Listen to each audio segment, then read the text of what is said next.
You gotta take it or leave it here, wasted all alone. I know you're feeling right. I know you're feeling right. I know I'm still gonna need to let you go. I know you fool me when you hold me like you know you're never gonna let me go. I know you're feeling right, like you're never gonna let me go. I know you're feeling right, like you're never gonna let me go. Like you're never gonna let me go. I know you're feeling right now, right now, right now.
Happiness needs pain, like the ground needs rain, and fire breathes flame, like I need you.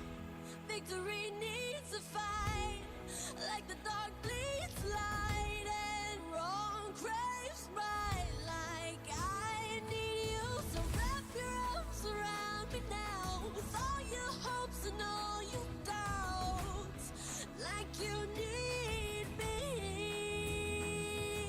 And tell me now that it's all worth it. I don't care if we're not perfect, I wouldn't change a thing. If it was all or nothing, then I would want it all. Happiness needs pain, like the ground needs rain, and fire breathes flame, like I need you. Victory needs a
close till I get up. Time is barely on our side. I don't wanna waste what's left. The storms we chase are leading us, and love is all we'll ever trust. Yeah, no, I don't wanna waste what's left. And on we'll go, through the wastelands, through the highways, till my shadow turns to sun rays. And on we'll go, through the wastelands, through the highways, and on we'll go.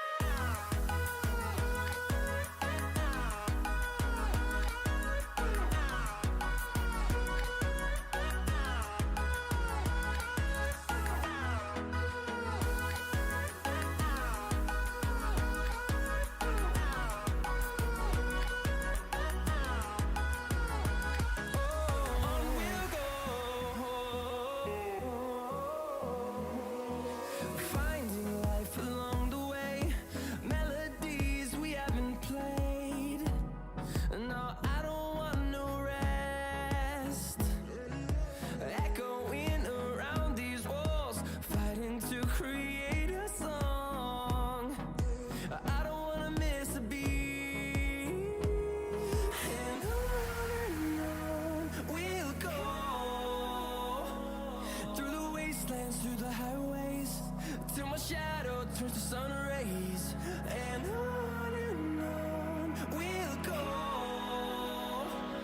through the wastelands, through the highways, and on we'll go.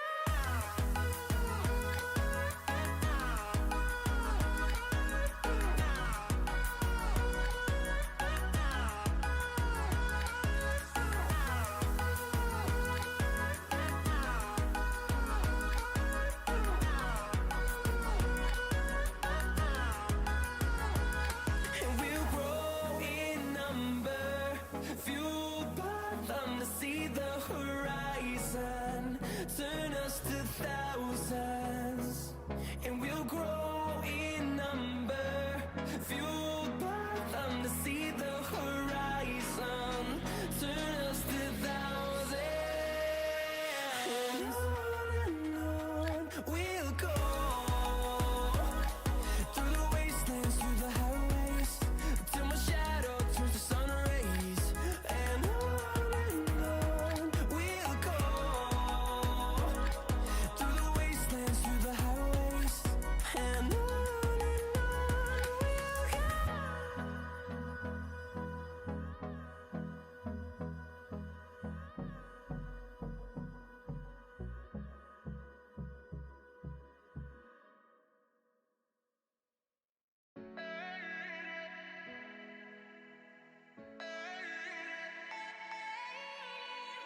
Brother, sister, can you hear that?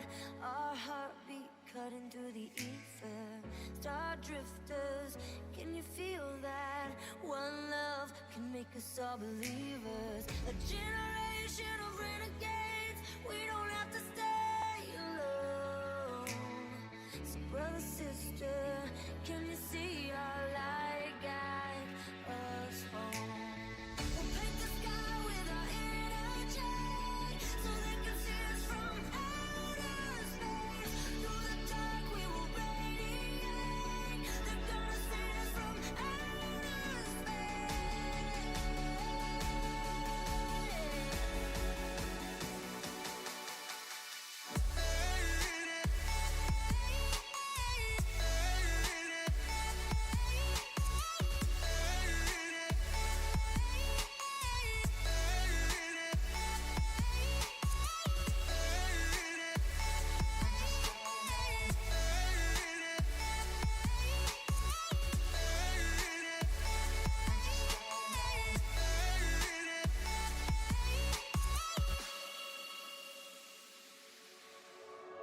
All the faces in this ocean come together, making memories in motion. We're the traces of the chosen. Let's come together with a heart wide open. A generation of renegades, we don't have to stay alone. sister, find your spaceship and let it take you. We'll paint the sky with our energy, so they can see us from outer space. Through the dark we will radiate. They're gonna see us from outer space. They're gonna see us from outer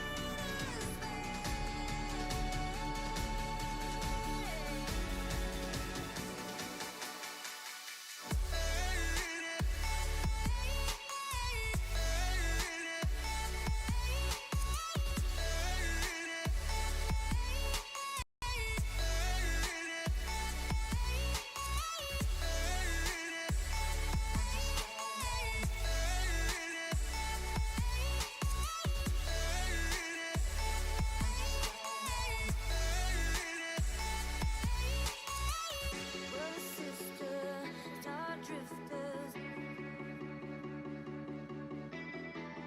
with the traces of the chosen. We'll paint the sky with our energy, so they can see us from outer space. Through the dark we will radiate. They're gonna see us from outer space.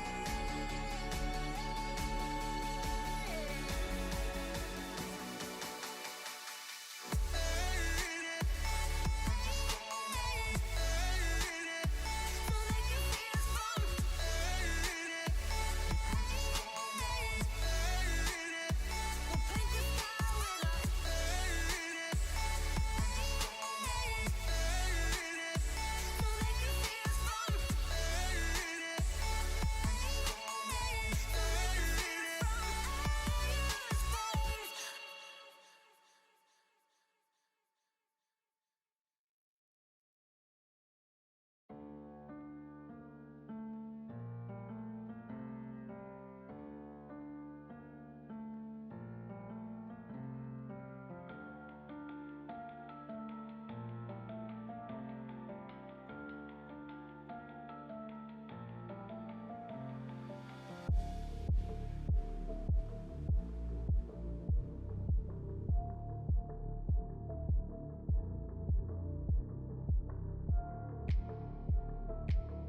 breaking point, but it don't even faze me. You think you got me beat, I guess you don't know who you facing. I got places to go and you know I'm gonna make it. Adrenaline is pumping, feel it running through my veins, and feel the rhythm in my bones. I put my soul down on the pavement. Nothing can slow me down, I'm coming, so don't look now, girl. I'm a run like coming, ignoring all the warnings, so don't look now, girl. I'm a run like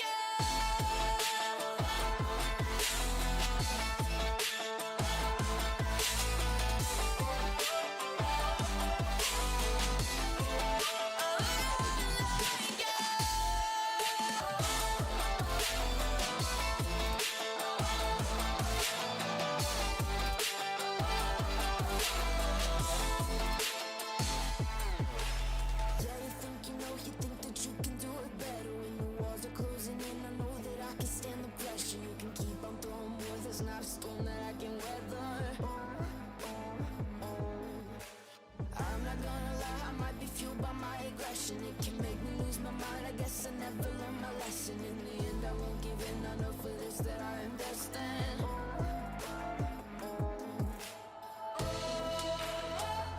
But it's hard to breathe,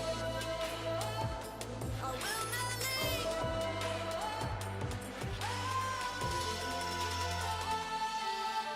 Nothing can slow me down, I'm coming, so don't look now, girl. I'm a run like coming, ignoring all the warnings, so don't look now, girl. I'm a run like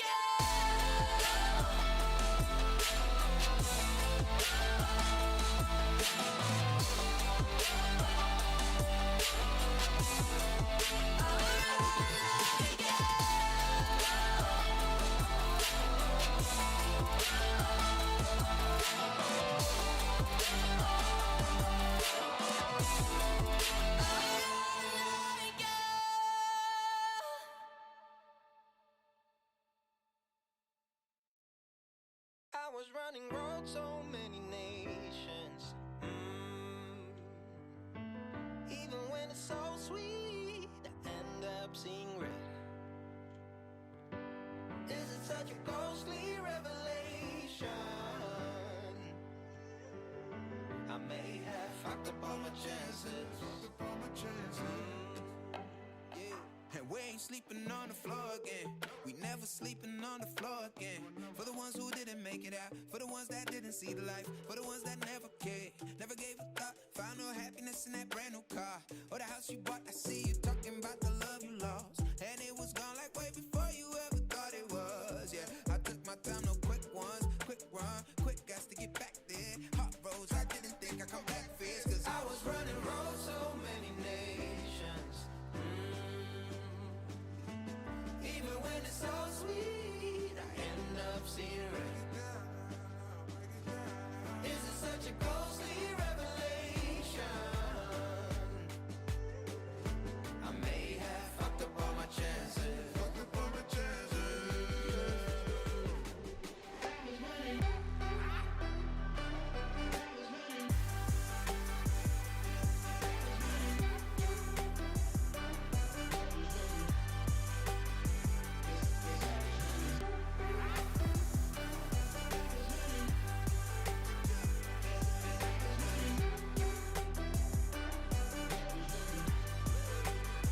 And we are never feeling cold again.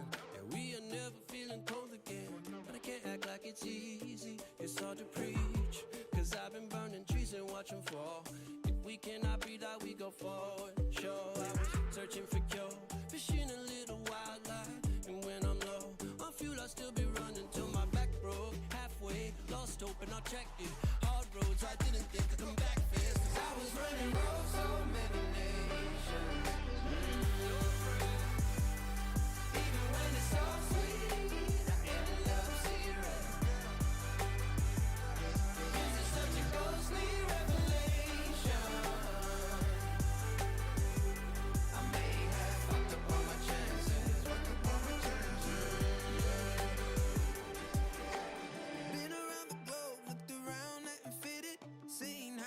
lows, but you won't even get it.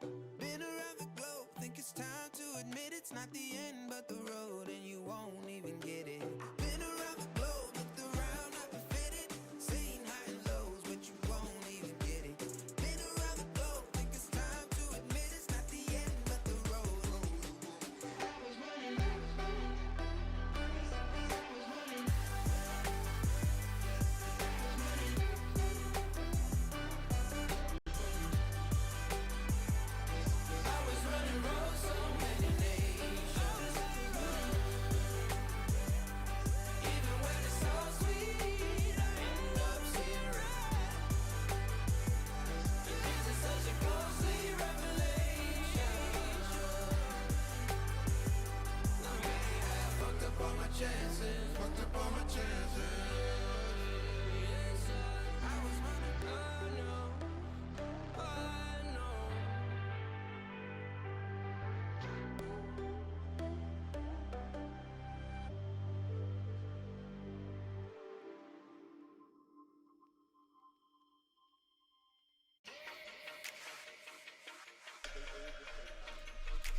People die on foot when the sun goes down.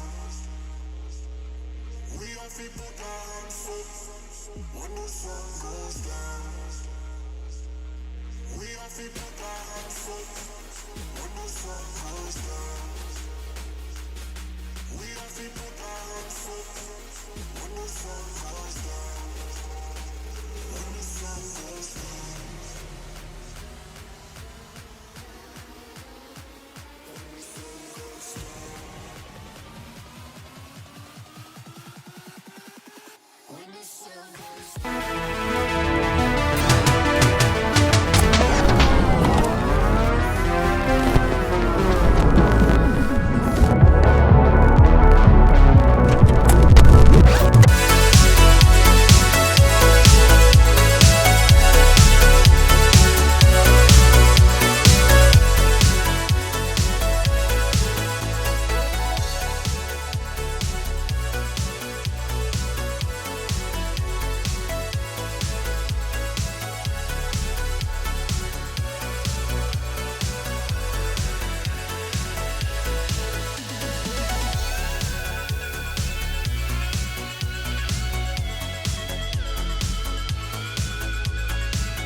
People of the internet, welcome to Birds of Prey Series 5, presented by the Goose House. My name is Veggie Hot Dog, and joining me on this historical day is the one, the only Snow Spy. But today, the 6th of May, 2023, the nation is seeking a new ruler. And today, the answer might just be getting closer to being revealed. We have some of the best teams turning up to be crowned champions of the Birds of Prey Series 5 and secure a spot in the Game Changers contenders. So, Snow, on a scale of 1 to 18, how excited are you? What do you mean 1 to 18? What is that metric for measurement? Why is it 1 to 18? I mean, do I actually have to use 1 to 18 as my metric? I don't make the rules, I don't make the rules. 1 to 18 is the question that you've been asked. Well, clearly the predefined set was 18. 1 to 18. But I'm an 18 at the moment in terms of excitement. I mean, I'm hype as heck. Today is going to be the kind of, we're going to establish the level for this tournament so far. This is the first we're going to see of some of these teams. They have played before in open qualifiers, but these matchups are intense. And our first matchup is one that I'm really looking forward to. Skelp versus Witches. And you know a little bit more about one of these teams than I do, Veggie. Yeah, I mean, being Scottish, one of my resident teams is obviously going to have to be the Skelp, but no caster bias on this side. But they are a good team. They've got a good outfit. Some results haven't really gone their way, but I'm excited to see what they can bring into this tournament. If they can go further, I mean, we talked off screen about how both teams were in the Open Challengers. One got a little bit further than the other, so it'll be going to see if maybe it was just a tough matchup for Scalp in that part, or if they can go deeper in this tournament and try and secure themselves a spot in that Challengers League.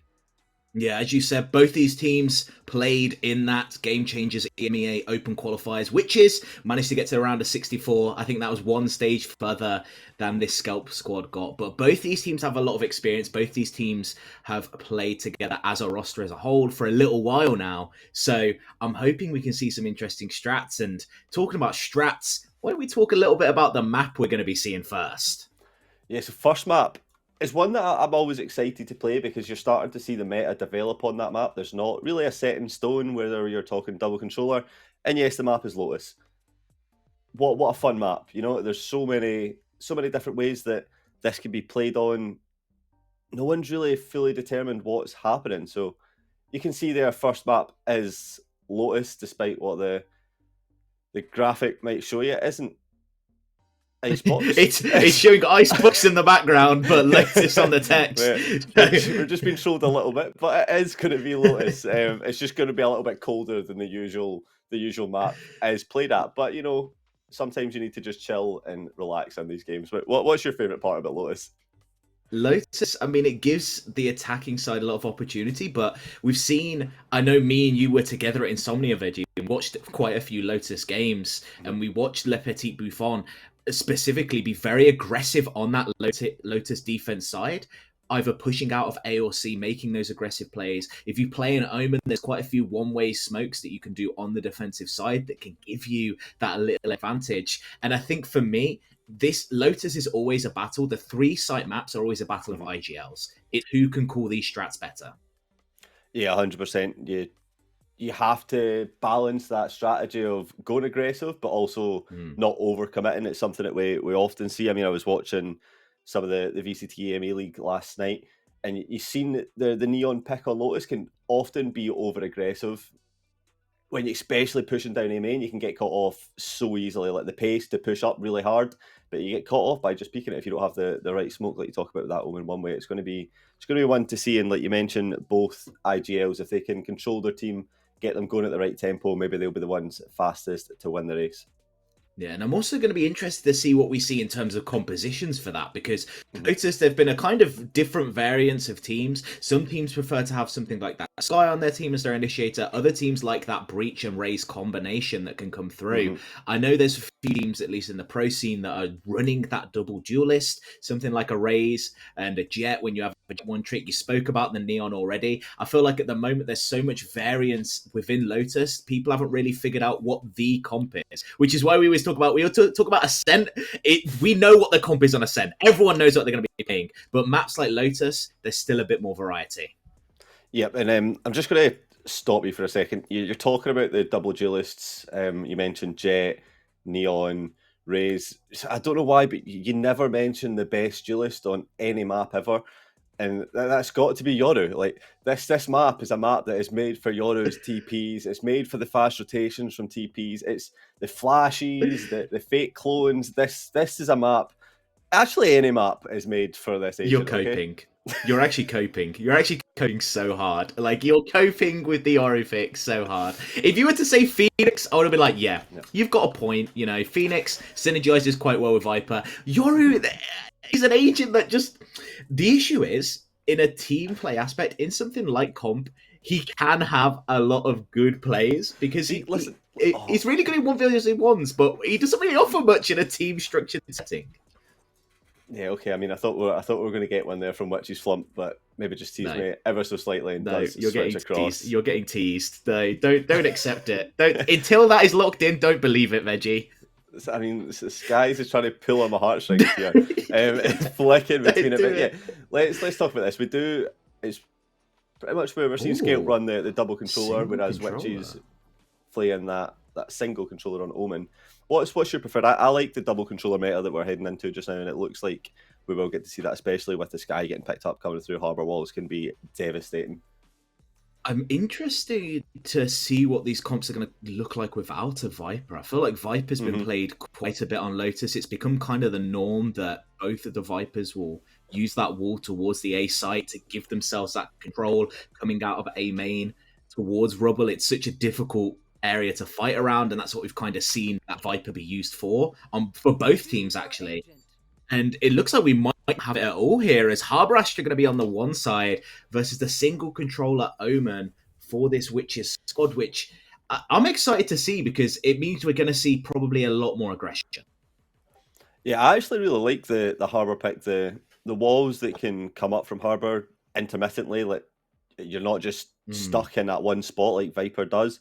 You've got the cascade that you can push through, the orb and the cove, sorry, can become so good when planting. It works well with Gecko, which we're not actually going to get to see a Gecko on this map at least, but it's something that's definitely coming to fruition. We see teams like DRX bringing it through, and I'm excited to see what Listo can hold on to with this Harbour if she can control the game as effectively as Harbour can do.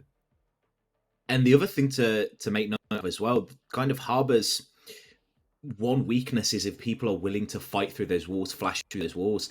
While there is a lot of utility to go aggressive on the side of this Witches squad, in terms of your flashes, you've got an open blind and the two skies. There's not really that much to be able to clear behind those walls and get yourself that space. You're very reliant on the darts. But saying that, they are on that attacking side first, this Witches squad, heading into this pistol round. And the amount of util they have to create space and clear these angles is astronomical. And this is a big stack coming in at A straight away from Skelp next, looking to take some pace. And Zoinks does get the first kill with those paint shells, taking down Faye.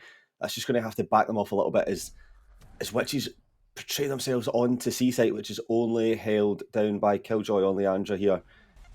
And she just backs up knowing that the fight is coming.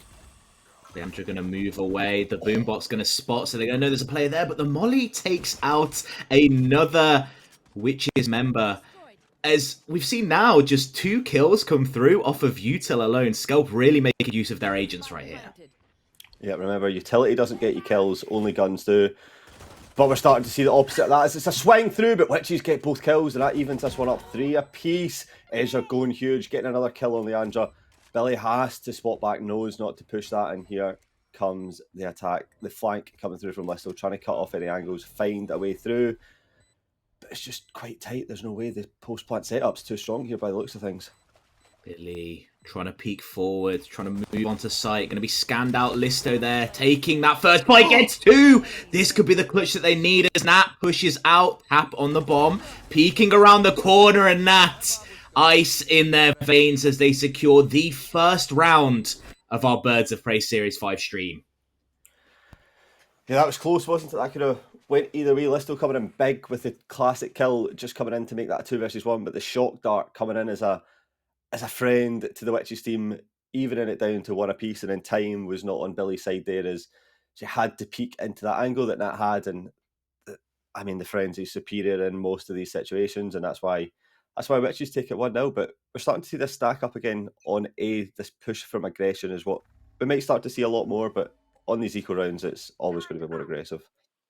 Just classics available for the Skelp squad. This round should be all but done for. It should be a formality for the side of Witches, but Skelp not wanting to make that happen.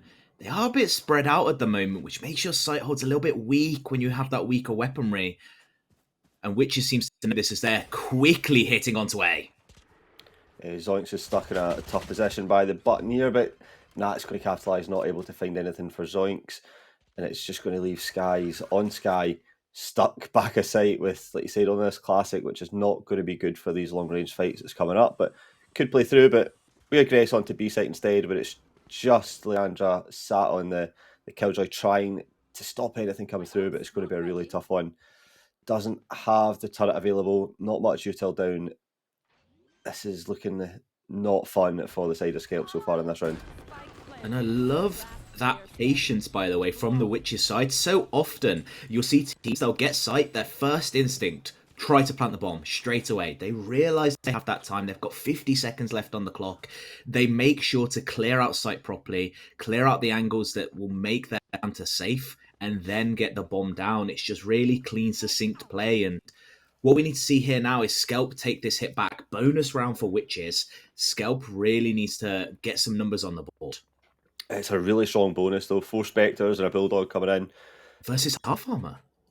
Yep, I mean, the half armor does seem to be slight meta just now, but that looks like it's more down to money and unaffordability. If you just buying a little bit too much util in the previous rounds, but we'll have to see what can come up as they push the pressure off of A main. But do they know anyone's waiting through? It's going to be tough. But the rest of the fight's heading down towards C now with 3 members of Witches looking to take this one down. The Skyflash going to give away information on A, but do they know anyone's here on C? With its Astra Killjoy sight, the amount of utility they have to stop this push is immense. All 5 members now moving towards that C site. Alarm bot's going to spot one. Billy peeking out, gets the first kill. The dog follows up, but they're leaving that site straight up. They fancy their chances in a retake, Veggie. Yeah, they have to play this retake. The push was too fast for 2 members. You don't want to take that 2 versus 5 fight. If you take that and lose, then it's pretty much GG. Play smart here. Good call from Billy to retreat with the rest of the team and wait. So what can they do here? But this retake, I mean, this is a really good position set up by here, which is all 3 in the smoke now, pushing out together, looking to take the fight, looking to hunt them down. Billy gets one, but Ezra gets a trade. Oh, you're just not expecting that play. The swing. That was Faye. The little magic mystery through the smoke. Gets a kill there as Ezra. 2 players now able to watch this bomb. The Cove's going to go down. They're starting to spam it. The bomb's already halved. It's all on Skies now to find these kills, but Ezra gets both. And with the 4K, they pick up the bonus round. Oh, that Cove is one of the things we talked about coming into it that can be so good, especially when you're in that post-plant situation, trying to get the defuse, but it just gets spammed too strong, and then Ezra has the ability, has the shot power to go through and get 2 kills and just deny the bomb defusal and puts them up 3-0. And we talked about the half shield. You see Skelp coming back in with some decent round sort of economy again. They're on almost a full buy just without the half shields, but that's a huge round one for Witches. And right now, Skelp kind of a little bit lost. I think we saw there the reason why that half armor sometimes doesn't work out when you're against these Spectres. It gives them that opportunity to do massive economical damage. But because of that half armor, they are able to buy up again on this 4th round. And Witches looking to play a little bit slow. We've seen some aggression from them. They're kind of feeling their way out, and the drone's going to lead this attack in towards Rubble, and they're going to know that there's no one back there. Yeah, there is no real aggression on the side of A main this time, which is something that Skelp have done in all 3 previous rounds. So maybe that's been the telltale for them to switch around and push on to A. You've got the flashes coming through clear sights. Here comes the satchels. Finding out there's no one on site. The site is completely free. That information is now gathered. Plant's coming down. And it's going to end up in this 5 versus 5 retake. Witches with all the time in the world here to set up for the plants. And Julie picks up 2 big kills. And that's going to make this one a lot tougher. Harbour down as well as Killjoy. Going to have to rely on Astra now as the sole controller here. But Flump's in a really good position to capitalise on anything if this drop comes through. First peek gets one, Ezra picks up the other, and a 1 versus 5 Skies. We're not really expecting much of them there, and 4 rounds on the board now for Witches, and I think we may be looking at a possible save here from Skelp, as they kind of need to figure out how they want to play this map, because right now, Witches has just been having their way in these first few rounds. Yeah, it's been all traffic heading towards there. Traffic lights on red for Skelp, and it's definitely on green for Witches, just allowing them to walk through and get away with whatever they want. I mean, you've got Ezra there, 7-1, phenomenal play on the race. Already has that ult online as well, which could clear up so much space should it come. But here's this aggression from Skelp again on A. Can they find any success with it this time? And instantly the aggression comes on to A, which means Witches knows that it's a weaker hold on C, and they're going to pivot straight towards it. They have such a good read on the game right now, but they are being patient. They don't want to possibly fall for a fake right here, knowing that that Sky could have flashed to bait them a little bit, and pivoting towards B now. Yeah, the Skydog just clearing out any angles that anyone could be in. It pops round, and I don't think that actually caught onto Leandra. She could be safe in this position. Position unknown that Harbour is going to just deny a little bit more vision for for Witches if they want to push through here, but Andra has it set up, but just not able to connect the shots. But Listo does get one in the end, taking down Ezra. That's going to be big. It's a big player down. It's a good start for them, and Sheriffs aren't the worst gun to have fighting against Rifles. Land that headshot, turn the round around, but Flump gets one for themselves. And they still haven't committed. Witches are so patient. It's a 3 versus 3. Make that a 3 versus 2 as Julie finds another pick once again, and a pivot towards B is going to come through as Witches are just running Skelp around the map constantly. Yeah, they're playing this really well. They're not overcommitting. They're just playing it patient, knowing they can get the kills off. A flash is going to miss everyone. Listo picks up another kill, takes down that, and now just has to fight through this spam, through the smoke, through the wall. The Cove coming up just to deny it even further. The Diffuser gets killed. Then Andra has to jump back on it, but Flump's there to get the 3k for the round and put Witches on to round number 5 for them. Round number 5 kind of becomes the point where we've got to assess what's been happening here for the side of Skelp. At the moment, it seems like they're letting Witches take all the space they want. If Witches wants to move towards Rubble, they're going to do it. If they want to move towards C, they're going to do it. They could get any space they want, and Skelp, you need to kind of sacrifice a part of the map to take another part. If they want to push on to C, you have to make sure you get out on A.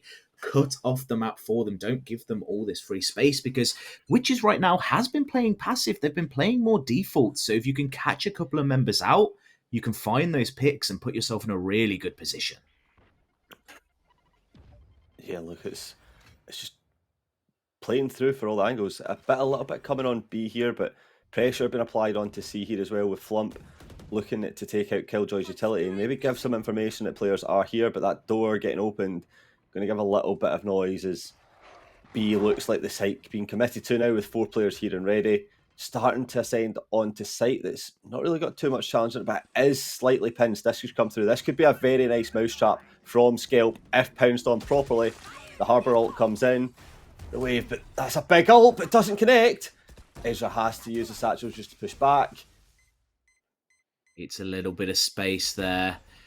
And this retake seems so difficult as Ezra now looking for that fight towards Heaven. Sky spotted the player there. Listo able to get one back across the map. And bomb's not been planted yet, so there's still hope for this defensive side. Skelp are all on B though, and C seems to be locked down right now by Witches. Yeah, they have a real good pinch down on the exit, and Ezra and Flump combined together to take out the 3 remaining players. And so it's beautiful. It's exactly what you touched upon. The free space that's given up to Witches just allows the movement to go wherever they want, whenever they want. It's like peak COVID, you know, when you walked about the streets and there was no one stopping you going anywhere because there was nobody out. This is what's happening for Witches. That they ascend onto B, and then all of a sudden C's fully opened up. So they can take a little bit of contact, bait people coming across, and then just rotate elsewhere with minimum utility and gunfights going through. Are you trying to see Skelp is social distancing right now in Valo game? That's well, they're quite a rude from you, Veggie. They're definitely distancing the scoreline here as Witches are 6-0 up. They need to find their way back into this game and bring it in fast, but Billy has that Sheriff. The chaos. This could be what they needed. The chaos of the push through could get them a few picks and put them in a good position here, as it's a 4-person flank. Flashes there. Julie all alone. Gonna spot one. Skies with a massive shot. 4 versus 3 now, and they have their hands on some rifles. Yep, they just need to clear the angles coming in here, check for everyone if they can pick off Faye. They might have a chance, but Faye does get the first kill and the second. Looking for an ace this round. Flump steals it away, 4k from Faye. Flump picks up the last, and it's 7-0. Check for everyone if they can pick off Scumbag Faye. Flump right there. Faye was looking for an ace this round. right there, but no. I think we heard double audio there. I hear myself casting. Yeah, I do not want to ever hear myself ever again, please. But Flump takes away that ace, but Faye, super good position. Wasn't really, like, I don't think they were expecting that many players to peak, but was able to hit those shots, able to win those 1 versus 1s. And here we see some aggression right now as control of Rubble has been instantly taken, and it gives you so many more options now from the side of Skelp. We need to see this A push coming through from Scalp. Just push up a little bit deeper. There comes the Shock Darts trying to destroy any Killjoy utility that is there. But it's not there this time. They're retreating away, giving up this C site once again. It seems to be what they do whenever C site's hitting and play for this retake. And I mean, the Killjoy lockdown is available for both sides, so maybe that is what we're going to see coming in to try and retake it back. I really like this. The push behind. Ezra's watching it though, but the map is so pinched. Look at this. They have no space on the side of Witches. They have to pretty much commit to C. They can't get onto B. The alarm button's there. C, they're going to get stopped by the Astra Star, so they have to move back to this 3-stack. But Listo is going to be taken down by Ezra. Oh, the double Sky Flash. Oh, and that comes in huge with 2 kills there as well. And that shuts everything down that you were looking forward to on A. Which is just so aware for what could be coming in. And it shows 4 versus 2 here. It's all down to Billy and Leandra. Can they clutch up to get themselves on the board finally? And it's not really looking too great. They're stuck in this path with really nowhere to go. Enemies on every side. And Flump looks for 1, looks for 2, gets the 8 on the round. And it just runs away. Caught with path their knife with really nowhere to go. rotating. Enemies on every side. And Flump looks for 1, looks for 2, gets... It's just unlucky. Yeah, and I think right now it's difficult because sometimes you can call the right play, you can make the right play, but still just not manage to hit those shots. And that's what the beauty of Valorant is. Scalp there, they had such a good pinch. They cordoned off that space. They had the utility to fight, but Witches are just hitting some cracked shots right now. And Ezra and Flump are an absolute tear.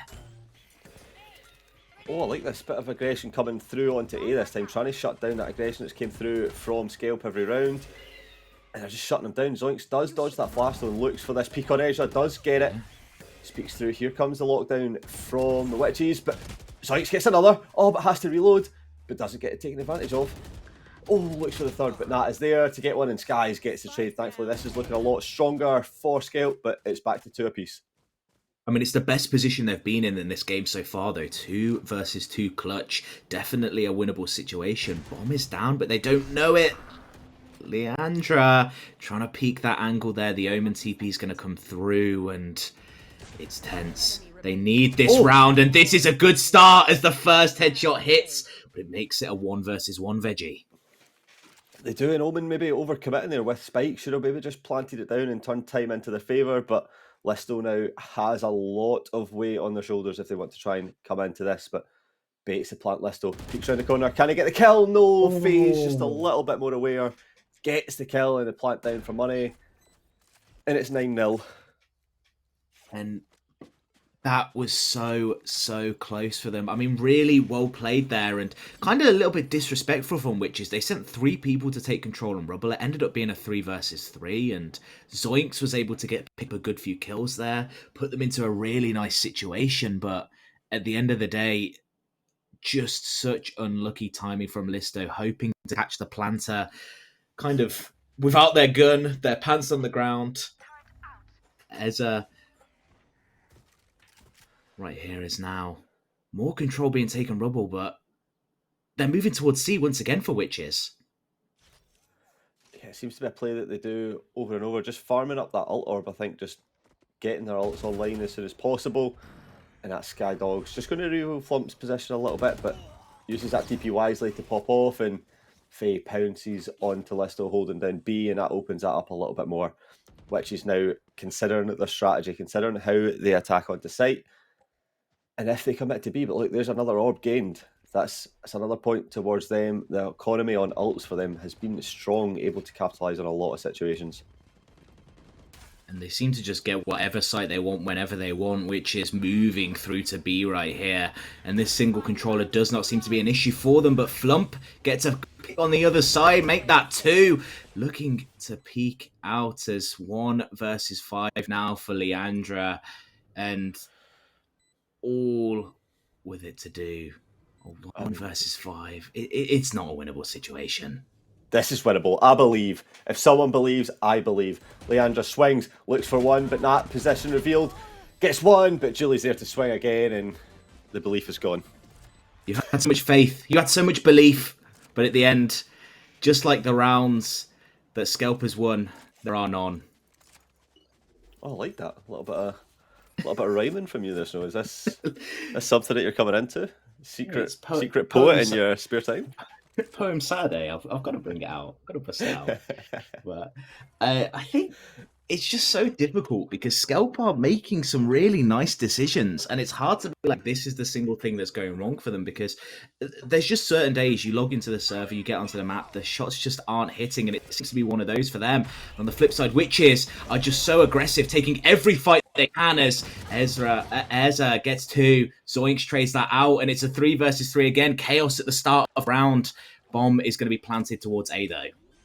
Yeah, A site now completely free thanks to those 2 opening kills. Does get traded, but like you said, it's all for nothing now. They have to play on this retake. The Seekers activated, trying to reveal any positions. Means they don't need to clear that many angles coming in, as no one is going to be there. Behind the doors and garden is one player of Julie waiting, but Flump in that also posted around site. Time ticking down. Snow, this is going to be really tough with that flash just coming in to stop anything pushing through faster. Here comes the door open. Can Julie get the fight? Skies wins the Sky battle. Puts it a little bit in the favourite. Billy gets one. Flump gets one, but Billy's there. Is there time? 10 is all they get, Veggie. 10 is all they get. As a round is going to be won on the side of Skelp, and maybe could be the first of many. Possibly a start to a comeback. I don't want to start it yet. I don't want to say it could be the comeback, but I'm not going to rule it out completely. And we see there their decision making comes through. They're trading off each other well, using that utility, and which is kind of just gave them free 1v1s and didn't really look to play any of those crossfires. And Skelp capitalizes on it well. Yeah, I'm trying to think of something more positive and upbeat for Skelp, but they really need to win this last round and then look into the pistol and the anti-eco, the next one, if they want to stand a chance here. But 10 is a good point for Witches. You know, you've got double digits, you're only 3 away from winning the first map and looking pretty good for it. And Harper's just going to get eaten alive by the dog, taken down. Julie opens the kill with the info dog, basically. It seems like they're a little bit upset about losing that round, as Witches just taking fights, making names, getting onto C site. As now my face appears on your screen. I'm so sorry for anyone that had to see that for a brief moment. There's gameplay going on right now, and last round of the half. Do you believe, Veggie? You know what? I'm going to. It's a 4 versus 2. Skelp have Skies and Zoinks alive. If anyone can do it, it's these two. The Menace team, they possess themselves onto this site and find one. Flump falls to the floor. Zoinks flashes up. Skies comes through. The boombot comes through, but Julie and Faye are there to shut it down. Every time I believe Snow, it gets shut down incredibly fast. But anyway, Witches take it to 11. Skelp on 1, 2 rounds away for Witches. They were feeling confident, thinking they can win this pistol and an anti-eco. But Skelp have to look at themselves. This is a very attacking side, in my opinion. So maybe, you know, if they can do it, we can do it too. That's how you've got to look at this, right? Yeah, this is the moment where you're in the zone, you're trying to figure out the way that you're going to get yourself back into this game. I'm surprised they haven't utilized any of their timeouts just yet from Skelp, because someone needs to figure something out. But they are, like you said, on attack. They have that double controller. They have so many ways to take space. I feel like it's very hard when you're playing Harbor to actually do much on defense. If the enemy team doesn't respect it, they just flash through it, they push through it. There's not really much you can offer. And on the flip side, Witches does not have many ways to cut off these angles, but they are going aggressive towards A. But on the flip side, Skelp looking to make a move towards B. C. Where are they going, Veggie? I don't know. They're going into C very fast. 5 stacking in here. We're going to run into the Killjoy utility, no. No. His Faye picks up 2. It looks for the third, but Billy's there with a ghost to take out 2 of themselves. And this is instantly a 3 versus 3. The turret getting stabbed and shot at. That's very unnecessary. That turret has done nothing to you. There was no need for that. But plant now finally coming down. Zoinks putting that down in the post plant setup on the back of site in this tube, waiting for anyone to come through. As Erzan Julie looking to take contact. They're all so low, though. They have no health to be able to take these fights. It's going to have to be one taps from them. Anything less than perfection for this Skelp squad right now, and you're not looking at a one rounders. They seem to know their CT. They've cleaned out everything else, but a nice flank here could be the game changer as Julie gets one and another. The bomb diffuser is going to come through. All the members swing together, and just like that, we are on match point for game one. Yeah, I mean, Witchy's so aware after taking two that they were just able to reposition and know that the flank was coming through. It could have been so dangerous, but the awareness that Witches have shown this whole map has just been unparalleled and honestly just unmatched from Scalp, unfortunately, for them. And that's why we see Witches in such a good position at 12-1 here, but have to buy into this round if you're on the side of Scalp next, and that's what you're going to start to see. Now's your moment, Veggie. As a fellow Scottish person right here, give your energy to Scalp. Listen, give them the speech that they deserve. Do this for everyone in the country. This is for our freedom. This is for William Wallace. Channeled my inner text at bowling. Scalp looking to find a way through. The flash prepared from Witches just stops anything coming through from B.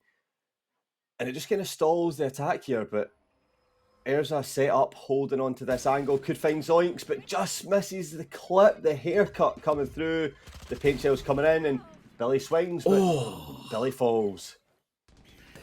And the first pick is going to be there. The flash is good, the trade is there, but it's a 3 versus 4 right now. Make that less, because there's more and more kills coming on the way of Scalp, which is so overconfident, so aggressive.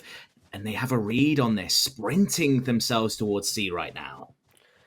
Yeah, really well done from Scalp. Get those kills, and that opens up the know both players are there on the A site. Get yourself some distance, get as far away as possible, get the plant down, and then post up while the remaining team members or Witches have to counteract and flank also. But we're going into this post plant that we've seen before. Is it going to be known that both players are playing there? You've got Leandra holding a little bit closer now, going to push down into Waterfall, potentially hoping that someone's coming there, but they're not. They're both on Mound here.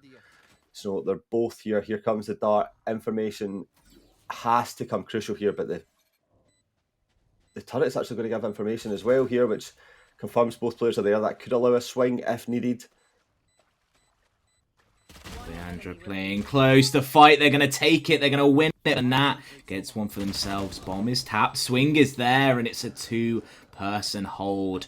Really clean, effective play from Scalp. And I will say a little bit of cockiness coming through from Witches right there. Very eager to close the game out. They go for a double flank up through B and get taken out. And it gives Scalp one more round on the board.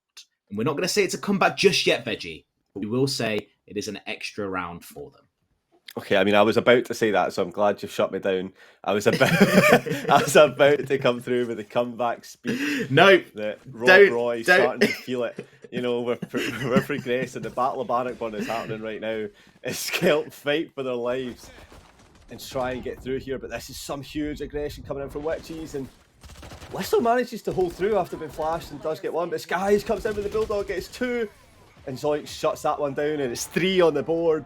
Scalp feeling themselves now, fully sort of committed into the aggression that Witches can pull through here, and it's playing into their advantage. And it's game on. And I mean, it is important to notice, Veggie, calm yourself down. It was a save round for the side of Witches. This is the first most pivotal round for Scalp. If they have any hope, obviously they need to win every round back to back, but this one will get them more rounds on the board. They take this one, they're able to get to 5 because the next one has to be a save from Witches, and they can start to build a bit of momentum. So we need to see what they pull out of the bag here, and it looks to be just a little bit of aggression onto A, but they are going to back out as some counter utility used by the side of Witches. Yep, a little bit more patient here. Baits out the shot, and Billy runs away with her life, knowing that that's not an angle that you want to peek again. And they're running through into A here, but still set up here from Witches with Flump and Nat available to shut anything down, but that smoke's just going to push a little bit of possession. The harbour wall coming up. I love that it just makes it so much easier to get down sight. And FaZe spotted breaking that wall. Zoinks has the paint shells just to force her back, which allows a little bit of space to be taken. But will they play into this B door? FaZe set up. The flash comes through, gets dodged. Could get 1, could get 2, but Leandra shuts it down. But Flump is there to capitalise on that push and gets 2 for themselves. And Leandra has to progress. And that was through the smoke, but Listo gets 2 on the back end as well. Says, anything you can do, I can do better. Moving now towards as the operator holding that angle. There's no way to get past here. Listo, no. Don't do it! The peak and the kill! That is huge for them right there, Veggie, as it's now a 2 versus 1 situation. That is massive. Listo going ham, taking out that AWP in their hands, and now Gilly progresses down. Guardian available.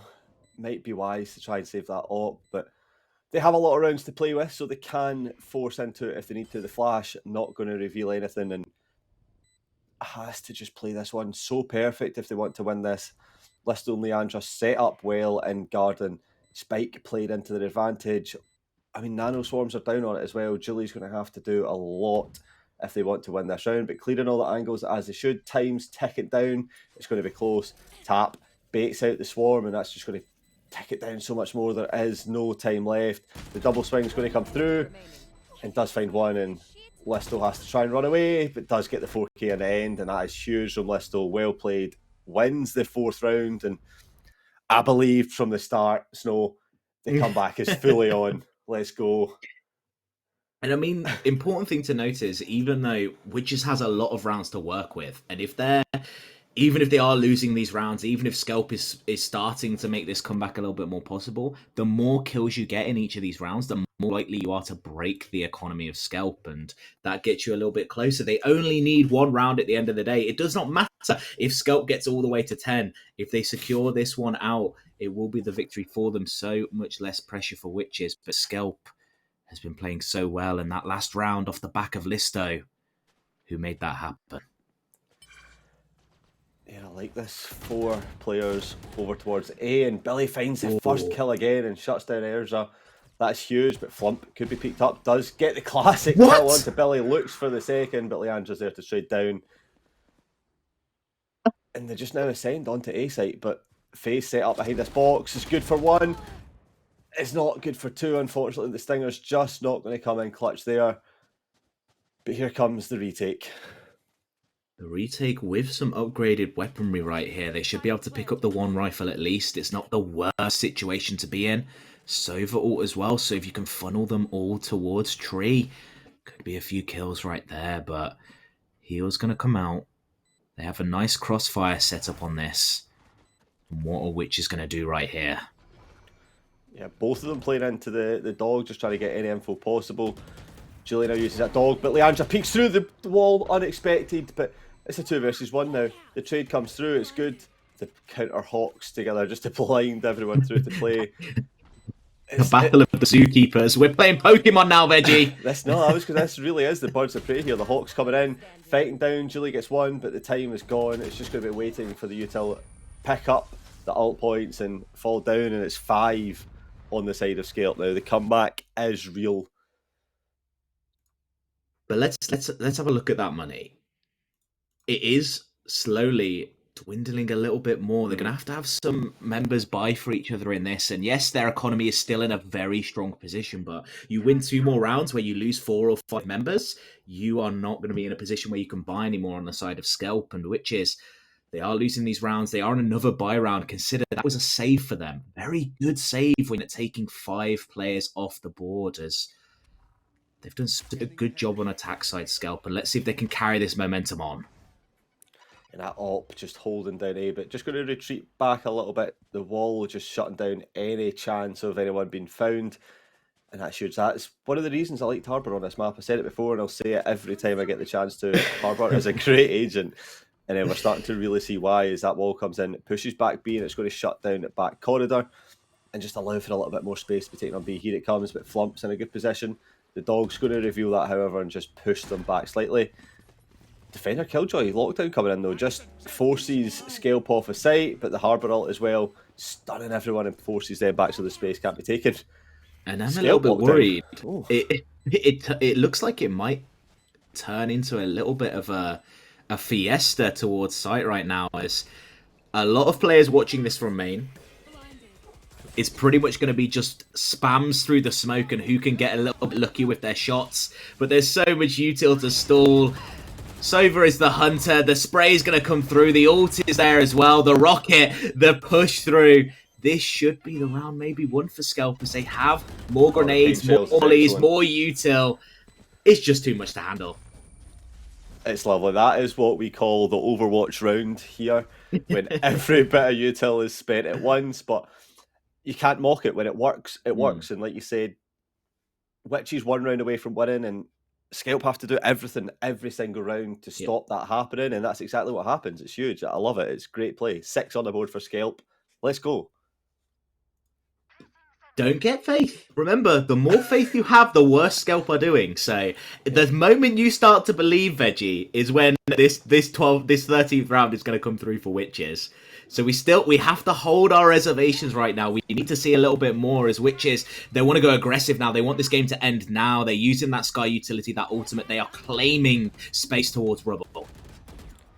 Yeah, they've been devastating on some of these eco rounds, and that's exactly what we're going to see here again. Just some pure aggression on this eco round. They know they can afford to do it. They know it's almost worked in the past, so can they capitalise on it this time? But Listo posted up close in this corner, waiting for anyone to pull through. The util's been used to gather information, so there's not much they can use to get this info that Listo is sitting here. It has to be cleared. Can she pounce as the rest of the team pull away? It's only Nat sat waiting. You have to clear this. Clear it, they do, but good damage done by Nat, and it was almost a perfect read. As what a headshot from Julie right there. And they op still on this angle. Spike in the middle of nowhere. Flump going to teleport across as well, but all 3 members are just sprinting back towards this C site now. They are running Witches around the map, and they have made the completely correct read. Yeah, the into the night ult from Omen gives away the position that they're helping out on A, and that just allows C to be open, but they've already peeked through. This Sky ultimate confirms where players' positions are, and Erza is blocked off by this Astra wall. Not going to be able to do much, but only 13 seconds left on the clock. The plant needs to go down, and down it goes now. 3 versus 2. And op in hand, you feel like you might just want to save this. You don't want to commit this into a site that is not set up for an op peak at all, but can Witches pull it off, Snow? So I think it's very useful to save this op. This op can be huge for you. Hold a long angle by yourself, force them to use some utility to clear you out. I think maybe looking to go for exits. They are creeping forwards, possibly trying to get some economy damage. Nice flash right there is going to spot them out. The boom bot as well. Moving forwards onto site. Flump going to take first contact here. Finds one, but there's just not enough time. No, they're just fighting the economy at this point. You can see they're trying to hold Scalp in as much as possible, and that's exactly why Skies gets caught up there. Flump's position just made it impossible for them to escape well, and that's damage economy is exactly what they need to be doing here. You mentioned it before on how Scalp, they're winning the rounds, but there's not many left alive, and it's slowly tearing that economy down, and Witch is playing into that perfectly. But they need to find the answer soon, as Scalp are mounting a serious comeback here. Scalp has pure momentum on their side right now, and Witches are starting to feel it, evidenced by this timeout that they're going to take. It becomes one of those things where at first it's a little bit of a meme. You're like, they're going to make the comeback. And then each round that they get, this Witches side starts to feel that dread creep in as it becomes more and more of a possibility. All of a sudden, it's not a stomp anymore. It's turning into quite a close game, and Scalp strings a couple rounds together once again, and you're looking at possible overtime here, Reggie. You could be in. I mean, if we do go to overtime, you'll be wanting both teams to do a little bit better on their defense than they have so far on what we've seen in regulation time. But there's a long way to go before we get there, so I'm gonna reel myself back in. I'm the one getting excited now. Yeah, Veg and Neutral is back on. The roles have reversed. Witches using that timeout to try and conjure up a tactic to get them one round. Like you've said so many times, one is all they need. And they need to start finding an answer to that. They've got a little bit to play around with, but we'll see if this is going to be it now. And I really like the patience from this Scalp side, but they're looking to switch up the momentum now. They've been patient, but Erza gets that first opening pick. This is something that Witches hasn't had for a while. An advantageous position. Faye breaks it down. Listo, do you have your headset on, Listo? How do you not hear that? It's a 3 versus 5, which is finally in an advantage position, like you said. 3 players to hold this down. Oh, 2 players left for Scalp. We've seen this play out before. Can Leandra find something? No. Faye's going to get the kill. The spike goes down. Zoinks. And Garden all alone finds one. Fights through the door, but that's behind. And the defenders pick up the 13th round. They finally do it. The round is over. The map is done. Fantastic map playthrough. A nice attempt at a comeback, Snow, but ultimately, Witches pull through and, I mean, win the map. yeah. The second I started to believe, timeout comes through, and Witches brings it to a close. I mean, Scalp, though, they definitely kind of made a name for themselves in that one. They were like, okay, you need to respect us, because if you don't, as soon as Witches started to play aggro, as soon as they started to play over aggressive and look for those fights, that's when Scalp started to make that little run, and it took the time out. It took them resetting themselves and realizing, okay, we need to be a little bit more passive. We are on defense. We have this operator, and they start to find those opening picks. And it was unfortunate for Listo that they'll caught a little bit out, maybe listening to a bit too much hardcore drum and bass as they're getting into the comeback. Yeah. But it's at the end of the day, we thought it was going to be a stomp. It ended up being a relatively close game. Yeah, I mean, like you said, at half-time, it definitely was looking like it was going to be a stomp and an early day for Scalp, but they kept themselves in it for quite a while and make this next map that we're coming up to maybe a little bit more interesting. We will be heading to Peril, so it's less attacker-friendly, I think, because obviously you've not got the 3 maps, you've not got 3 maps, the 3 sites, you've not got as much place that you can play into, so maybe it will play into their advantage if they can start to hold that down. But if we just look at what's going on, I mean, Scalp, I think, didn't have a single player in the double digits in terms of kills in the first half. And in the end, they all get there, which is a little bit better. I mean, 7 rounds, you've got Listo holding a fort at 13-7 on Harbour, which is not an agent that you often expect to get so many kills. But for Witches, you've got 3 players on 20 kills. And do you know how Faye, Julie, Flump, all on 20 kills, all playing their part. And it's just, that's exactly why they won that first half so well. They were just fragging out. They were playing so perfectly that they were able to get themselves in the positions for all kills. Everyone, not just one player making the entries and capitalising on it. It was a whole team performance. And it was, I love to see the 2 different styles and their approach to Lotus on attack. We saw a very eager to rotate, a very aggressive Witch's side, and on the flip side, Scalp were very passive. They were very, not passive, passive's the wrong word, they were very patient in their plays. If they saw a lot of aggression come through from Witches, they would hold back, look to hold them on these angles and take these very easy fights. But yeah. I think, Veggie, any final words from you before we head to a break? I think, you know, Scalp need to dust themselves off. The confidence will have been flowing from those sort of last 7 or 6 rounds that they managed to pull together. Take that confidence into the next map. Have a bit of belief, you know. If William Wallace could do it, you can do it too. That's all I'm saying, you know. We're going to fight into this. We're going to play the Scottish meta right now. And I'm excited to see what Peril can bring. Underwater map. I like watching Peril, so it's definitely going to be a good one. Well, as Veggie said, we are going to be playing Pearl next. It's already 1 map over to the side of this Witches squad. But can Scalp still make the comeback? Make sure you don't go anywhere, because we're going to find out after this break.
till I'm dead, no good at pacing. Push me past my breaking point, but it don't even faze me. You think you got me beat, I guess you don't know who you facing.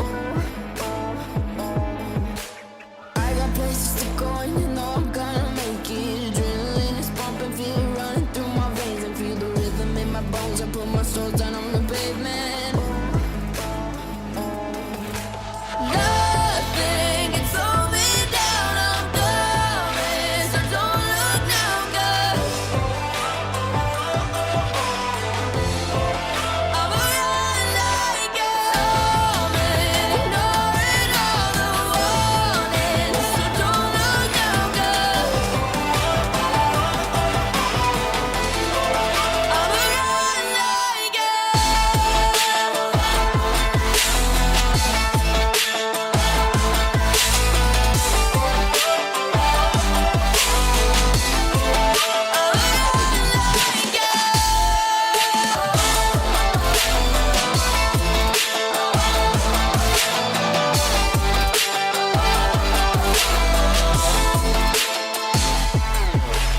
Yeah, you think you know, you think that you can do it better. When the walls are closing in, I know that I can stand the pressure. You can keep on throwing more, there's not a stone that I can.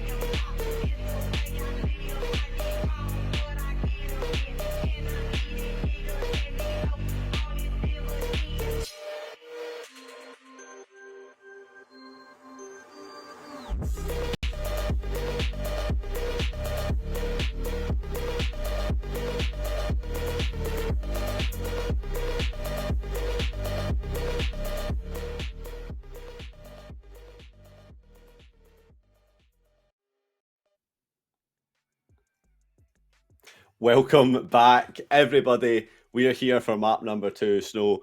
We're playing Peril, which is a really fun map. It's underwater for one, which, I mean, perfect for the blub gun, perfect for some agents, perfect for Harbour. The water combines together. You know, I'm feeling good. I'm feeling like we're looking forward to this. Have you got anything to add into the map? I mean, as long as you don't keep mentioning Yoru, I think we're fine. That's the one thing I don't want to see. If you keep bringing out Yoru, I think the one thing I do have to mention to this map is we are moving on to what is one of Skelp's strongest map picks. Pearl, they've got a 33% win rate. It's pretty hyped. They've won on this map before. The Lotus they hadn't played before. They're now on a 0%, sadly. But you know, I believe in the comeback, which is on the flip side has a 0% win rate in Pearl. Yes, it is in one game, but you know, it's an advantageous position if you're looking at the Skelp side. Yep, the scales, if you were to put them on, is going one side. You know, the odds are ever in Skelp's favour. If I was Katniss Everdeen, that's what I'd say. But I'm not. My name's Veggie Hot Dog, and I'm waffling for no reason right now. But you don't want me to talk about Euro, but I'm afraid that's not possible because this map is definitely a Euro haven. We've seen Evil Geniuses play it. We've seen many people play it. And I am looking forward to seeing both teams lock in Yoru, and that is a threat, not a mention. That is happening. And my favourite part about we just spoke about the maps in terms of strongest maps for who and whatever. This is actually Witch's map pick, so they've played right into Skelp's hands. Skelp's they've managed to somehow finagle themselves a situation where they get to play on Pearl, and they were in the Twitch chat asking before what comp they should play, and I think Veggie, you had some words to say about it, didn't you? Yep, I did. Of course, I mentioned Yoru, but listen, Witches had their magic ball that they were using. They looked into it. They tried to see what map that Skelp weren't going to be looking forward to playing, and Skelp had the advantage. They knew that they were coming up against some Witches here, and they could use that to their advantage. Play the Jedi mind tricks. Think the opposite of what you want, and it happens. And that is why we're seeing Lotus here. So we're going to see if the Witches can cast a magic spell and show some magic in game and get another dub to take them through to the next round.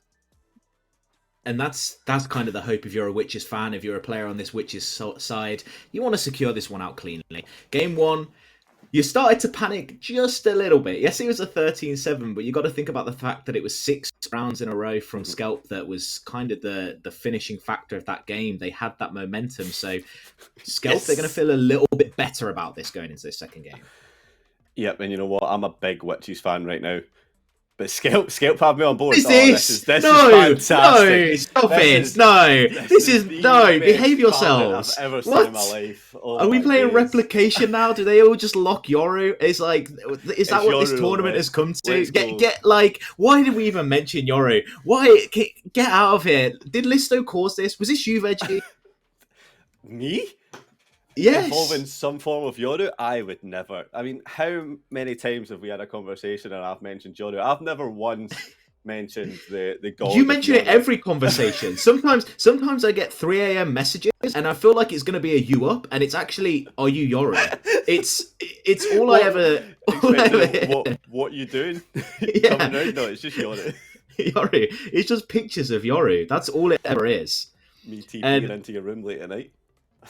Okay. Okay. This has got spicy all of a sudden. And Skelp, speaking of spicy, they might just be rouletting. Like the timer's ticking down, and we've yet to see them swap agents. Here we go. At last possible second, the Yorus are swapped over, and we see some actual comps. The disappointment I have right now is unparalleled. Don't talk to me about disappointment. I'm disappointed with you. The fact that you made that happen. We That was- almost had the best matchup in the series. 70 seconds of my life wasted that could have been spent on analyzing comps was spent talking to you about Yoru. So let's talk about the comps. Not that we had much time to see them, thanks to both teams locking in very last second, but I believe we had a Jet on one side, an Astra on a side. Yep. And that was pretty much all I caught. Did you catch anything else? Yeah, I caught the Skelp side. I think they had a Jet, Astra, Viper, Sky, and Killjoy, I think was the Skelp side. So kind of standard on this one. Viper, I think, has kind of become pivotal for this map. Mhm. I'm surprised we're not seeing a Harbour. That's been another pick that's been very prominent.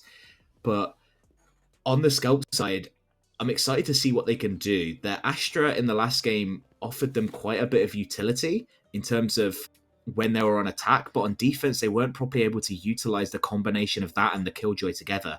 And Witches go for another single controller. Yeah, they seem to be single controllers enjoyers, not wanting to play into the current meta that's alive right now. But you know what? It won them the first map, so there's definitely a chance on a two-site map that it's going to be played into favourably here as well. And they have the little bro sixth player with them, so maybe Lil Bro is going to be the controller. Maybe they've got some extra powers in there. Not only can Lil Bro plant, but Lil Bro can certainly throw some smoke. What? Don't question it. Don't question it.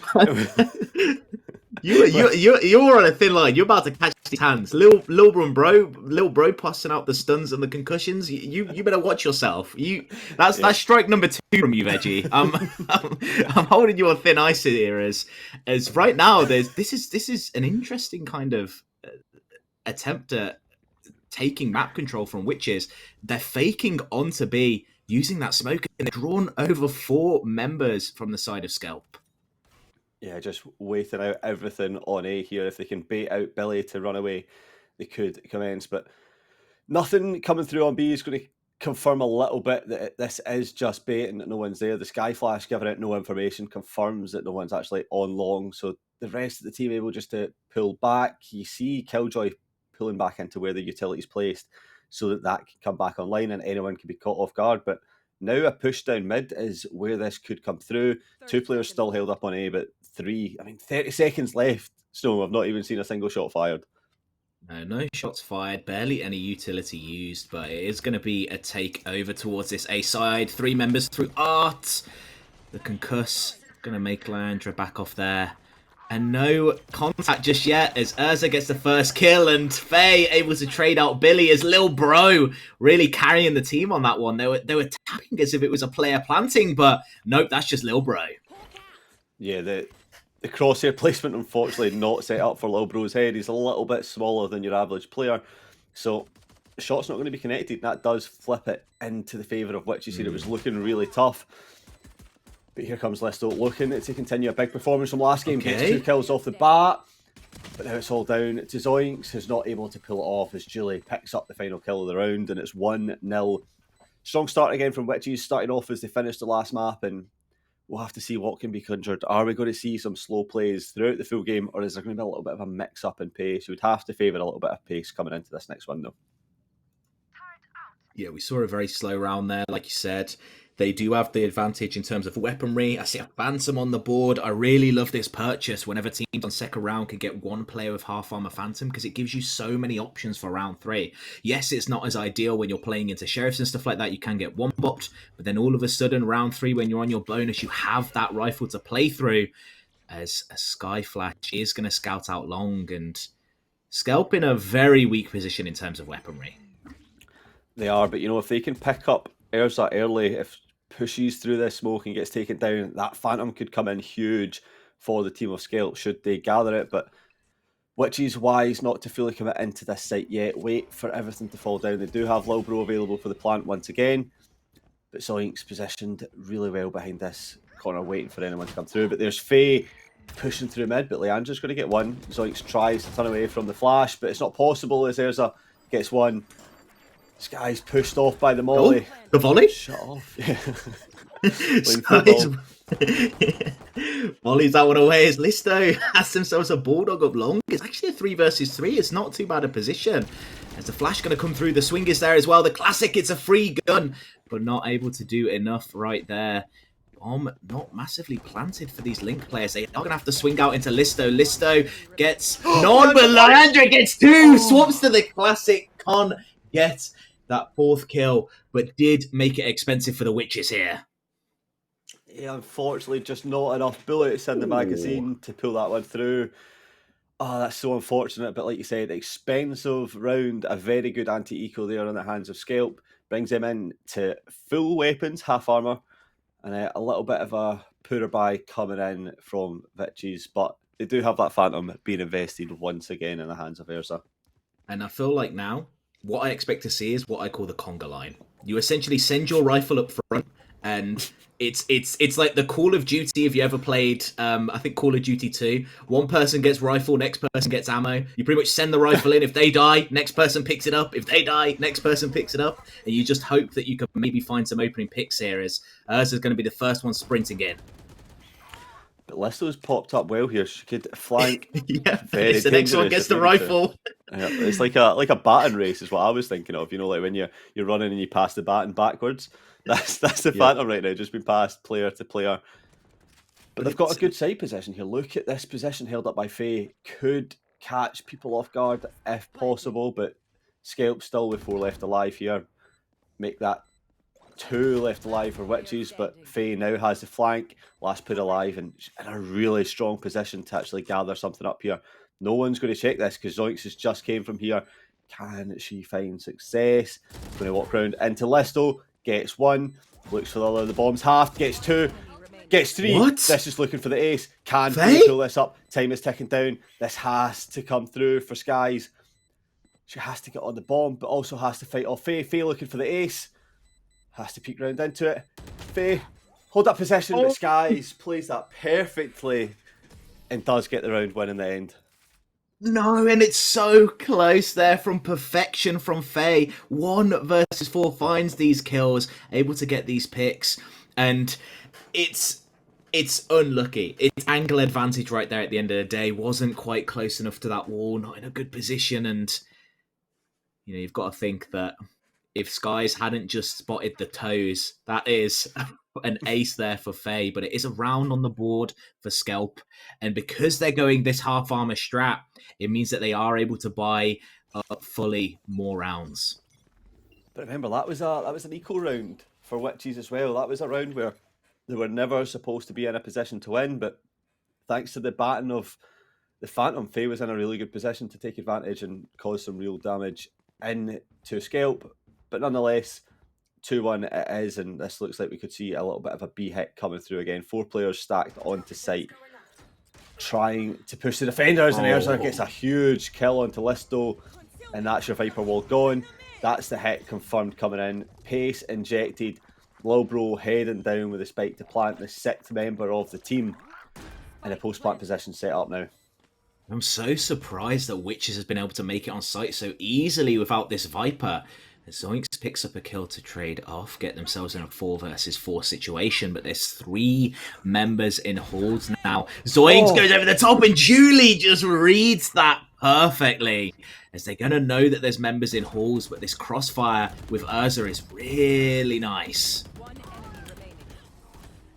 It's perfect, is what it is. It's not really nice, it's beautiful, it's perfect, and it does come through for them. 3 now on the board for Witches as they start to cement themselves into this game, and it'll force Scalp onto a poor buy back at the start of the game almost, but Sky's considering bringing in this Vandal, but just teases it slightly. Will they invest into this? It's going to have to be wise to see what they can do. 3 rounds to 1 now. Not the most dire situation. Scalp possibly in a better position than they were in that Lotus game. They were able to get 1 round back earlier. But mid control coming through now as they look for these fights. Classic versus Vandal, not a fight you want to take, but Listo does not care. And instantly with that, they're splitting the site though. If Scalp can predict this, if they can play off of each other, 5 versus 3 on site, if they all rush to A, and this could be horrific for Witches if Scalp's read this play correctly. Yeah, but the pinch is also going to come in huge if they can time it right for the hands of Witches. With the plant coming down now, the pins could come through. But can Scalp get through that water point at the right point in time? If they can, they take 2 guns off of Witches, but it's not going to be easy. The Vandals posted up from Witches to try and shut down anything. And look, they're just holding this water angle. They know people are going to pull through here. And it comes through as Ezra and Julie pick up 1, and Flump picks up the remaining 3. And it's too clean. What a spray right there. 3 members just caught out in no man's land. Just cannot really get themselves onto site as that Astra util is proving so pivotal. And what I was going to talk about before is I find it so intriguing that Witches are able to get themselves onto B site. They don't have that Viper to cut off that space. It should be a lot easier for Scalp to hold this site, but at the moment, they're not really dedicating members towards it. They're leaving Listo alone, and Listo not quite been able to win those 1 versus 1s just yet. And a little bit of a pivot from Scalp now, as they're going to use that Sky Flash to scout out down long B. It's interesting that the Killjoy lockdown was invested in that last round as well. Maybe feeling that they're going to be able to farm a lot more points coming into this and just get it used to confirm the round regardless. But a little bit of a slower start here on this round. Snow not wanting to commit into anything quite yet. Usually at this point in the round, they've already taken so much space up onto B, but now just starting to progress down slowly. Sky's in a good position if they can capitalise, but it will be checked as here comes the Viper wall to shut down any vision, and the knife to try and stop that. I love this. Viper can't get caught, but the Astral wall there is going to give them that space to get onto site.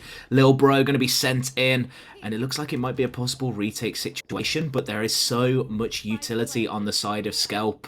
They have that lockdown. They can clear out halls if they want to. They have the Sky ult. The first fight is going to go the way as Faye gets 2 somehow. Just the lurk up through mid, looking for a 3rd now, and they are able to get it. But on site, a battle coming through as 1 versus 3 now. Listo going to be left all alone in a very, very rough position and a very difficult situation to play out. Yeah, she has it all to do and finds nothing as Faye shuts that down, and that's a huge play from Faye. That tactically you got that spot on, that the Astra wall just shutting down anything on B site. Everyone thinks that's where the hit is. Obviously that is where the hit is, but not checking out mid, and Faye's just able to fully come it into the mid angle, take out 2 players, and then just get the last one flanking as well, and that just turns the tides hugely into Witch's favour and wins around. Big brain play from Faye. MVP last map, and so far looking good to continue being MVP this map. And honestly, the part that I'm loving about this is the KO offers so much for this team. They're able to shut down, find out, scout where these members are, and if Killjoy's ever holding on site, they're instantly going to be shut down and not able to use that utility. And we see them walking up towards A. Yes, you see that there's a lot of utility from that Astra and Killjoy, but the KO ultimate is going to make that null and void. Yeah, especially when you've got that Viper's pick committed onto B site. This is, you probably want to hit into A regardless here, because it's never fun going into that green pit of smoke that slowly decreases your health, and it's not a nice fight to take if you don't have to, and that's why you see this pace coming in on A. The alarm bot and Molly's going to stop a little bit, and Leandra gets one, looks for a second, but Nat is there to get that. Smoke's just all over site right now. Plant starting to be put down this time. In person, his little bro's help isn't there. Smoke's once again coming down, concussion to try and stop anyone retreating, but it's not going to be enough as this is a 4 versus 3 retake now in the favour of Witches. Flash is going to go over towards Flowers to stall out any members that are there. There's some nice crossfires. Julie picks up one already. Lister looking for a fight, but they're in to 2 members. 1 versus 4 right now. As Skies, with it all to do, finds one, finds a second. Looking a little bit more doable here. Has the flashes available. Uses the first one. But they are going to be pinched from behind. The fight, the peak. They're just jiggling. They're playing with their food right now, which is proving that they are the birds of prey. Yeah, I mean, Skies does a really good attempt to try and get back into that, but unfortunately, not enough. Witches just have that little bit of magic, able to come through the round and keep it going. And I mean, look at their economy. It's built, it's stacked. Nat was on 9k at the start of the round, 7,500 to play with after a full buy, and Witches really starting to run away with this. We need to probably see some more, in my opinion, aggression come through from Skelp here. Try and take space and shut down. Don't allow Witches as much space as they've had, and just take the fight to them. You're winning some of the gunfights. You need to keep it up, but this KO shuts it down, and A site's clear already, just like that. And an over-aggressive peak there. Doesn't have the utility to be able to stall that one out. The Mollies is going to stop the plant for just a slight little while, but Bomb is going to go down, and look at them. They're already playing aggressive here. The Witches taking a forward angle, looking for a fight. Urza peeks forwards, not able to find that kill. Skies now trying to trade something out as Urza's already got one, and they get another. Skies being a pivotal player so far. 3 versus 3, but the Gecko ult is killed. The Killjoy ult is there, and this could be a winnable round for Skelp right here, but Witches say no. They want to shut it down. Listo, big kills coming in, gets 2, it's all down to Urza on the jet here, has the nice pop, has the shots, you have to stick it, gets 1, Leandra pops up, it gets the other, but there's not going to be enough time. Goes to 7 for Witches. Scale looked so good for it, but just not able to do it, Snow. And it's a millisecond off of that bomb being halved. They got it to halfway, but they didn't quite stick it long enough to get past that halfway point, and that would have been a 1 round for Skelp. And it's this game of inches, these small moments that really make the difference, and Witches right there are able to secure a very big round for them, forcing Skelp onto another save. Yeah, this is just flashback memories of Lotus at this point, so we're almost seeing the same thing, but I like this run it down strat coming up from Skelp. All 5 committing into this, trying to find early kills if possible, trying to just shut it down, forces Witches to find another path, but you know what, they've got the better guns, and they're able to just not take the fight, to be honest, and walk down into B. But Listo's ready and waiting, but not able to find the first as Leandra positions that turret ready to take first contact, and it does. Leandra has the ability to pop round, gets 1, looking for a second, but Nat shuts that down quickly, and Listo has to sprint away with her life, but site now claimed. Which team's attacking here? We've got we seem to have had a bit of an upsy daisy, a switcheroo as Julie hits 1 cracked shot but gets traded out by Skies. And the battle, Sheriffs are not a bad weapon to have for these long range fights right here, looking for those 1 taps. The bomb is down. They know that 1 is behind screens, but they don't have the utility to clear it out, and that smoke is going to do so much. They have to be thinking about screens now still. But do they have the time to even play this one out? Zoinks gets 1 kill on Urza. Flump just playing around in this smoke. You're right, I think the time is too little. It's too little too late as Flump gets 1, Listo gets another, looks for a damage kill but not going to find it. Has to try and commit, has to try and take any damage away here as possible, but Nat swings round and is going to get the distance to get away from the spike and save that gun as well. And it's so unlucky for them that round was going so well, but just a few nice shots hit from the side of Witches. Skelp wasn't able to trade off each other. They weren't able to kill that screens player. I think right now what I want to see, a pivot towards B, is they are going aggressive. They're taking that space. But the issue is they've always lost halls control. They've never put priority into holding halls. And especially when you're playing against a comp that doesn't have Viper, their ability to just hold that bomb and spam onto the bomb is a lot worse. You have that Viper wall to play for retake. I would love to see them just commit to holding calls, give them that B side, but they want to go aggressive instead as Billy gets one, gets a second, and they catch out Witches, and they've now got access to the bomb. Yeah, it's beautiful little adaptation here. Billy calling that one in huge. Like I said, has the spike in their favour. Able to just keep that under control. The smoke's going to come down and shut down any sight from Julie.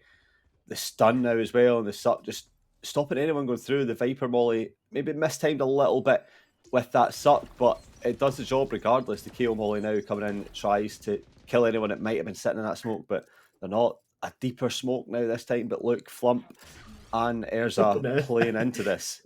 They're just like, guys, we've got B, rotate B. Oh, wait, we don't have bomb. It's one of those moments where you're in comp and you've walked onto site and you're like, why is there no one here? But this flank could be huge for them. But the Sky Ult is going to shut it off instantly. They know where these two players are now and the fights are going to come through as Flump swings out towards box, takes that fight and art, gets a first one, but Listo says no. Urza trades that out and it's a 2 versus 2. It's actually a good situation for Witches right now. They have them pinched. Yeah, it's all going to be down to who wins that first gunfight, but Zoink stays strong and Julie is able to peek round again and win at the pinch was just too good. But so we mentioned in the previous round that we didn't actually know who the attacking side was because it just completely role reversed, and you kind of seen it again there with Skelp going a lot more aggressive at the start, and both times they've done it, they've looked a lot stronger in the half. So maybe that is something that they need to be thinking about going into. I mean, they've got 2 rounds left, right? But maybe that's something that they take into future tournaments, into future rounds, if they can mount a comeback, maybe into the next map. The aggression seems to be a plan that, I mean, it's not worked for them, but it's certainly becoming a lot better than a default defense that they're managing to mount, especially against this Witches side. And this is nice. They're able to cut off the entirety of that A main. And yes, it gives up the orb, but Listo hopefully should be able to anchor this site. And right now, Veggie, it seems like Skelp is in a weird position where they don't have control of the map anywhere, but their utility is very useful. And that Killjoy ultimate, the lockdown could be everything they need as Julie finds 1 kill onto Billy and Art. And Listo being a little bit crazy right here. Yeah, pushed up right into this. Maybe unexpected. Gets one, but the lockdown! Oh!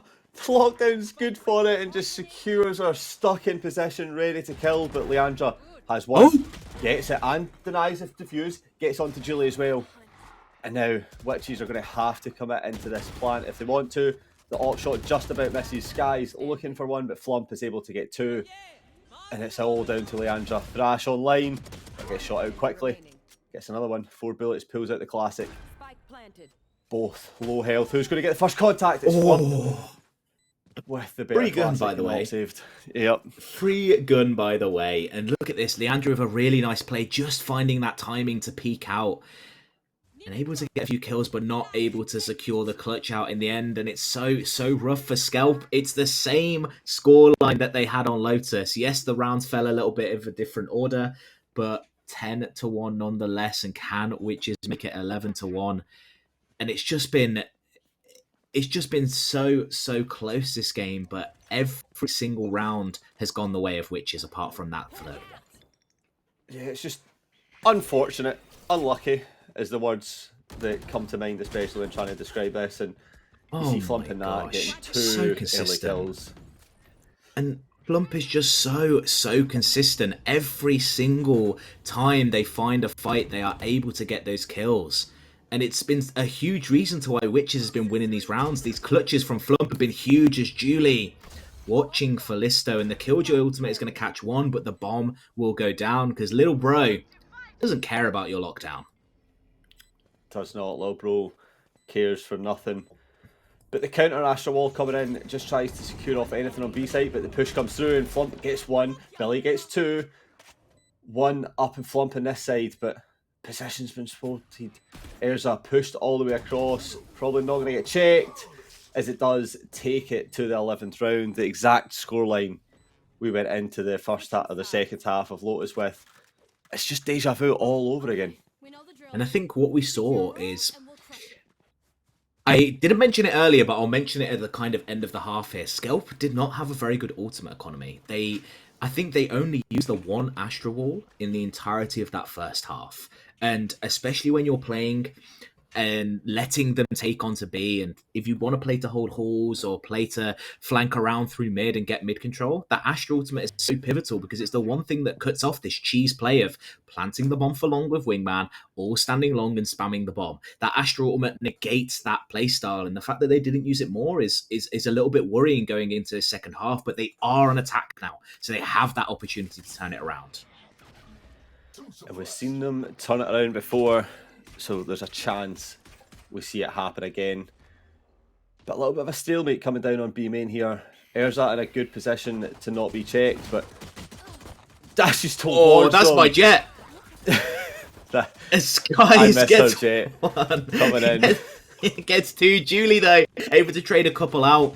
And right there, Erza cosplaying me. But the double flank coming through from Faye and Flump. And Flump has been so consistent at landing these shots and proving it right there as Faye looking to take this initial fight. But nope, Flump says that is my kill. I will be taking that. And Leandra, all alone, gets the first shot, has access to the bomb now, can maybe plant this one down or just look to rotate. Decides to go for the plant, but Faye pulls through and actually has good timing here, but Leandra gets the kill regardless, and it's 2 on the board for Scalp Nix, and confidence is back up. Snow, this is the comeback. It is, and it looked like they swapped sides, they swapped kind of personalities on that one. They just went full ham on the side of Scalp and found those opening picks and fights, and it looked a bit worrying because Witches played super aggressive by Pillar, looked to get pressure up B long, and they're completely swapping it around now. They want to get pressure outside A, they're predicting that Witches are going to rush here, and so many Astra Stars being used, but if Scalp goes towards B now, that site is so weak. Yeah, this is an interesting take of push up, secure the orb, and just give up sight, like you said, but not sure this retake's going to be advantageous to them with little to nothing to stop anyone coming on to B. They have to push through faster here. The Nano Swarm's going down, setting up for post-plant before plant has even gone down, and Listo finds that first kill onto Erza. That's just huge. The lurk is going to be possible. Can Listo peek round into mid here and get the 2 holding down at the bottom? She could have great timing, but it's been watched. This is all down to what Listo can do. Listo peeks round, looking for one. Not able to find it quite yet. It's Faye, huge with that free gun. Takes out Listo, and that shuts down a lot of danger. The flank? The flank! They're able to get 2 off the flank. It's a 2 versus 4 now. The peek out from Flump isn't able to get anything, but they're on to site. They have the space, they have the pressure. Zoinks picks up another. They're taking the fight into long, but Nat wins that one out. It's all for this Jet to do. Little Bro's defusing the bomb, but they don't know. A Little Bro gonna secure the thrifty for Witches right there in a round that should not have been theirs. Yeah, the 6th team member coming in absolutely massive. And that's how you win an eco round, I suppose, right? Take the space that's left unopen, take advantage of the flank, maybe get a little bit lucky on the shots being missed from Listo down mid, but Faye takes full advantage of that, showing why she's been such a huge player in this opening round of fixtures that we're getting to see. And Witches once again 1 round away from progressing to the next round, and they'll be feeling good for it. Loads of wiggle room to play through. I mean, what's that, 10 rounds advantage to avoid overtime? They've got to be feeling like they can win this one with ease. Scalp. Let's make this one a little bit interesting. Pressing towards mid now. The flash is so good. The peak is there as well. It's a good start to this 15th round right here. They've already found that opening kill, but they're moving towards the site that has so many members hovering here. 2 players here now. Nat could find the timing. Oh, this could be beautiful. Guess one. Looks round for another. This guy gets a bit Flump once again. Finding 2 kills. Looks for the last on site. But Listo's there to get the kill, and is now joined as the plant starts to come down, but here comes the push. The Phantom, good for one from Julie, good for two. And that is all she wrote. 13 on the board for Witches. Progression to the next stage of the competition. Snow, and you've got to say they looked really good for it. Statement game from the Witches right there. Look at these plays. I mean, there were some amazing shots hit from both sides, but at the end of the day, I feel like we've got to talk about Flump and Julie. This game is so consistent. Anytime those players were on our screens, they were hitting some amazing shots. Flump, always good for two. Always good for two. If they hit the site that Flump was on, Flump was always getting one, always getting two, able to find those kills so consistently. And it meant that this side of Scalp was always at a disadvantage. They were always having to play numbers down.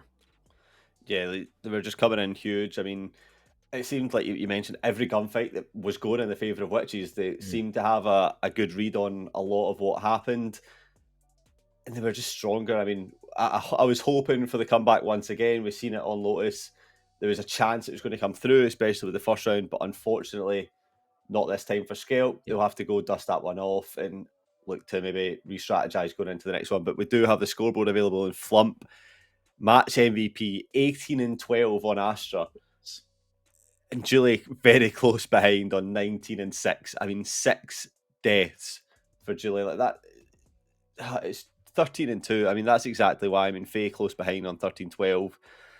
It's just an all-round performance from Flump, like you mentioned so many times. It's just phenomenal performance, and it will see them through into the next round. And we see there that kind of the difference between playing that comfort and playing towards what is established as kind of the pro meta, because so often, and I spoke about it, we see Viper all the time on Pearl. Viper is pretty much a must pick whenever we watch VCT or anything like that. But the side of Witches just goes, no, we're going to play single controller. It's our comfort. It's what we're used to. And the way that they negate that difference in those agents, they play aggressive. They dash onto site. They just don't care about the Viper wall. They don't care about the smokes. They swing through it. They look for these fights. And it meant that they're always playing from site. And this Gecko was almost so pivotal for them. So many rounds where they were able to get a defuse off, able to get a plant off when they shouldn't have. And it really pushed them over the edge there. Yeah, the Gecko's one to highlight for sure. It adds that extra element of, especially when you come down to one of those last rounds where Lil Bro's diffusing, you have to be more aggressive in the hands of Scalp. Like, you know it's not a fake because Lil Bro doesn't fake. Lil Bro is a pro. Lil Bro goes the whole way. Yeah, and it Lil Bro's forces you. Yeah, exactly. Yeah, Lil Bro is that sixth man for a reason. And it just forces you into positions that maybe you don't want to be in, to take fights that you don't need to be in. Planting, I mean, it's almost a certified plant every round unless you want to bait out util, and we've seen it. I think it was round 1 when Lil Bro planted for the first time for Witches, and the shots are just above Lil Bro's head, and it secures the round and actually baits out the shots. I mean, Gecko, is that something we're going to see more meta of? It could possibly be if teams can find a way to take advantage of them, for sure.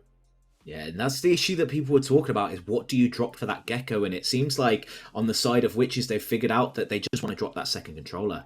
They play the single controller. They played the style so well. Yes, they're not able to cut off as many angles, but it doesn't matter if you have that extra utility in terms of those flashes. In terms of when they played Lotus, they had that Sova so they could scout out these angles, and it gave them so much freedom to play aggressive. And Witches just really put on a performance this game. And that's no discredit to Scalp. Scalp had those rounds where we saw that it could go either way, but in the clutch time, the crunch time, when it really mattered, Witches were always able to win. Yeah, he just managed to clutch up when it mattered, and that's exactly what we see. And that's kind of all I've got to talk about at the minute. Unless you've got anything to add, we will be heading into a nice little break to get ourselves revitalised and energised for the next max up. I think that's all from me.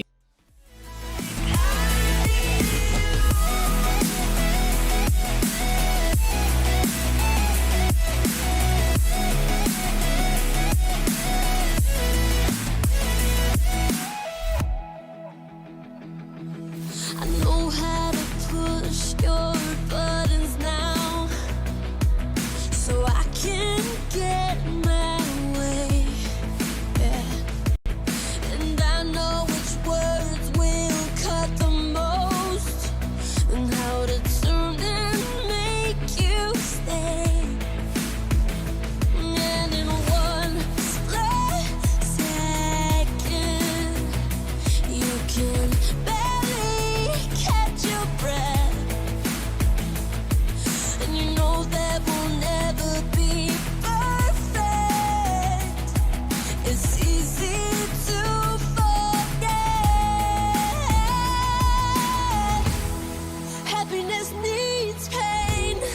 like the ground needs rain and fire breathes flame, like I need you.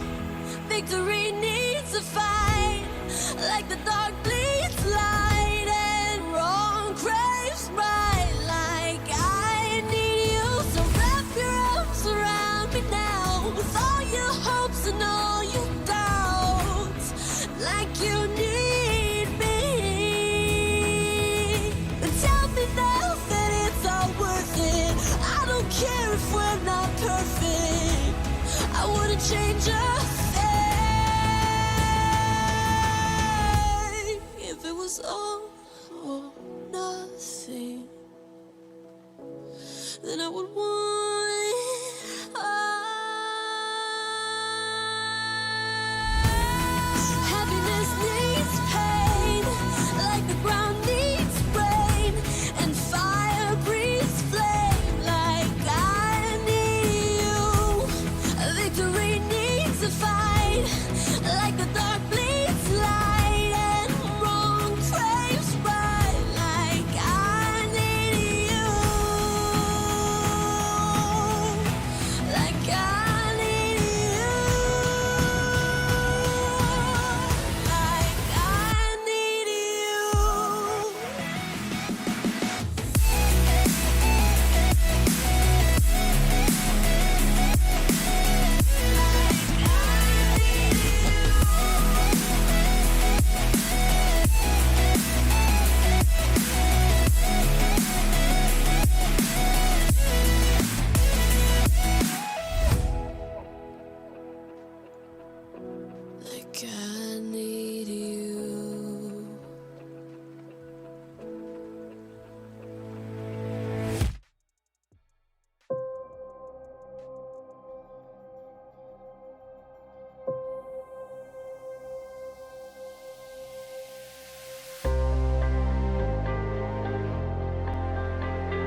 I get up.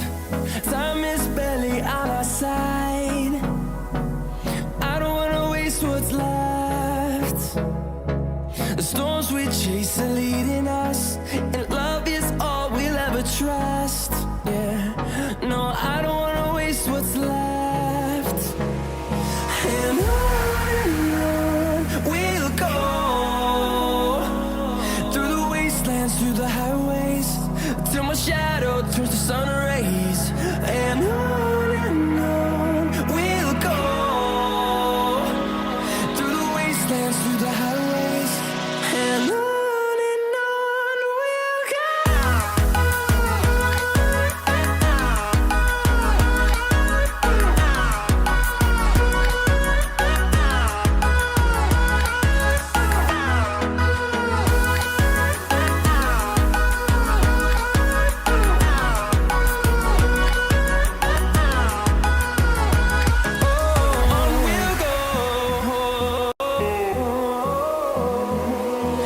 Finding life along the way, melodies we haven't played. No, I don't want no rest. Echoing around these walls, fighting to create a song. I don't wanna miss a beat. And on we'll go, through the wastelands, through the highways, till my shadow turns to sun rays. And on we'll go, through the wastelands, through the highways, and on we'll go.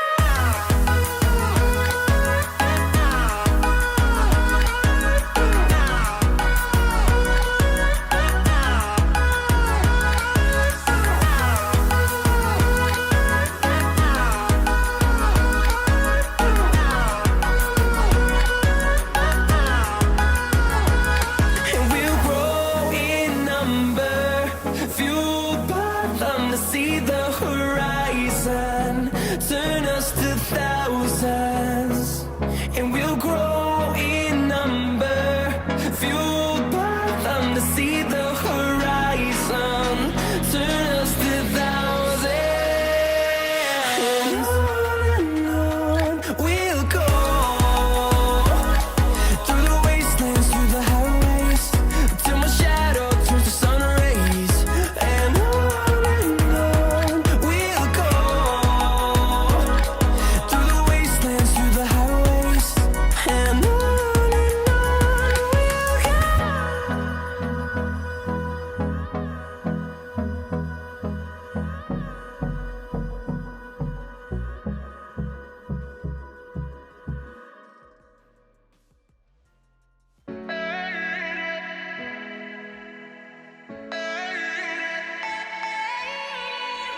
Brother, sister, can you hear that?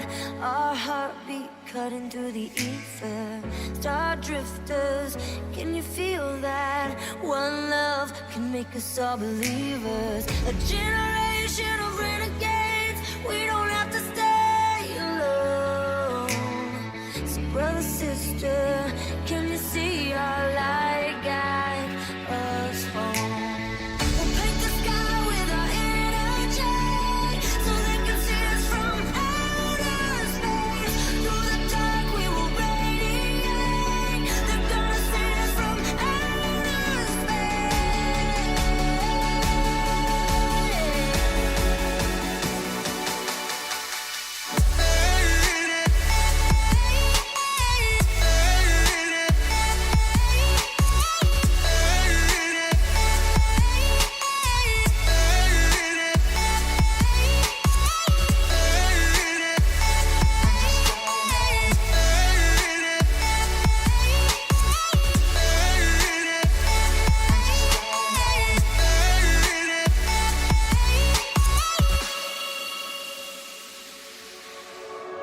All the faces in this ocean come together, making memories in motion.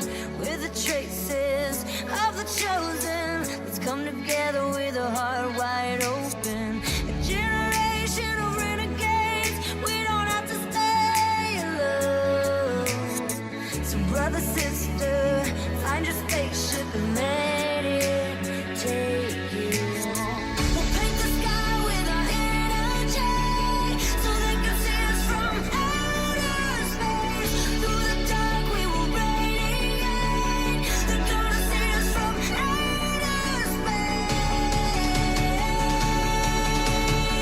They're gonna see us from outer space.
until I'm dead, no good at pacing. Push me past my breaking point, but it don't even faze me. You think you got me beat, I guess you don't know who you're facing. I got places to go and you know I'm gonna make it. Adrenaline is pumping, feel it running through my veins. And feel the rhythm in my bones, I put my soul down on the pavement. Nothing can slow me down, I'm coming, so don't look now, girl. I'm a run like it, ignoring all the warnings, so don't look now, girl. I'm a run like it.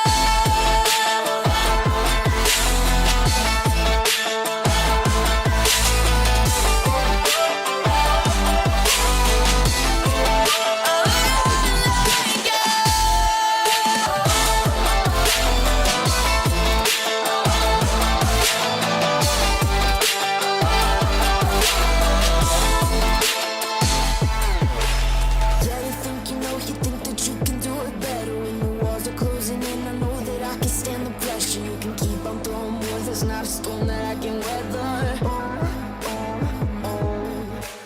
I'm not gonna lie, I might be fueled by my aggression. It can make me lose my mind, I guess I never learned my lesson. In the end, I won't give in, I know for this that I invest in.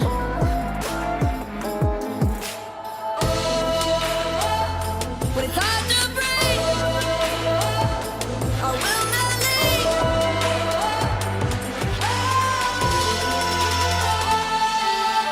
Nothing can slow me down, I'm coming, so don't look now, girl. I'm a run like it, ignoring all the warnings, so don't look now, girl. I'm a run like it.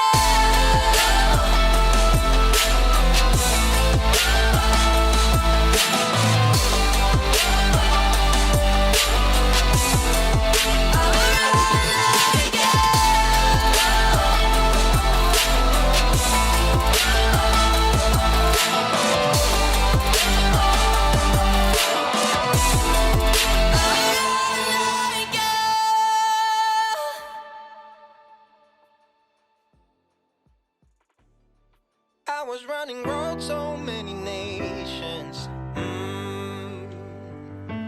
Even when it's so sweet, I end up seeing red. Is it such a ghostly revelation? I may have fucked up all my chances. Yeah. And we ain't sleeping on the floor again. We never sleeping on the floor again. For the ones who didn't make it out, for the ones that didn't see the life, for the ones that never cared, never gave a thought, found no happiness in that brand new car or the house you bought. I see you talking about the love you lost, and it was gone like way before you ever thought it was. Yeah, I took my time, no quick ones, quick run, quick gas to get back there. Hot roads, I didn't think I'd come back fierce, cause I was running roads so many nations. Even when it's so sweet, I end up seeing red. Is it such a ghostly revelation? I may have fucked up all my chances.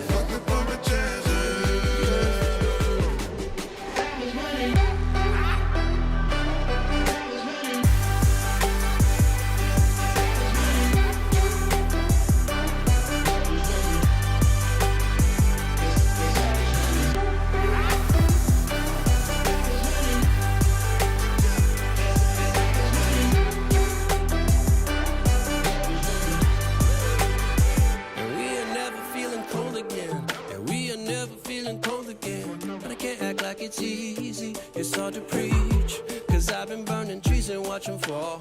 If we cannot breathe out, we go forward. Sure, I was searching for cure. Fishing a little wildlife. And when I'm low on fuel, I'll still be running till my back broke. Halfway, lost hope and I checked it. Hard roads, I didn't think I'd come back fast. Cause I was running roads so many nations.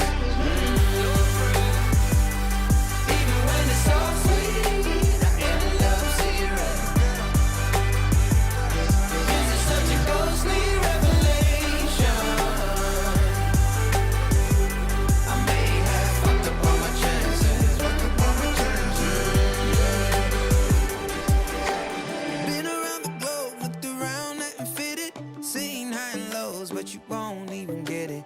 Been around the globe, think it's time to admit it's not the end but the road, and you won't even get it. Been around the globe, looked around, not been fitted, seen high and lows, but you won't even get it. Been around the globe, think it's time to admit it's not the end but the road.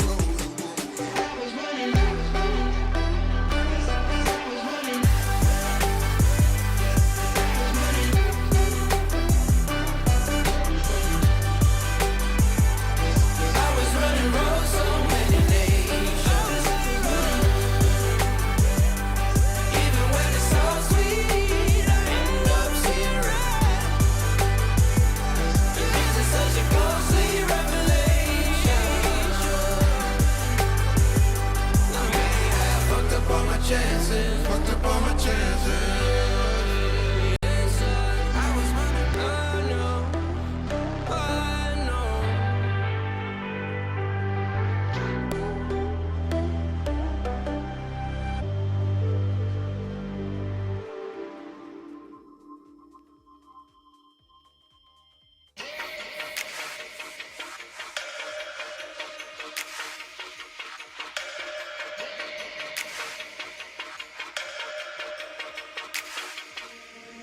We are people down foot when the sun goes down. We are people down foot when the sun goes down. We are people down foot when the sun goes down. We are people down foot when the sun goes down. When the sun goes down.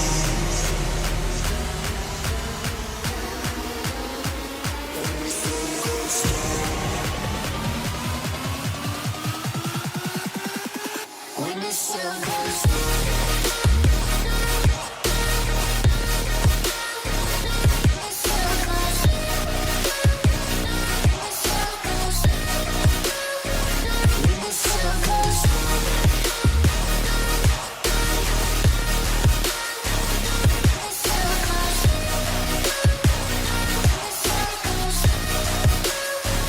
when the sun goes down. When the sun goes down.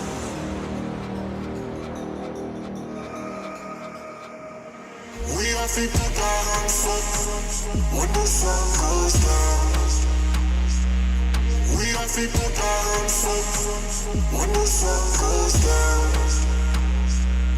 We are people down foot when the sun goes down. We are people down foot when the sun goes down. When the sun goes down. When the sun goes down. So feeling alone.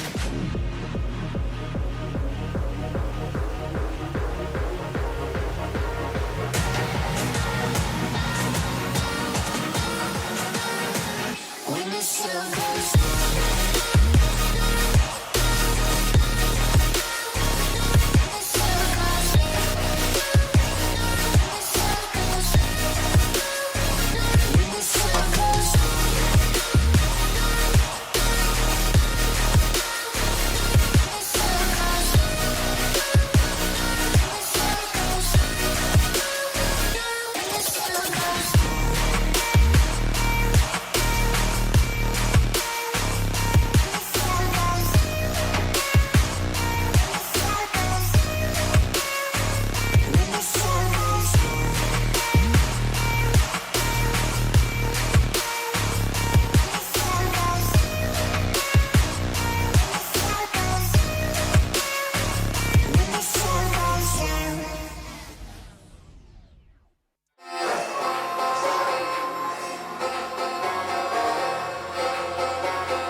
inside my own world of make-believe.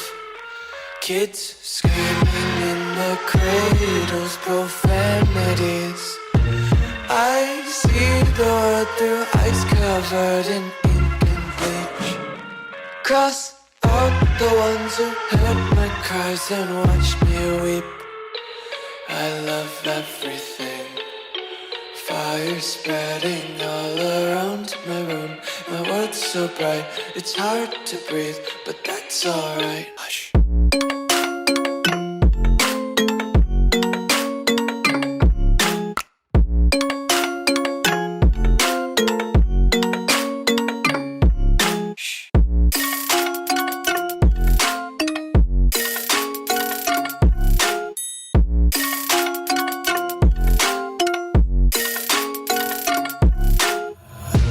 Take my eyes open to force reality. Why can't you just let me eat my weight in glee? I live inside my own world of make-believe. Kids screaming in their cradles, profanities. Some days I feel skinnier than all the other days. Sometimes I can't tell if my body belongs to me. I love everything. Fire spreading all around my room. My world's so bright, it's hard to breathe, but that's alright. Hush.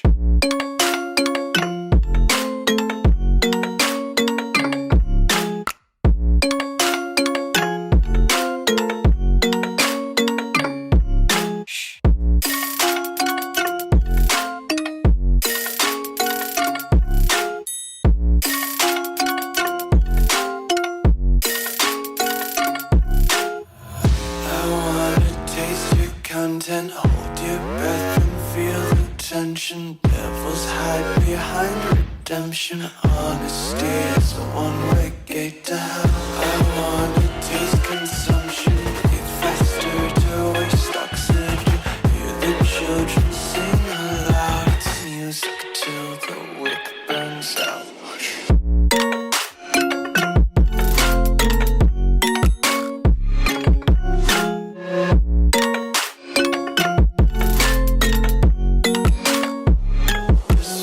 Be carefree lately, yeah.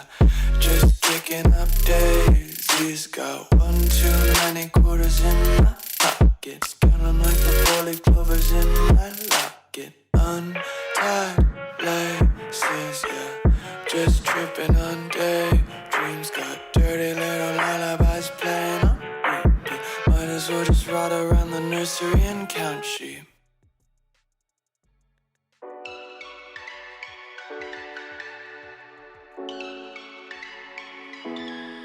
We had a barbecue in San Tropez in May with some friends drinking booze, getting all loose. We drove the cars to the beach on the outside of the street, sat around a bonfire, eating marshmallows all night. We were young at the time, I know it, but you were so damn fine. Couldn't get you on my mind. We were young at the time, I know it, but I wanted something more.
in the room.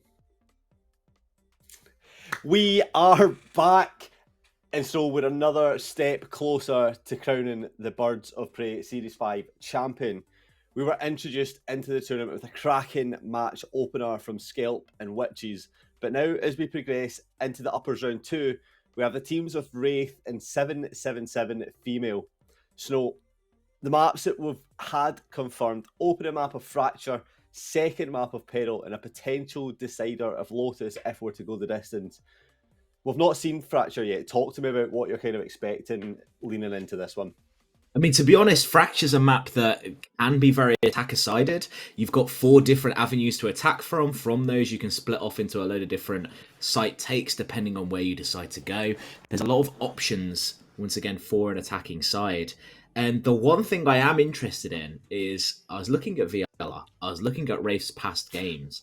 They have played Fracture, and they played Chamber on it, which would be very interesting for me to see.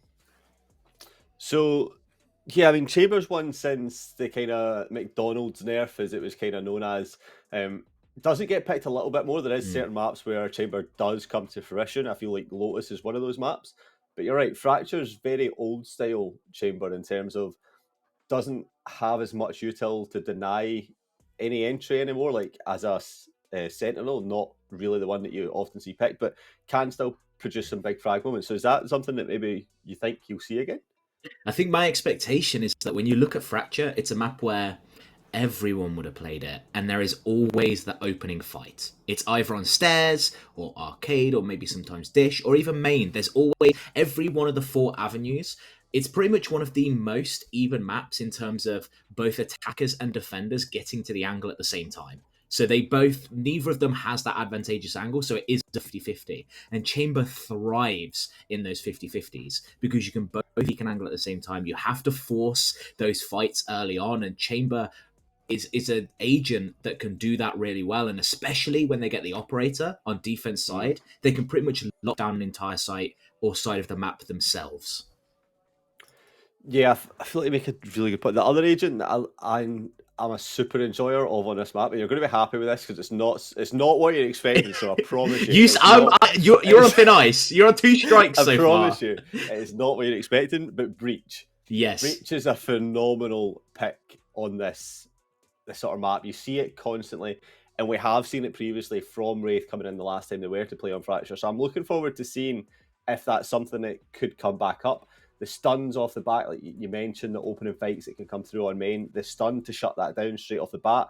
If you're maybe someone peeking off of A main, the stun can provide the excellent, just straight down off a spawn. You mix that up with a raise nade as well. It's a free opening kill if you can time it perfectly. And that could be something that we see from Wraith. But duelist-wise, who's your go-to duelist when you're playing into Fracture? Are you expecting to see kind of your Neons, Jets? What are you thinking? I mean, this map is Neon supremacy. This map is built for Neon. Not only just the fact that you can quickly rotate, it's such a small map, so Neon can pretty much defend both sites and be that pivot. You can play 2 on each site. Neon pivots between the 2 sites depending on where you get contact. They also can be super aggressive. There's really good angles for the stuns, but I think the biggest point is that wall. It essentially serves as a smoke. You go through main, you can go through arcade, you pretty much can put off sections of the map that you can claim as your own, and when you pair it with something like you said, a breach, or even something like a KO, you flash out of that wall, you can make so many aggressive plays. This map is built for that character, and I think it's why it's one of Neon's highest pick rate maps. Yeah, I mean, you see it kind of coming through from Optic, I think, with the first team to really cement Neon into that pick. But talking about teams that maybe slightly change the meta and how people play this, we talked about this agent quite a lot for the map of Peril, but Viper is an agent that's starting to come through a little bit onto Fracture. It's still a very underused agent, I think, on this map, and I think rightly so underused. It needs to be like timed perfectly, and there's a lot that goes into it.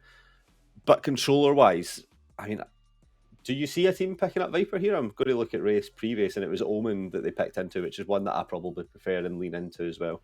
Yeah, standards for this map have kind of been Brimstone if you're in a single controller. Omen as well has been picked a lot. But I think a Viper with an Omen pairing is actually really good. Omen provides those one-ways. He can smoke off angles that Viper can't. There's some really nice one-ways that you can utilize to your advantage, both on attack and defense, which isn't the usual for both maps. The attackers actually have one-ways that they can utilize with the play that Omen. The biggest example is we talk about that A main angle that everyone always fights on. You can one-way that off as the attackers and make it an advantageous fight for yourself, make it so that anyone fighting you has to swing wide. And it just is, it gives you so many more opportunities. But I think my expectation is we see Brimstones here because it is kind of the bog standard that most people run.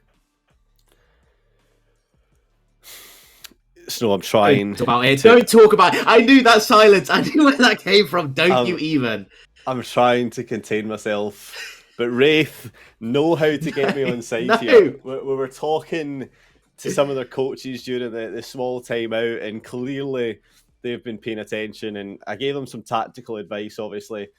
And it seems that Egg and Bins are taking that advice on to an absolute main. Your advice is not something to go off of. Remember who you supported in the last match. Remember who you, obviously you're unbiased, but you had that Scottish pride and you wanted, you know, I forgot even who played. I know it was Witches.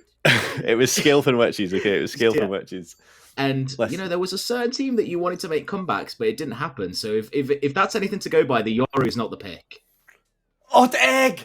Oh. I told you. Yep, no, it's not happening. Stop. I just got debated so hard. Egg, why are you going to do me like that? You need to put in the boiling water and boiled for your misdemeanors to me there. That is disgusting. But listen, Killjoy's a good pick on this map as well. Can hold the site down quite well. We look at the side of Wraith with Breach, KO, Brim, and Raze, and then you've got the side of 777 bringing in Breach, Sage, Neon, Brim, and Killjoy. I quite like the Sage. It comes in, obviously you have that free Raze available whenever you build up the ultimate points, but the wall can come in so handy as well when it comes to just shutting down an attack, especially on that B side. If you want to shut off Arcade to anybody, you just pull out the power and it's gone. Nobody can access it with that wall, and it's one that we might see coming in clutch. Double Sentinels versus double Initiators. This is going to be an interesting little matchup. Like you said, that Sage, it adds a lot more, especially I think big part of that decision is the fact that they are starting on defense. They want to rack up these early rounds. Fracture can be one of those maps that is attack-sided if they're able to get momentum and start to force the issue. And saying that, a 5-person Arcade push coming through right now. Flash at the ready here. Could catch off Keeney off guard. And here comes the Satchels into heaven. And that wall just shuts down tower. Look at that. They're trapped. The mousetrap's played perfectly as Keeney looks for 2 kills, but unfortunately isn't able to get it. But the wall is now broken. And Ray's able to push through and pick up that kill. It's a messy round to start with, but there's 3 left alive for 777 and Wraith down to 2 players. The spike not accessible quite yet. And we're going to have to see what can they do. Can they pull anything out the bag? Positions in good spots here, but the whiff's just ever so slightly onto Raze. So low health. Can she capitalise? The stun comes in perfectly and it's 2 versus 1 now. It's access to that stun, looking for these fights, maybe trying to isolate some 1v1s. That is the angle, the avenue that they want to look for. 40 seconds still, so there is time. They have a little bit of time to play with, but both these members are going to group up together, make it into a crossfire, and this round becomes so much harder, but Vivi's found an angle for a 1 versus 1. Finds another, finds a headshot, and they are going to secure themselves this pistol round on the side of Wraith. That is unwarranted, uncalled for. Unexpected and downright down and dirty. Wraith Vivi with a double kill at the end to seal that round up, and I mean that should have been it. There should have been no possibility to win that, but Vivi comes in clutch and seals the first round for Wraith, putting them on the board. And I understand the thought process there. Varen trying to force a kind of crossfire where they can swing off of their teammate's angle, but they weren't able to make it happen. There is full aggression coming through. They've detected all 5 pushing out B with that KO knife, and the A site is wide open. But not only that, the spawn. there's going to have to be so much for this 7-7 side to clear out before they can get anywhere near this bomb site. Yeah, but look, they've all pushed into spawn, but it seems a like conga line. 777 of they've anticipated it and they're pushing onto dash do. Come and do the conga. Do. 7-7's gonna die. Oh, but maybe not, as they find the first kill already. That's one over to them. It's a good start as they try to make something happen off of this retake, but they are going to be smoked off. I can't even with you.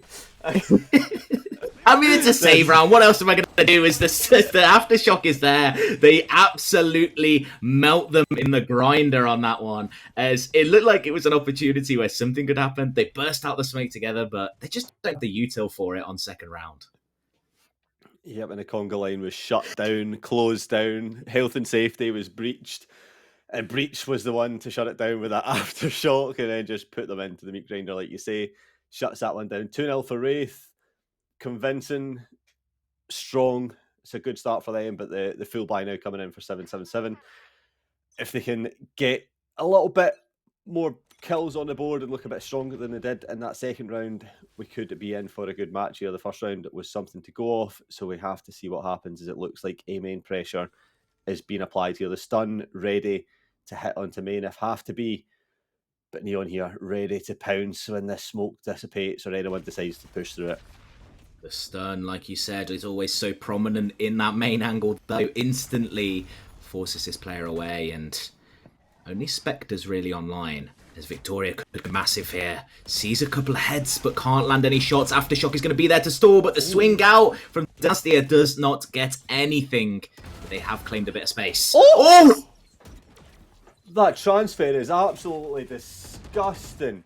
Wins the fight, cleanly takes out two, and now it's down to two members left alive for Wraith here in this 4 versus 2. Victoria is going to flash out, blinds both the opposition teams that are down below. Can they find more? No, Bot gets two. Looks for the third as Mills tries to push up, but not able to do it. Baits the rope. But I think they hear the reload there, Veggie. I think they know. Yeah, and the turret's going to give it.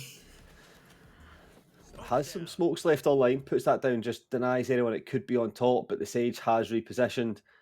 Has to go into this double swing, but Mills is there with the Vandal. The weapon diff wins that fight, but that was close. Yeah. 3 members going down as well. It means it's definitely going to force them onto a weaker buy.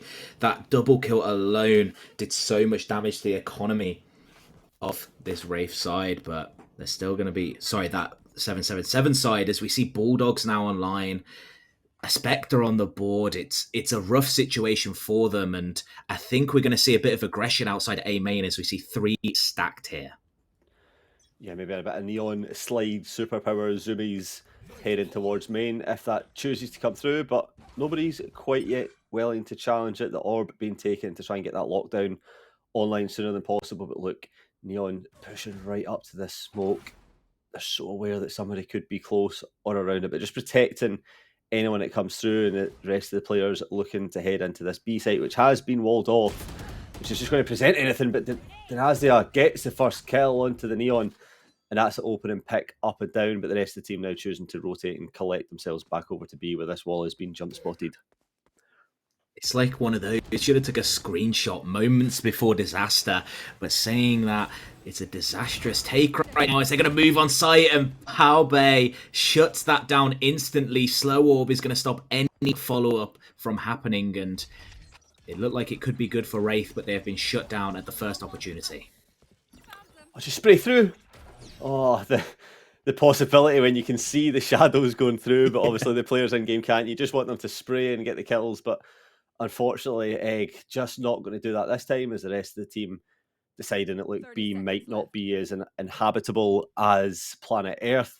We'll decide to change across onto A and try and take this Killjoy who's left here alone. But they'll have to win this opening gunfight. Yeah, they've guessed right. Using that utility to just sense whether there's anyone there. Going to peek out towards drop. The Brimstone ultimate to clear off the site. Bomb is going to go down, but they found a pick on the Lurker, and Mills has got another one.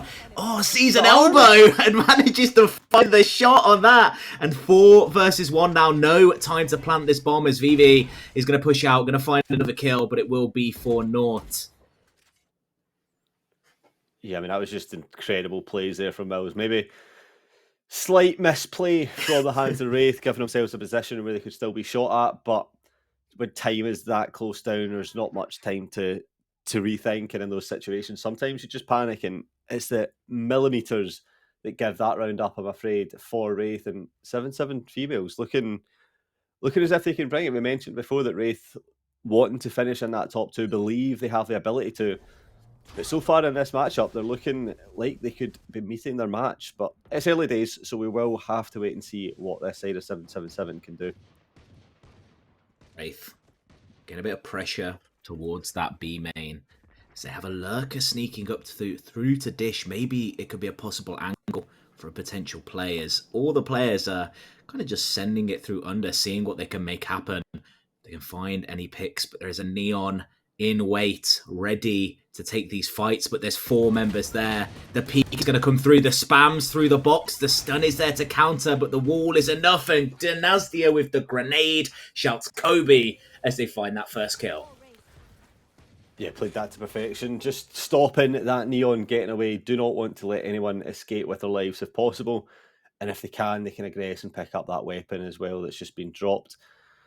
But now they know the fight's going to be hard over here, especially with that stage position being given away. So they're once again aggressing over to A, where it is just Mills progressing. Look, you already have Egg on site, given the call that site's clear, but the team is starting to rotate into position. They need to capitalise on this push that's going to come from Dish. If they can shut it down, they have a point that they can through. There goes the knife, trying to stop out Killjoy's util, but lockdown also available, and if Victoria can get a kill, could pick up the Rolling Thunder as well, which could be absolutely pivotal in this retake position.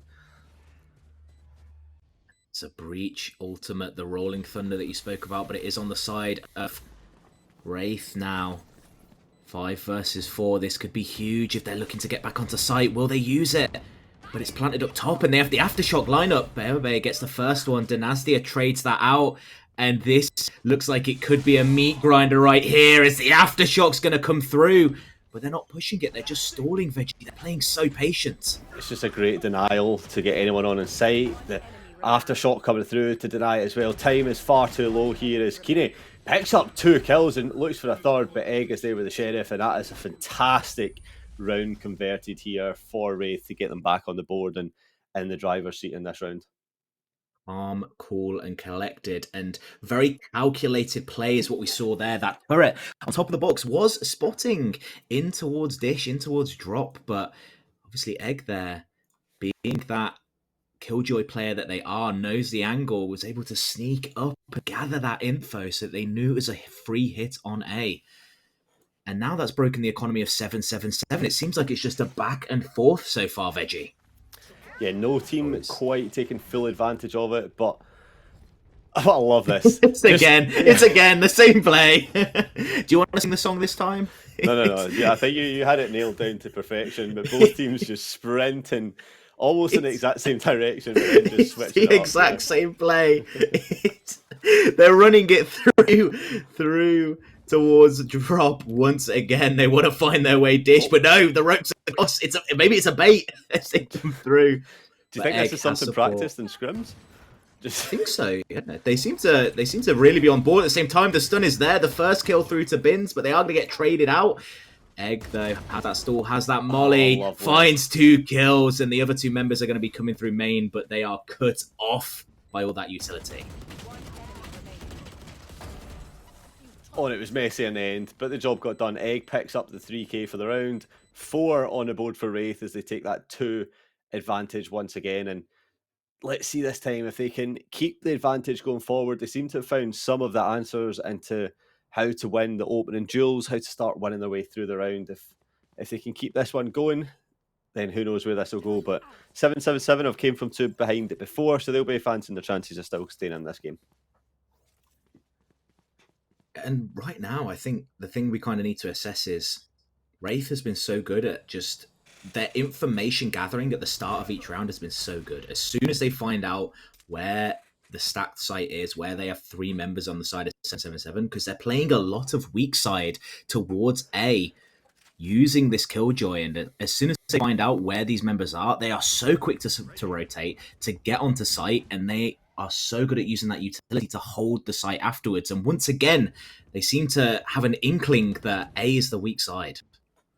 Yeah, they really fancy having this opportunity of pushing onto A, relying on Mills to hold it down, but unable to really stop much coming in, playing for the after plant here. The retake, can they pull it through? The Rolling Thunder is online. It could come in, but the KO ult as well, just going to shut anything down if anyone trying to come in, which is huge for the sides of Wraith. It means that Rolling Thunder can't be infected just yet, and it's just going to result in some spam coming through from 777 as the time ticks down and goes slowly into the favours of Wraith. Pushing through. VV's got a good angle here, but the Rolling Thunder is going to hit all of them, and the wall up as well means this round is almost unwinnable. They're trying to spam it. They have the orbital strike. They're going to be able to get a couple kills already on the board. 4 versus 3. The bomb is already halved. It's going to have to be stuck. The molly's there, but it's in time. They're able to get it. Pros don't fake, Veggie. That was perfect. The molly just a little bit too slow to get onto the spike, and Mills just holds on for dear life, prays to whatever god there may be, and the call is answered, and they do get around back. And a timeout now being called up here for the sides of 777, thinking that, look, things are going slightly our way, but we need to adapt and try and find a way so we're not playing so retake. Maybe find a way to hold on to the site for a little bit longer so that there's a less time coming in for Wraith. But Alex will have that job cut out for them. If they can find the answers, then this could get even closer. 4 rounds to 3 now, and that round was like being on a tightrope. It could have went either way. They were teetering towards each side, being able to pull that one out, but 777 just commits. They stick to the bomb. They find the plays that they need to, and they are able to secure that round out. And going into this round now, a timeout, which means we might see a potential pivot from the side here. I'm not even sure who called that timeout. Alex is a 777 coach, I believe. 777. So interestingly, that 777 win the round and then call the timeout. You think they've come from 2 behind before, that maybe they should be confident that they can keep an advantage going in here, but you see that the actual weapon power isn't fantastic with how close that last round was. Everybody dying in the end, and Wraith still able to bring some big guns into this round, as I like to refer to them.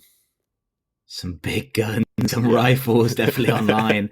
And I think maybe that timeout is kind of Alex, their coach for 777, realizing what the issues are at the moment with their holds, and they are pivoting to a bit more A aggression. Killjoy now pivoting towards that B. And Mills, this could be a huge right here as Kine just jump spotting, as Egg already able to find that opening pick. Yeah, Egg's coming in huge so far for the signs of Wraith, managing to deny stuff, and Wraith bot now getting the plant down, which flicks the time on to the defenders, sort of switches the classical matchup that you see. The roles are reversed for these teams as 777 now need to attack the site, find their way back in, and that's how to do it. Start by taking one out. This lockdown from Egg, though, could be huge, but it all depends on the fight that comes down from the bottom as Victoria gets one. Rolling Thunder invested to deny the plant, and a nice headshot coming in on Balby, and Egg bringing it down, and Victoria are going to get stuck in a Killjoy now, and it's basically over if Egg can get the timing onto here, cut off anything as Victoria, but there's no time anyway, so it's just going to play for damage. Can they shut this one down? The bomb is half though. Oh no. I saw there was a potential world. I saw the half on the bomb where maybe they could have got that, and not quite, as Wraith is able to pick up that 5th round off of the timeout from 777. So that's not what you want to see. They took that timeout, and what you've always got to remember, timeout for one team means the other team gets to talk as well. And Wraith, with some really nice utility usage, able to secure that one, as 777 is now has no money. They're broke. They're more broke than I am, Veggie. That would not... I mean, that is difficult, actually. I was going to say it wouldn't be difficult, but it would be difficult. You are a broke ass person. Yeah. I couldn't say the word I wanted to, so I went nice. Yeah, you kept it PG, so thank you very Yeah. much for that. I love that 777's go-to strat for saves is just the conga line. It's just send everyone. We're all going together, and I love it. It's the one way to ensure that you're at least able to trade each other out and get yourself some rifles on the board.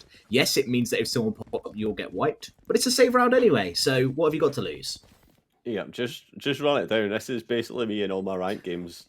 No strategy, just full send wherever you want as a 5-team, and you never know. Like, if you can trade off each person, then it's one, right? You get you get the first kill, you get a free upgrade into Vandal, and they almost had it there, but Wraith just taken down one at a time, and it's all down to Balbe, but Vivi once again coming in strong at the end and seals up the 6. As Wraith start to build this up, three-round advantage now coming into this, building the gap. It's looking like they could be progressing into this next map as Strong Victors finding their feet now, proving why they believe they should be a top 2 team. And they're certainly starting to prove it. And I hate to admit it, but the conga line strat would work very well with a Yoru. You just let Yoru lead the conga line, and you've got an instantaneous advantage. But harping back to what we're playing now, what's going on right here. I'm not even going to let you comment on it. You're not allowed to talk about the Yoru. As Rafe, like you said, they're playing this one a bit more patient now. They're expecting some aggression from 777, and they just want to use the start of this round to just gather that information, which they've been so good at doing.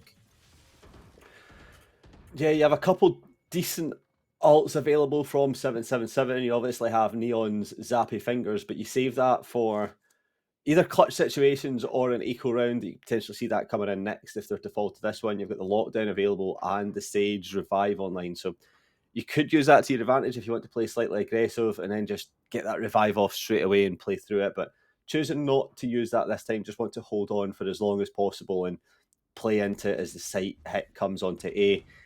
Can Keeney use these smokes just to tear anything coming through? But the satchel plays coming in from Dynastia is going to be enough to get them on site. The nade trying to pop really down, quick. but we get a kill. Varen able to open this one up, right? Vivi now. And then it's just such a fast retake as they just sprint into sight. We don't even know what to look at because people are just dying left, right, and center, and the lockdown is going to destroy it, but it gives them all the info they need. 20 seconds left. Bomb is on site. This round should be all but done for. All 777 needs to do is stay calm and play off each other. Yeah, but Egg could mix this one up if they can find a couple kills, but it's going to be tough. Flashed out, tries to run away, but Victoria swings perfectly and does get the 4th round on the hand for 777 as they start to bridge the space in between them. And I absolutely love that aggression that came through there from the Wraith squad. The second that they see that site take coming through, this is the power of the Neon. Sprints from B to A, plays as that pivot. They flash the Neon out and they look to take those fights instantly. 777 was so fast at just trading off of each other, looking for those angles. And Wraith didn't know what to do. They're so used to kind of handshaking the site, being in a situation where 777 goes, okay, you can have site and we'll play retake. That as soon as that change of pace came, Wraith was just not ready for it. Yeah, and that's exactly why you see Pabloski calling in this time, just to figure out the adaptation to how they're going to work this one through. And you know, that I think he got that spot on. I think they got completely caught off guard in that last round. They were so used to that free sight that as soon as the challenge came in, they were just kind of left like, oh, plums, we weren't expecting this. What do we do now? And then before they can even register the thoughts, the whole team's falling down and Egg's left with it all to do on the flank and isn't going to find it. But I feel like Wraith have had the upper hand for the majority of this. They are on attack though, so you probably want to at least win the half, so one more round. I think they'll be feeling happy with it. And then just trying to clutch on to the defense if they can. But it's not over. 777 have very much a very good chance of staying in this match and finding the win. Got this Brimstone ultimate as well. The orbital strike can come down to clear either site or maybe towards rope if they want, but an aggressive play here from Varen. Moving forwards, but there's so many members there. The grenade, the stun, it's too much to handle. But the orbital strike with the flashes are there. It's going to split up the entire team. And maybe they look for these fights here. But Dynastia with the rocket finds that kill. Yeah, it was really unfortunate timing from the Neon ult when getting caught in that stun. Not going to find much, and the ult is able to land, and Dynastia has the boombot now for information and pushes up onto Sands, where we find 2 players. If they can win this fight, it could be absolutely huge. There's a lovely crossfire set up here for anyone that chooses to challenge this Sand, and Balbe drops. Both get spotted. 1 gets taken out, 2 gets taken out. Dynastia on for the ace and gets challenged by Mills, but Mills finds the kill this time, but Bot is there to shut it down and get the 7 on the round. The half has been won. Can they get the 8th now just to seal this up even closer? And I think it's so unfortunate that they went for the flash there instead of the stun onto main. That orbital strike was almost perfect, but because everyone was flashed, they were just able to scatter, almost like a load of roaches just running away as soon as you've lifted the rock. And in that chaos, Dynastia was able to find 4 kills just back to back, starting with that ultimate, then leading them to get a weapon and just playing those angles so well. As Wraith now looking for an 8-4 and a 7-7-7, looking to make this half a little bit more even. That's a lovely little knife. It gives out all the information that nobody is hard anchoring onto A site, which gives them enough information to push onto here. But there is 3 players waiting once again for the retake. The Rolling Thunder is online, but the stun's going to be the first one to come in and catch the team, just slow it down slightly. Rolling Thunder being prepped as we see. Here it comes, Infested, making contact with no one, and the rotate's called. Everyone's evacuating the site, but no one's there. So this is dangerous. Oh, they've made them look silly. Egg's already on site. Egg's defending B now from the defenders who are trying to make it back. But they found an angle onto main. Bin has to go massive here, but the smoke is good. Mills trying to spam now. And we're going to bring ourselves to a post-plant situation, but Balbe able to find that opening kill, which could be huge for 777. Has the res online as well if they need it, but Dynastia pushes round and finds Varen. Balbe gets executed themselves, and that takes the res off. Egg finds another. 3 versus 2. Egg just coming in so big. And it's just Egg. Just finding so many kills right here. Dynastia as well, able to find these picks, but 1 for Mills. Not going to be a second as Egg finishes that half off with a 3k. And an 8-4 half for Wraith. That's a really strong showing to start off this map.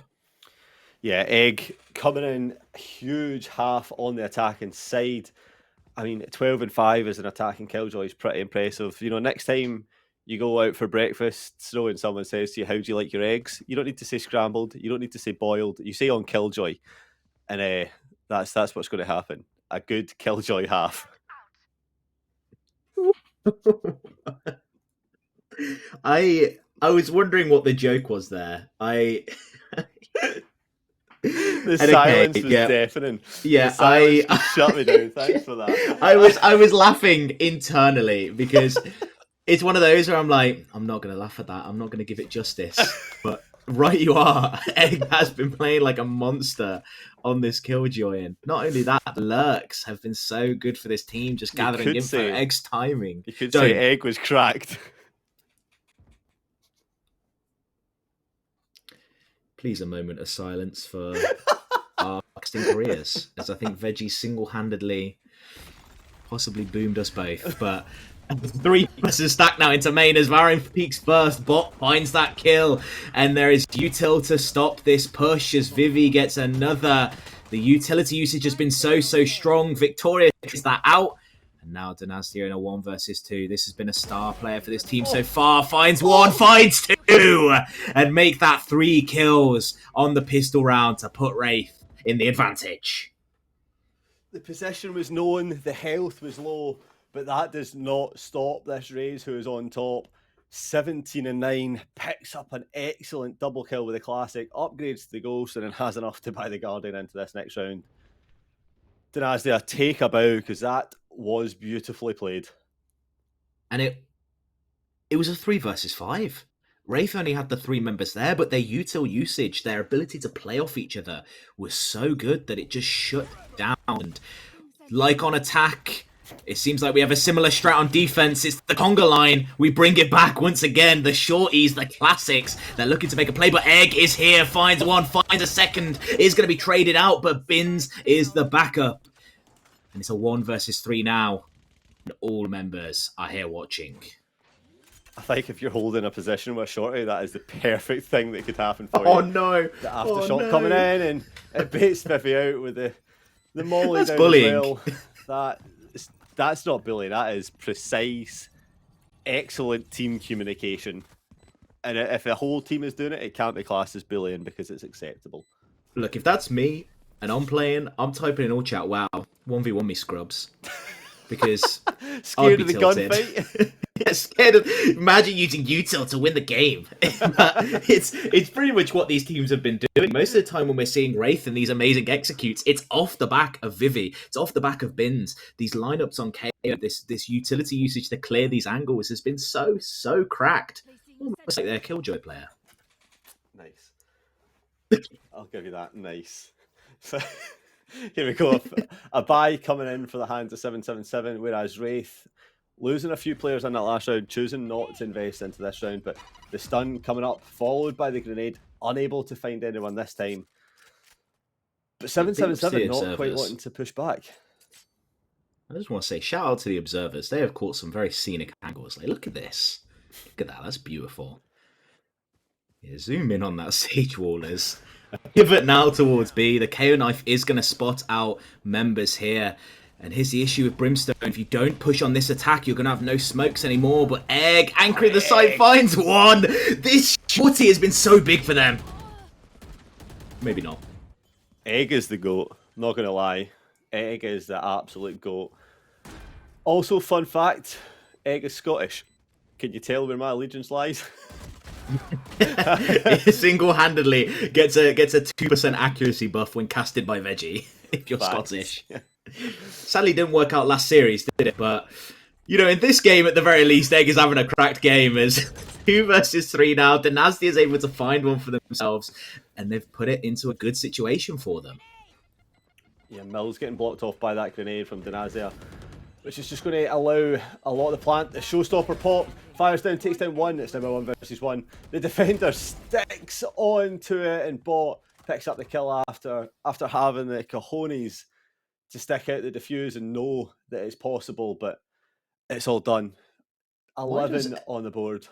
Why does Egg even buy a rifle? Like, at this point, just buy the shorty. It's yep. 150 credits. It's like the fact that Egg 2 rounds in a row is able to get opening kills and defend the site with a gun that costs 150 credits is a little bit insane.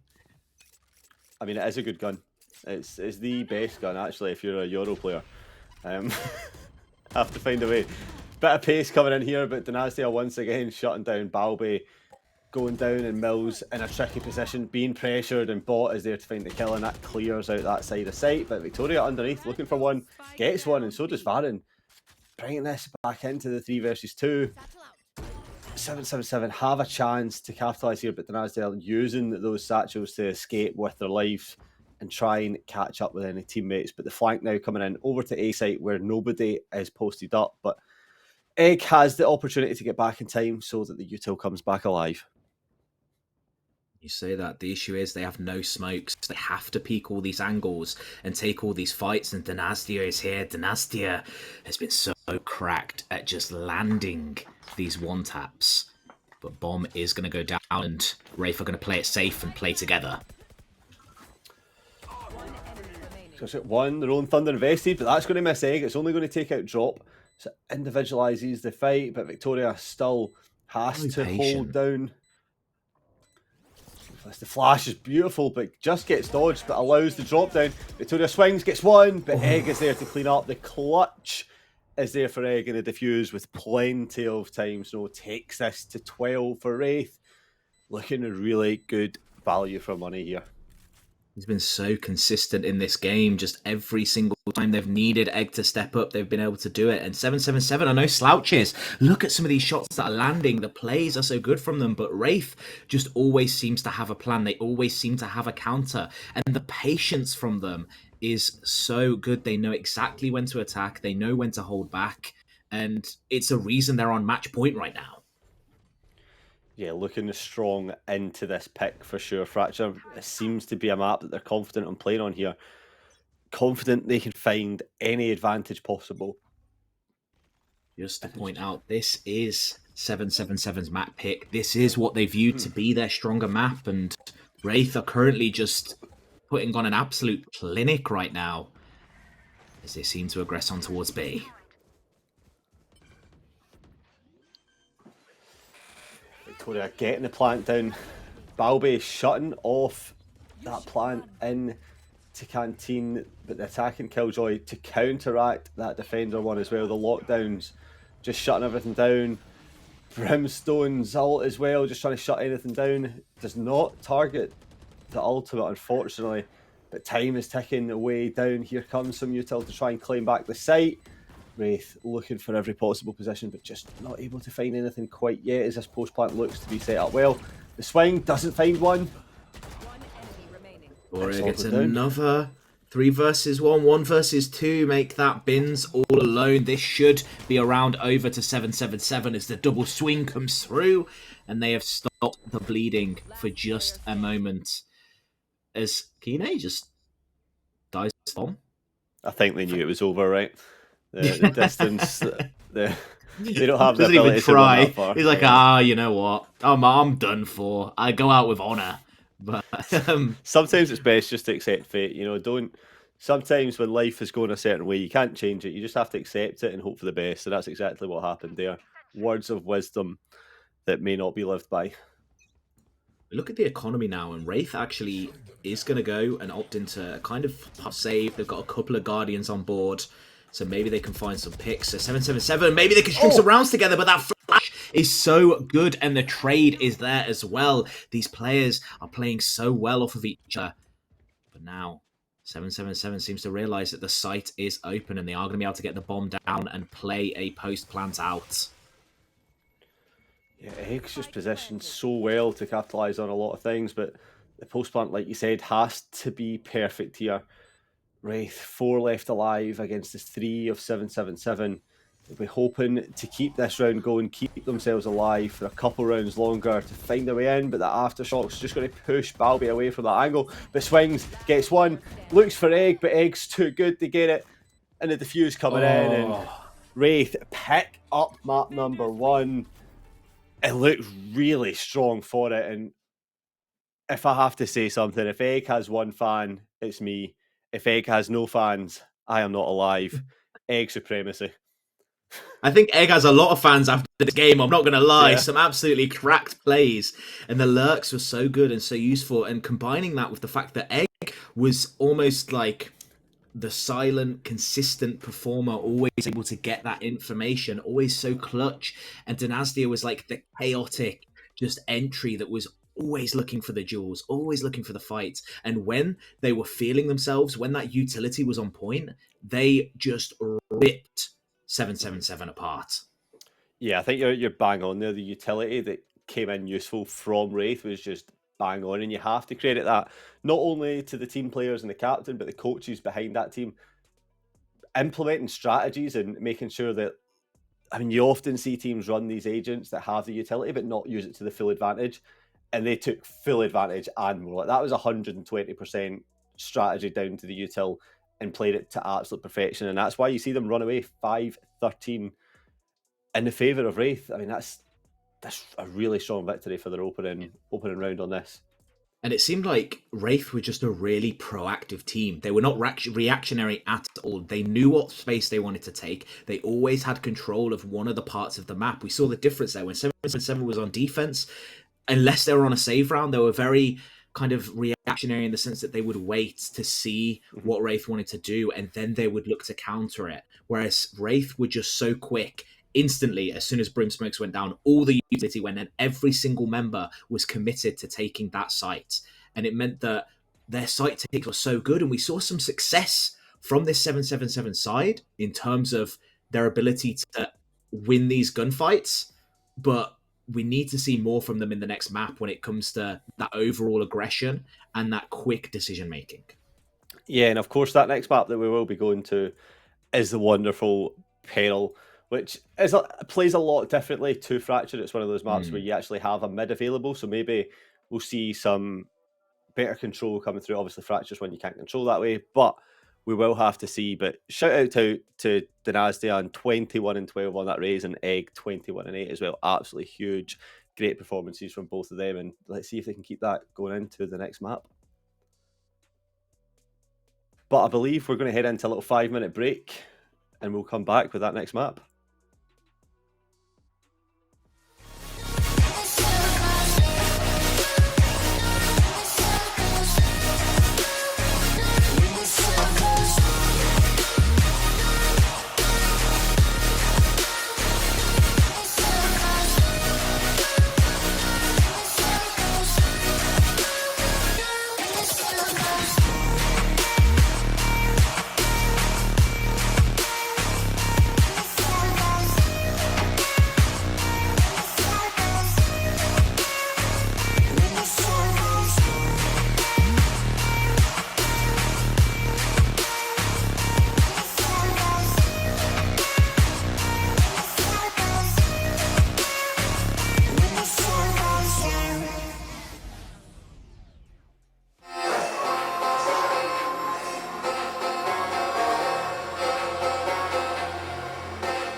you see that, Snow? We're underwater.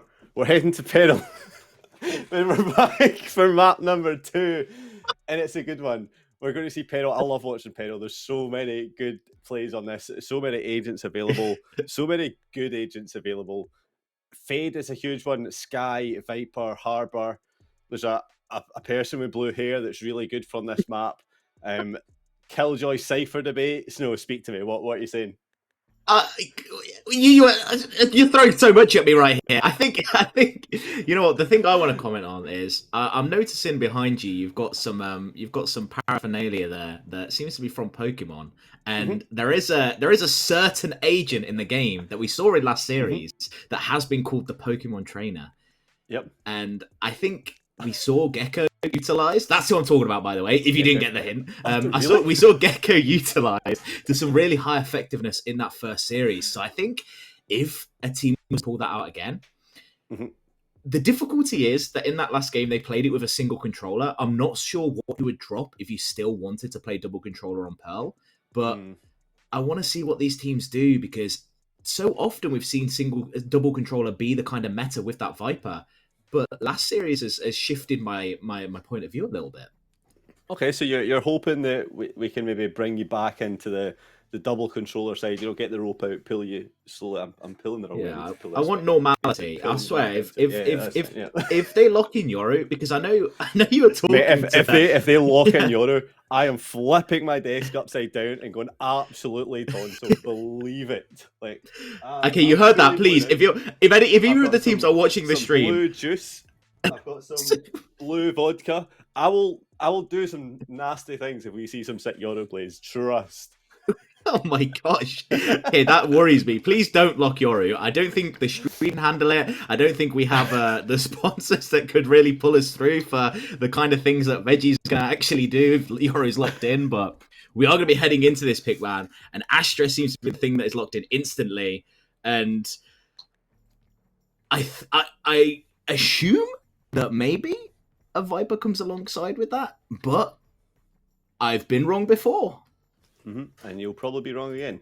But, but we do see what you wanted on the side of Wraith here with the Viper and Astra. They teased the Gecko pick, but it's been swapped into Fade, which gives that reveal. Like I said, Fade can be such a good agent on this map. I've seen it so many times. Some really nice lineups for the eye. And that Nightfall can provide so effective, especially when hitting on to either side, really can just shut down any form of attack. But 777 trying to decide who that last agent's going to be, bringing in Breach once again, which isn't an agent we often see played on Peril, so interested to see their take on how that one comes through. Yeah, I see the potential for Breach. I feel like the main issue is that there's not really much he can do long. His stun doesn't reach all the way down. His aftershock you have to peek the open angle to get to. The flashes can be useful, but once again, they're one of the easiest flashes to turn in the game. They're very predictable. So I'm interested to see how they utilize this on 777. But Double Initiator is something that when Pearl first came out, people did utilize. Before the Viper meta sort of became super prominent, Double Initiator was the thing that people went to. And normally it was Sky and Fade. But the pivot towards Breach definitely interests me. Yeah, we will have to see how that comes through. I don't see it being too effective, but nonetheless, we'll wait and see. I'm a fan of the Neon pick, but starting on defense, Neon could just not add as much value as maybe the likes of the Jet from Wraith. I think, obviously, Neon being a duelist does favour heavily into attack, but Valorant is very much a confidence game, right? If you start on that attack with Neon and start getting your entries, getting your opening frags, then your hype is up, your team morale's up, whereas starting on defense with Neon can throw you off just a little bit. But maybe I'm waiting to be proved wrong. Maybe 777 have something cooked up in the kitchen that they're just going to absolutely send it down B main here and get a 5k off of all the people that look as if they're going to be pressured onto B, which is one person, by the way. So we'll have to wait and see what comes through from that. But the rest of the team looking to play this nice little default into mid and all other sites. And speaking of that Neon, we'll talk a little bit more about it later, as Viper will going to be used towards B, pretty standard wall, as the first fight is going to happen in a dinky from Varen is going to make bot rethink their decisions towards going towards long. Yeah, that's a lovely little head tap straight off the bat. Unfortunate for the side of 777 that they don't fall and get that opening kill straight away, but now the team thinking about progressing onto A, not wanting to challenge into that Neon, who's clearly feeling the gun and feeling that they're going to be hitting their shots, as A just has to be the play here. The Seekers coming in, trying to stop anyone. The dog coming in just to stun up onto Balbe. Information just being absolutely pivotal at this point is the push now coming into mid. They're just playing the map here, fully exploring all angles here, so seeing what's available and what is open. And now the heal coming in. The Sky pick, huge off the bat. And this is what I spoke about. This is why that Sky Fade was meta when you first started. You get so much info. You have the dog. You then have the Fade Prowlers that can come through to really just scout the entirety of the map. And with the information they've gathered, they've found themselves a free B site. And it is going to be a 5-on-5 retake. Yeah, it's crazy how the opening fight starts out on B, then it heads all the way over to A, and then instantaneously we're all the way back here on B. The plant comes down after the stun, trying to just do anything, but doesn't get taken advantage of, unfortunately. Just tries to maybe deny a little bit of time, but not going to be the one to do here. But here comes the team of 777, hoping to push in. Egg picks up the first 2 kills for the team and resumes the standoff if it's all down to Keen. Can Keeney find anything? Picks up a slight head tap and then swaps into the Frenzy with no bullets, but Vivi cleans up and Wraith take the first round. And we didn't really get to see what happened there, but it seemed like on the site take, the entirety of 777 just got obliterated. They pushed in, they tried to swing off each other. Wraith was just holding those angles, and this is where my problem with the Astra only on defense was. You can no longer smoke off long. And B site is notorious for being so overpowered for the attackers when you can get that bomb down. And if you can't counter it with a smoke of your own, you're essentially just hoping that you can win those 50-50s. And they're not, is the problem, right? That is the problem.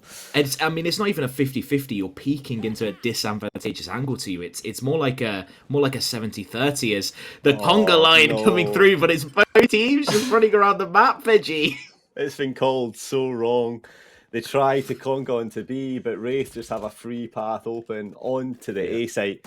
Yeah. And they're going to get so much time to set up after that. They have the better guns, they have the better positioning now. And this is going to be really, really tough for 777 if they want to try and get back into that. The Astra Stars placed down, just holding perfectly. This could get ugly real fast. As this retake, classics only, not really much to be done here. Such good positioning from the sides of Wraith. They've planted to be able to watch it, but this is beautiful. From Art. Egg gets one, but gets another. They're already getting wiped out, and these 2 Lurk players don't really get to do anything as Bins and Bot just sweep 777. Yeah, it was beautifully played. They set it up perfectly. They had the post plants, and the Lurk comes in huge, just in an off chance that it was needed. Unfortunately, for those 2 players, it wasn't needed. But this side of 777, they gambled on what site it was going to be on, and the slot machine did not bring up 777. Indeed, it brought up Egg, Vivi, and Bins to finish the round, and it gets them on a 2-0 advantage for Wraith. But the full buy now coming in for 777. Can they find any answers now coming into this defensive half?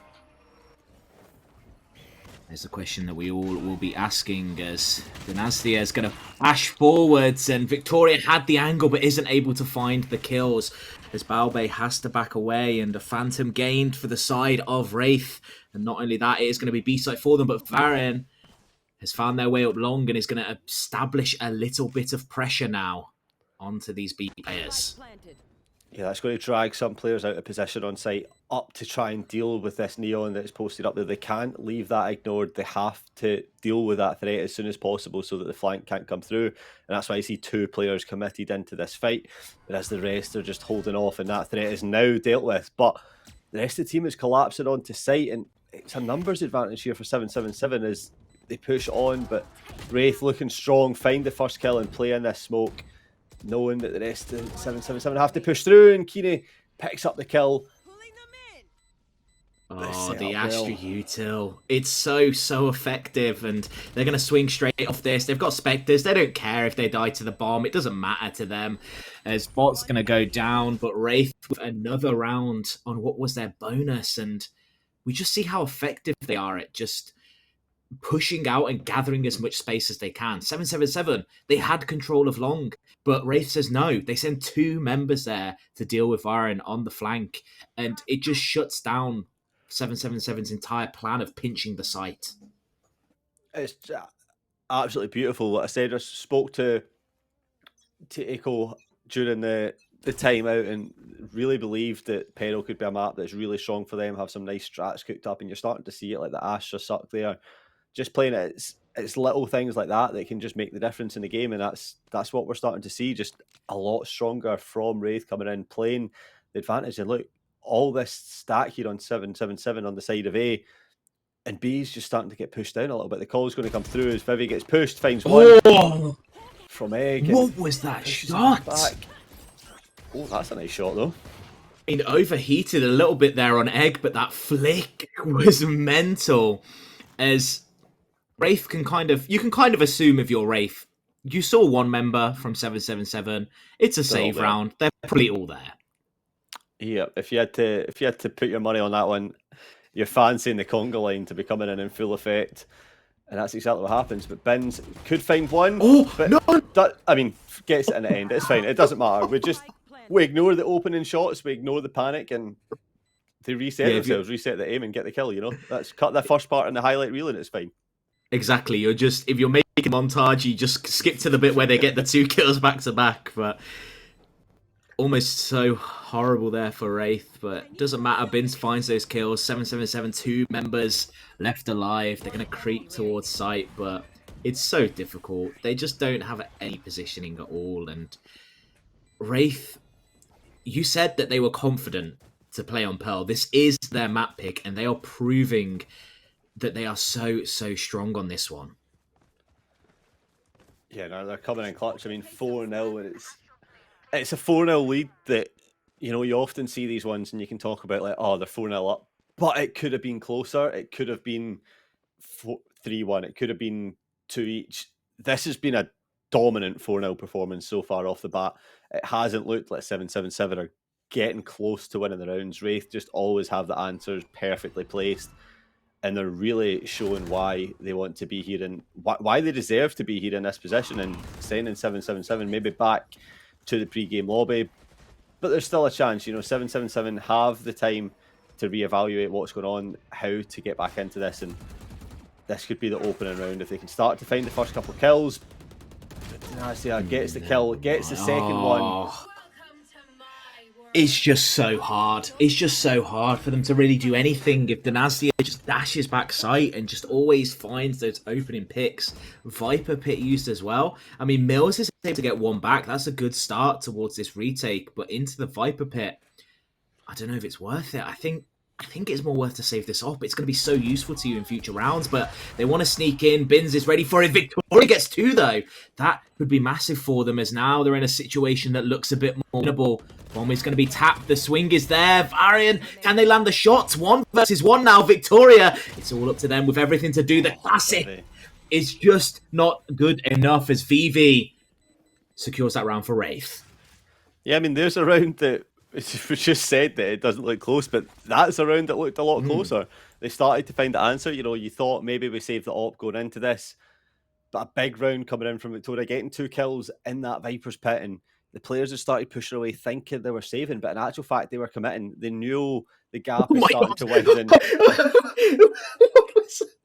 That is a jump right. I don't know. Thanks for that one. Observers, why? Cursed possessions coming in here. Oh my days. That's like when you try to take a selfie, but you take it from completely the wrong angle. Stop pivoting back towards it. Do you know what it is? It's when you're trying to take a nice picture of your view in front, and your camera opens up on selfie modes, and you're just like looking at your face. You're like, oh my god, no, that's not what I meant to do. Is that what I like? Is that what other people see? Yeah, you're trying to take a picture of the mountaintops, a picturesque, nice view, and it's like, oh my god, is that me? Oh no. But timeout coming through here. for 777. Not really much money on the board. They can maybe look to force some rifles out with half armor if they wanted, which looks like that's what they're going to do. But they have access to a few key ultimates. If they are to give up B-Site, they have that Astral Ultimate to cut it off, but on the same side, Wraith can counter that themselves. They have that Viper. There's so much space that they can create. And what we really need to see from 777 is, I want either some aggressive plays or some better crossfires. At the moment, they're opting into these 1v1s, these 50-50s, and they're not winning them. Yeah, absolutely. The smoke coming down, the sky flash, but it's a fake smoke, and they're there to catalyse Egg once again, picking up a kill. But that flash could be useful. The suck coming in, but not making contact with anyone, and I like that Viper orb just getting put down to help the team rotate away. And this is something that we're seeing so much from Wraith. Like we talked about the utility usage beforehand, but it's the use of utility and teamwork coming in. Like it's not just utility for the sake of it. The utility is purposeful and meaningful, and it's to achieve a goal, which is exactly what it's doing. And we'll have to see if they can use this coming into this A site, because 777 have rotated well into it. The stuck in sun is going to stop them pushing through. But Wraith do get on site and start the plant down here. Snow in it. It's coming into a retake once again. Killjoy is on board though, but Kide goes for the 50-50. Finds first kill, can't get a second, but Baobei on the flip side takes out Egg, the ever consistent player on Wraith. 3 versus 2 now. Utility is on the board. Victoria finds that kill, and this could be the start of a few rounds strung together, but Vivi almost says no. Victoria able to clutch that one out, and yes, it was expensive, but it is a round on the board. It's a little bit of hope, a slither of hope. You know, this is one of my go-to phrases, Snow, but when you're building a house, you don't just put the house up. You need to start with the foundation, and then you build everything brick by brick and layer by layer. And that's what 777 have to do here. They have the foundation down now. They've got one round. Let's start putting the bricks on. Let's start building up to it. Let's make this castle, you know? Yeah, sadly they're not playing Minecraft, they're playing Valorant, so we've got a little bit of a different one. I like the mantra of when you're playing Valorant, shoot people in the head. That seems to be what 777's missing at the moment, but they have 5 ultimates on the board, so they have these opportunities. I'm surprised they didn't invest Killjoy ultimate into that last round, but they still have access to that now. It gives them so much potential as Varian gets one, is going to be traded out for versus 4 situation now. And 777, they have space towards A. They do, but they're posted up so well. 2 players here. Oh, they do get spotted by that dog, unfortunately, which is going to reveal the position, but only one is given up. If this Astra can sit in this position, not give away anything, could be huge, but it's heading all the way down to B. But Mills is here, posted up, waiting for any potential attack that can come through, and has to delay this. They just have to delay and stop anyone come through. Like you said, they have the lockdown available should they choose to use it. And I think they might have to if they want to prevent anything coming in. Seekers live for the side of Wraith. Going to reveal Mills' position now as it comes up top and starts to head towards them. No. Plant is down. And still not choosing to invest it. The Molly missed. Such smart decision making to plant on the edge. Not in that box tucked away like most people would do, but the defender Killjoy is going to come through, means that everyone is going to be long. You know where they are, the Astro Ultimate as well, but look at how many stars are on the bomb. They're going to be able to stall out these plants, but bomb is already at half. They're just committing. They've done it. The ball's not through. What was that?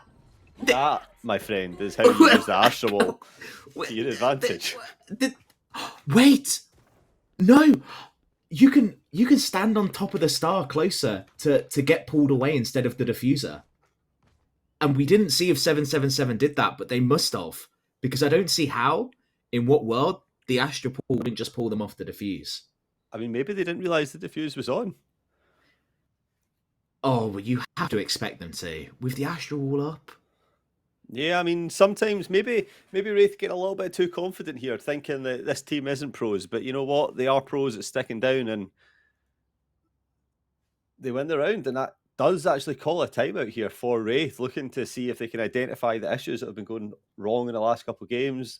They were feeling confident coming in, but that's 2 in a row now for the sides of 777. they start to find the answers and Wraith start to fall off. The test is starting to be failed, but there's still plenty of time in this to find the answers and get back on board.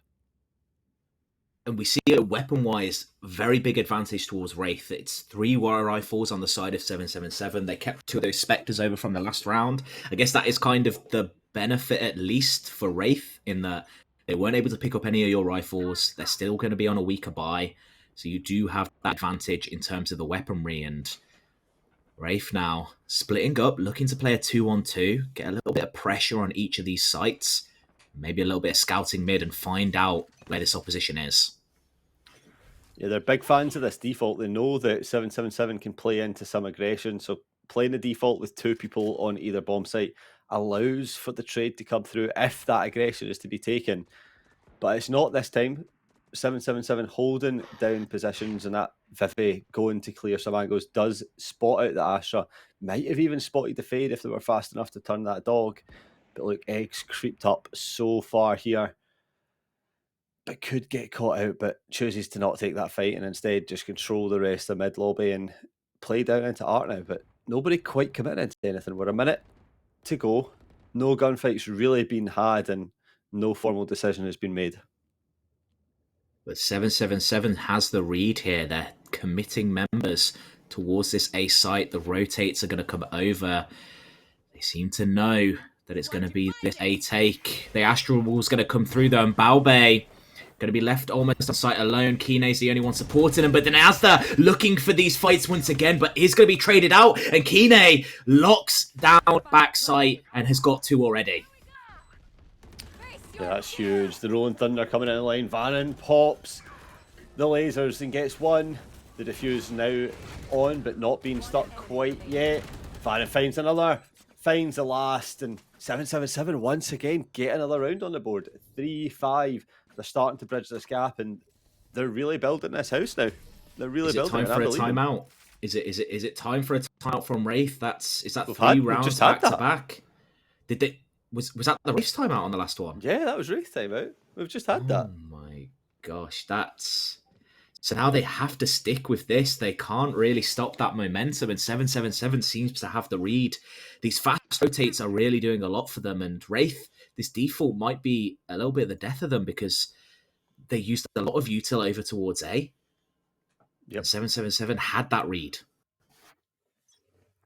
But this time you see they've chose not to go for the default, heading in towards B, but 2 people up here. A bit of pace from Varren. Can they find the opening kill? The stun comes through as well. Oh, the flashes are going to have to be huge. The stun, suck coming in, everything trying to prevent any pressure being further applied. You see the flashes coming in once again, just forcing the side of 7-7's back. And, you know, you think the rotate's coming through, but in actual fact, they're sticking with it. They're going to come back to this site. They could find some luck here as Varren's position's revealed, having to take out the dog and the Prowler. Prowler now coming in, stun coming in, shots taken, and Bins wins that fight. And site becoming a lot better. 2 people on site waiting for it, and Egg just playing this lurker on mid, waiting for any advantage to be taken. I'm going to know it's over towards B as Kine gets 1. Maybe a spam through the smoke. The game sense is on point right there. A fight going to happen in all halls. Egg's able to get 1 on the lurk. Dinastia gets another. Victoria going to have to back out. How's he alive? Oh, no. Plants down though. Nightfall committed. Shots coming through, and Victoria finds 1 onto bot, finds another onto Biz. It's all down to Dinastia and Victoria. But the trail being left by the Nightfall reveals Dinastia position. Has to dash away and gets the kill in the end. Wraith back on the board. If you can count on someone to win the round, it is certainly this Jet player.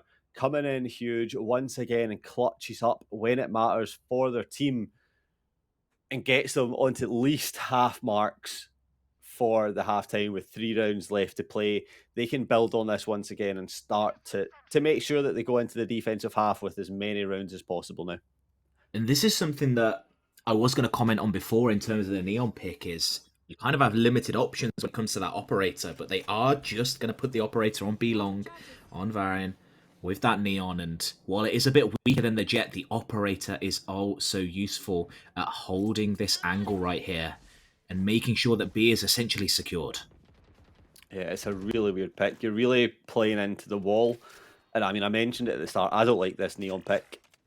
I don't think it provides that much value, but look, Valorant pushes up, tries to get the op shot, but Bot swings back with the Vandal and takes that one out, and B-Site's left all alone. The team of Wraith can rotate freely onto this if any more space is taken, but they don't have the information fully yet that B-Site is completely clear, but they will start to progress down once the team catch up and wait for the rest. But this time, Bin's choosing to be the lurker, but 2 coming from behind.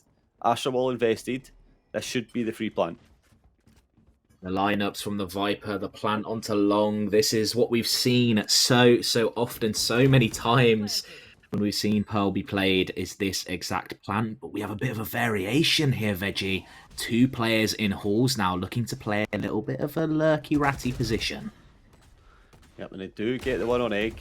The Bot swings round, gets one, but the flash is perfect from Victoria to clear that last one out, and it's a 3 versus 3. Denazdia gets one, but Mills picks it up, picks up another. And it's all down to Bins, who's in the middle of nowhere at the top of B-Long, has to find a kill, finds one, pushes Victoria off the bomb. The eye's going to come down just for information to gather it off the bomb. That eye's perfect, it reveals the position. They're on, they have to stick, and Bins knows it. Flicks round and gets the kill. Very well played there by the Fade in the end, just to seal that round up. And it was a little bit of over-eagerness there. I think that round is very easily winnable if they weren't taking so many quick fights. Like, we saw the push into halls there. Yes, Mills was able to pick up both of those kills, but it could have been a very simple, easy trade off of their teammate. But they were a bit too aggressive, a bit too eager. And it's 2 rounds left in the half. I think it's not too bad if you finish this one 7-5, especially since you seem to, that Neon's going to do a lot more for you on attack than they can on defense. But they're pushing out into A now, and they want to claim this space. Yeah, the problem is you don't want to be going into that attacking round with too big a deficit. If you're going in after losing too many players, it could be dangerous. But look, Eggs cleaning up, 3 kills already. Looking for the 4th as Kinney is stuck there. The Viper Molly coming down just to push them back, and this eco round is looking a little bit better now. It was about to be disastrous, but 2 kills in mid there, picks up the weapons as well.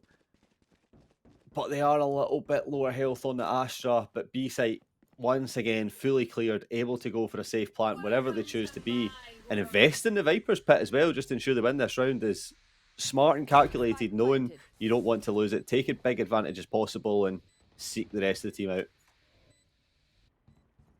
It's so difficult now. They have to really hit some big shots on this as Bot in a position to win this fight. Wall can go down at any moment. Hine, can I hear that one as they pee? The fight isn't going either way just yet. The Sheriff has been pulled out. The Glock, the Gap, not able to get anything there.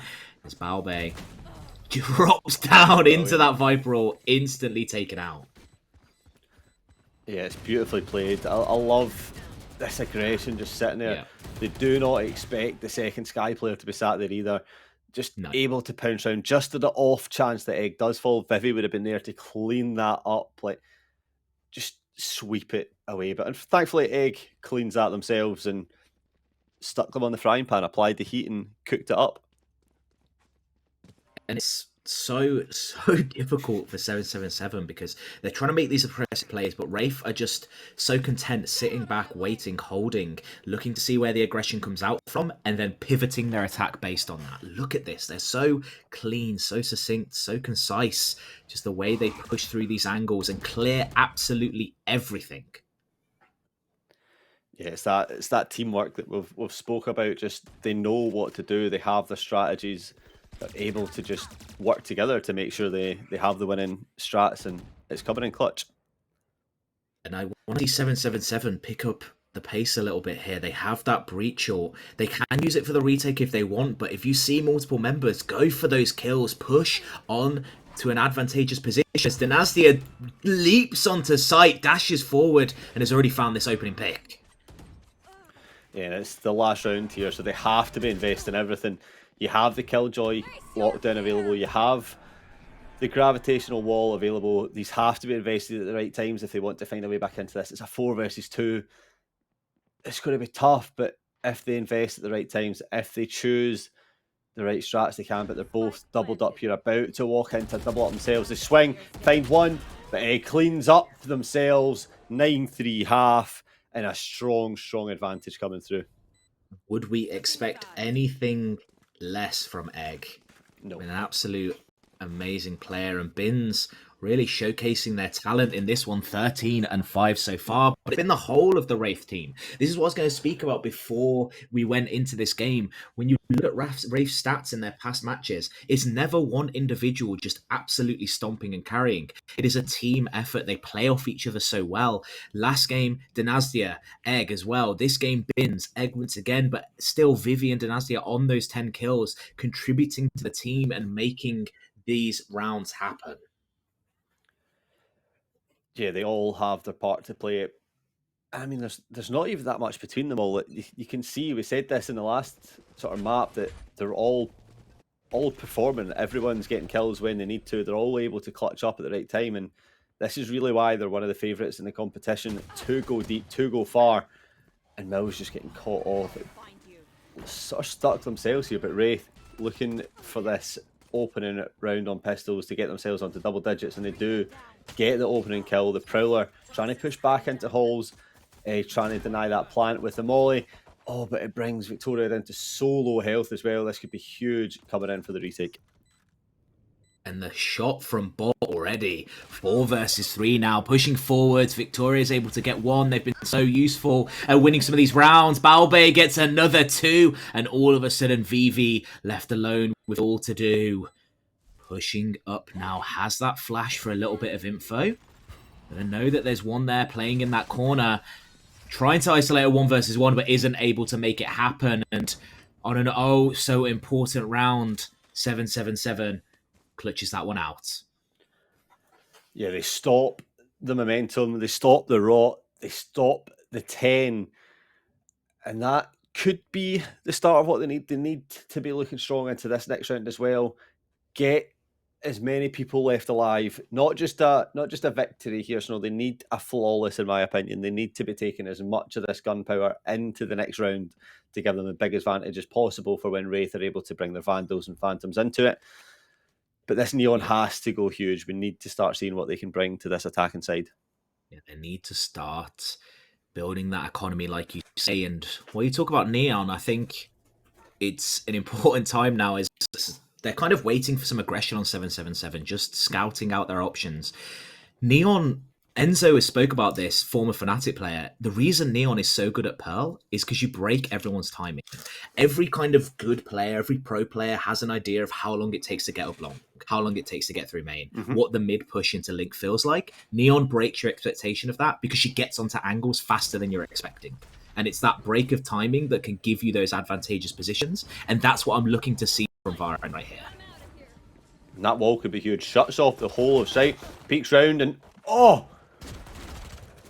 doesn't find the answer, and it's just shut down. Bins going huge on a 3k, and it's all down to Astra. Has to dodge the flash and does, but down to 6 bullets. The possession is revealed. There's 3 players left alive for Wraith, and this is looking harder than my 6th year maths test that I failed. And I've not got hope, much like 16-year-old Veggie. It's shut down, and the test has failed, and Wraith continue their supremacy. They're dominant. And I just want to ask you, Veggie, how much does a classic cost? I think it's free. Yeah, I think it's free. And with a free gun, Wraith is just Bins able to find a 3k right there. And they just absolutely obliterate 777 in a situation that it should not have even been close. Spectres into classics, and Wraith, just some really nice crossfires. Yes, some also lucky right clicks. We're able to just find those kills right there and win a round that should never have been theirs. Bit more aggression coming in to A site here. The plant coming in already, that's going to build up their economy for the next round. That's almost job done. Whenever you're on an eco, you're just looking to get that plant down and cause as much mayhem as possible. And that plant's down now. Egg swings round, but gets caught off, and Mills picks up another kill. Bringing this down to 4 versus 3, but Vivi picks up a double kill with that garden. And Varren able to shut that one down. But once again, it's a 1 versus 2. The flash is good, reveals possession, and the bomb surely just to be stuck down. But Vivi just is so good with that garden. Picks up the kill anyway, and 11 on the board now. 2 away from heading into the next round, and they will be feeling strong after that one. Momentum definitely on their side now. It is going to be our first fall by round. Rifles on both sides, and 777 needs to pick up the pace, pick up some momentum here. I don't even think they need to pick up the pace. The slow play has been effective, especially when Wraith utilized it. But 777, I feel like their site executes and their rushes were so good on that fracture map. I'd like to see something similar here on Pearl.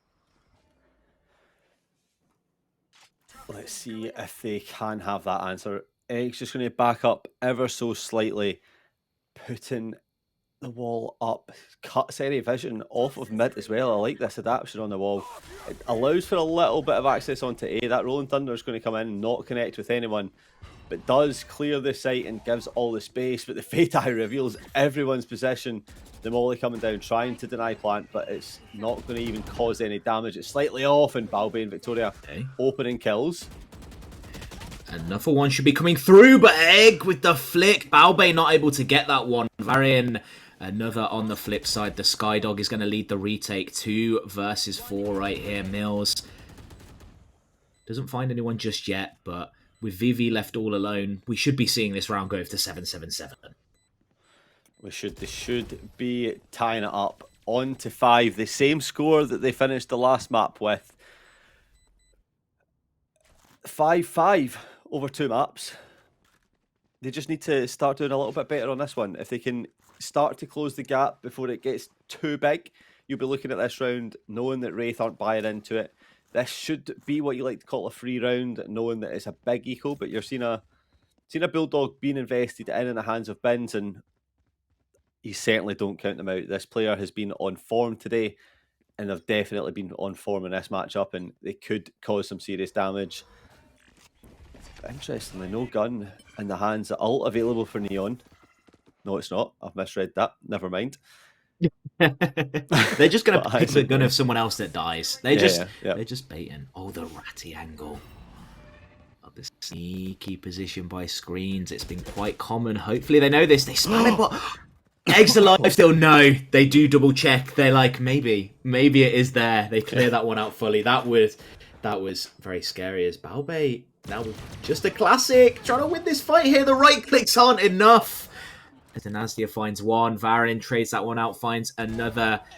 And they sneak up long. Vivi with the Sheriff. Never count them out, Veggie. No, you cannot. This team of Wraith have individual players that can almost win anything, it seems. They're able to take the individual gunfights, but not this time as Victoria picks up a 3k. And it is 6 on the board for 777. Starting to feel a little bit more confident, starting to build momentum. 2 rounds in a row. They just need to keep this going 1 round at a time. Keep fighting into it, and we'll have to see if Wraith can find the answer into the fight again. But so far, I've been impressed by 777 on this attack. They've got 3 rounds, matched their defensive half already. They just need to keep going.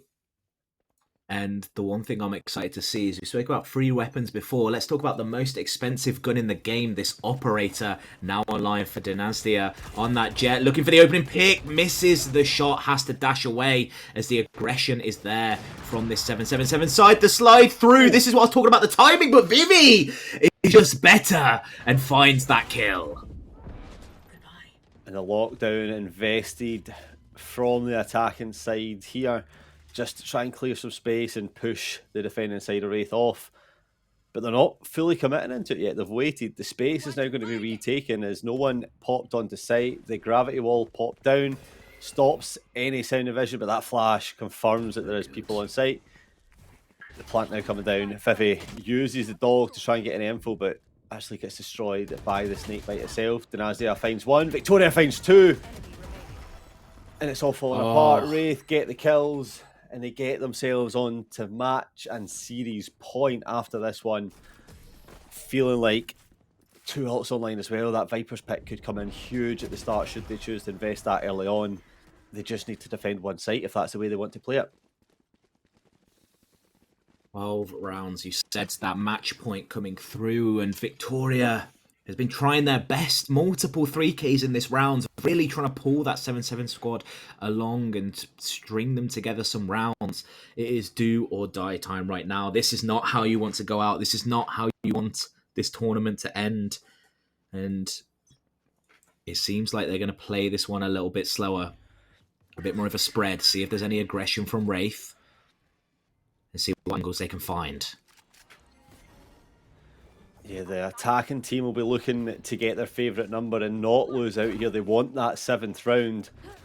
If they want to stay in this tournament, they need to find it and start building on that one. But Wraith are fully aware of that and not committing in. Like I said, the Vipers pick committed onto A, which forces people to attack B. But now 777 thinking about attacking A themselves. The Rolling Thunder could be available if they want to choose it, which could nullify the Viper in that pick quite easily. Nightfall implemented, bringing down Egg's health, and does the same thing as a pit, but Victoria just runs in, spraying around, and does finally connect to Egg. The run and gun with the Phantom looking superior, and here comes the assault on site. And they're pushing forward, they're getting aggressive space. This is what we need to see. Varian swings out, gets the space, but Bot gets 2. That could be just the series winning play right there. Bot single-handedly could have secured this round for Wraith on that push. Dynastia going to move forward now, has the knives, looking for the kills, but Valbe's in a good spot, can't find that. Bins gets that one. Victoria peeks out, and yes, they have been consistent, but so has Wraith this entire series, and they are going to secure it out and secure themselves the series victory. That is absolutely beautiful, Snow. All throughout that matchup, we talked about Wraith's ability to play as a team with their util, but I mean, I just want to talk about one little tiny event that just happened in that last round. And it's so minor to probably most people, but to me, it's just so impressive. You have the double swing from the Fade and the Jet, but the Jet updrafting, it's like that, you know, whenever you're holding a site, you have up and down. It's just impossible for the then attacking player to win that fight because you've got so many things to look at. And Wraith just come in huge. The communication must be on point for them. The synergy between all the players is on point. And I really enjoyed watching that Wraith team, and I think they could be some serious contenders for this. We're going to pop over and see some series highlights now.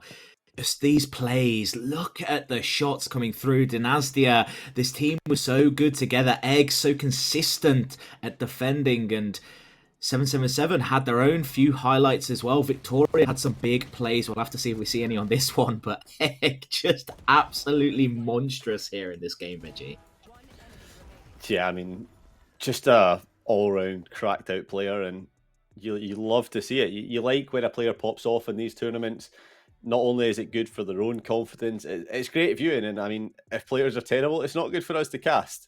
if nothing's happening, you know, we want these hype moments. It's great viewing. It's great for the series, and it's obviously great for the team of Wraith who possess such players that are capable of such things.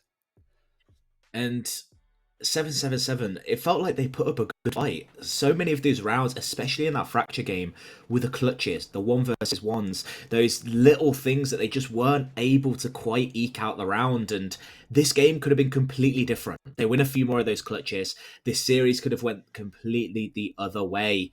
But at the end of the day, Wraith were that consistent team. They were winning those clutches, and their players stepped up when they needed them to. Yeah, and that's exactly what we see. I mean, you've got to give props to 777. Like you said, they brought that series back, but at the start of the map, it was looking like an absolute decimation. I mean, I said myself at 4-0, I thought it was over at that point. Yeah. But 777 fight, dig deep, and start to find the answers. They get themselves back onto 6 rounds.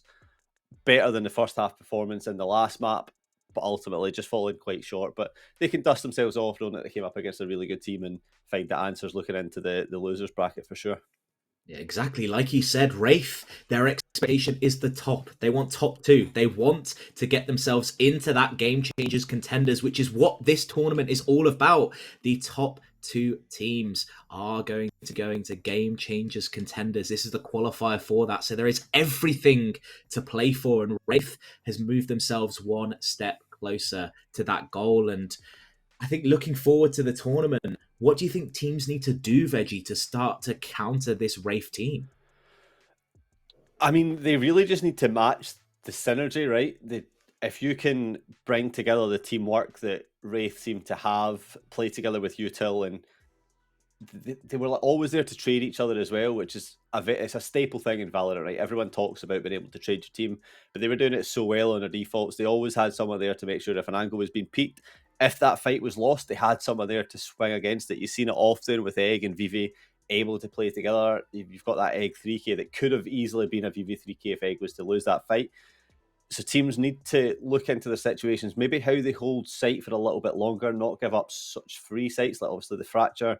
We've seen A site just been given for total, maybe not give that the whole way through, but we'll have to wait and see as it comes in, as these teams go deeper into the tournament, if someone looks as good as this Wraith team.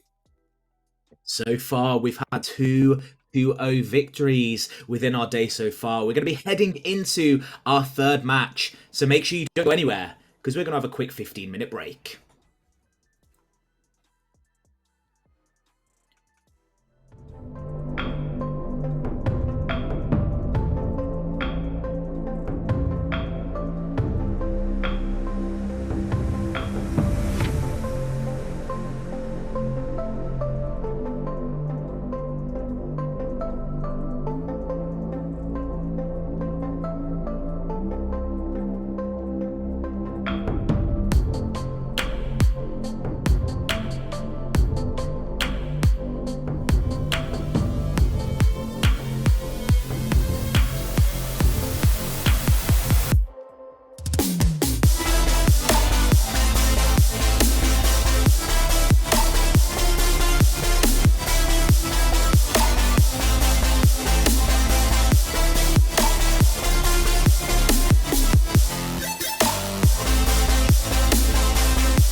Until I'm dead, no good at pacing. Push me past my breaking point, but it don't even faze me. You think you got me beat, I guess you don't know who you're facing.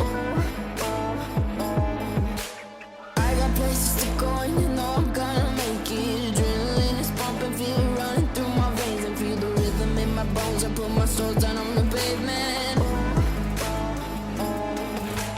Nothing can slow me down, I'm coming, so don't look now, girl. I'm around like you're coming, ignoring all the warnings, so don't look now, girl. I'm around like you.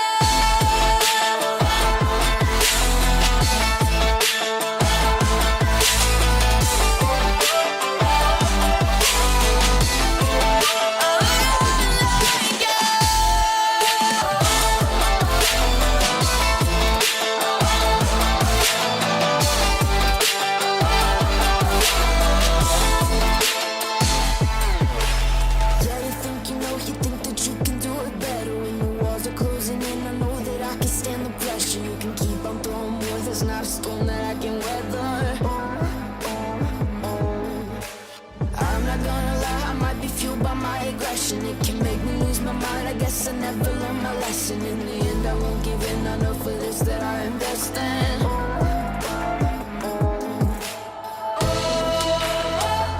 But it's hard to breathe, I will not leave.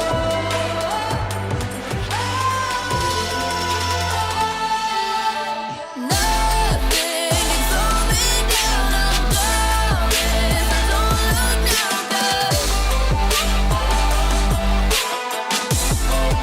I'm around like you're coming,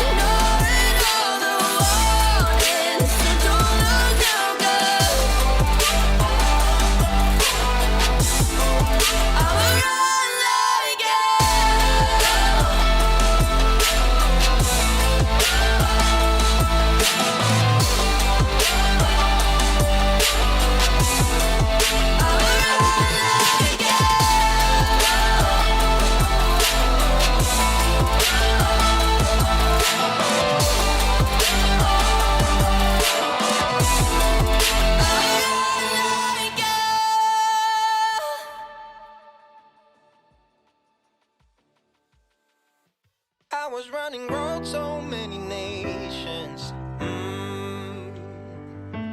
Even when it's so sweet, I end up seeing red. Is it such a ghostly revelation? I may have fucked up all my chances. Yeah.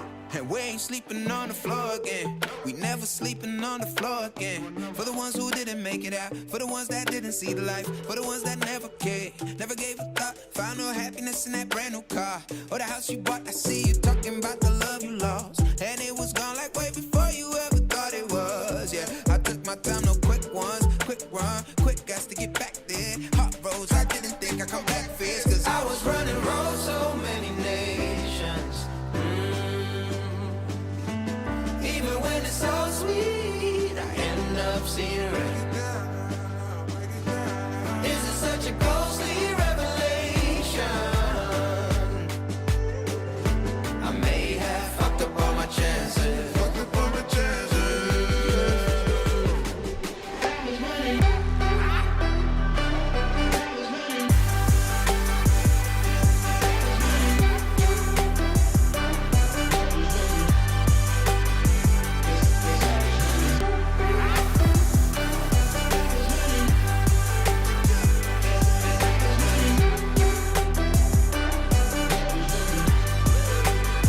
And we are never feeling cold again. And we are never feeling cold again. But I can't act like it's easy. It's hard to preach. Cause I've been burning trees and watch them fall. If we cannot breathe out, we go forward. Sure, I was searching for cure. Fishing a little wildlife. And when I'm low on fuel, I'll still be running till my back broke. Halfway, lost hope and I checked it. Hard roads, I didn't think I'd come back fast. Cause I was running roads so many nations. Even when it's so sweet, I end up seeing red. Is it such a ghostly revelation? I may have fucked up all my chances. Been around the globe, looked around, nothing fitted. Seen high and lows, but you won't even get it. Been around the globe, think it's time to admit it's not the end, but the road, and you won't even get it. Been around the globe, looked around, nothing fitted. Seen high and lows, but you won't even get it. Been around the globe, think it's time to admit it's not the end, but the road.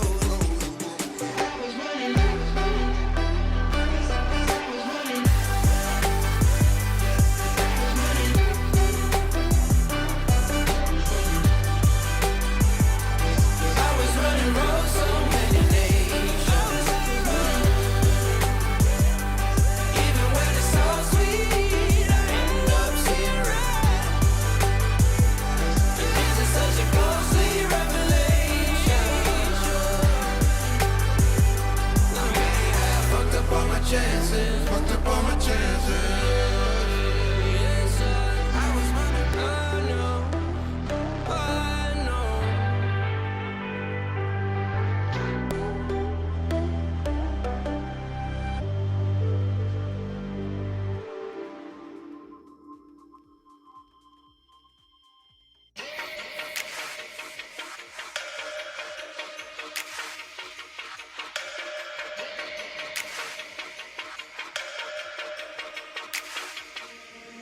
We are people down foot when the sun goes down. We are people down foot when the sun goes down. We are people down foot when the sun goes down. We are people down foot when the sun goes down. When the sun goes down.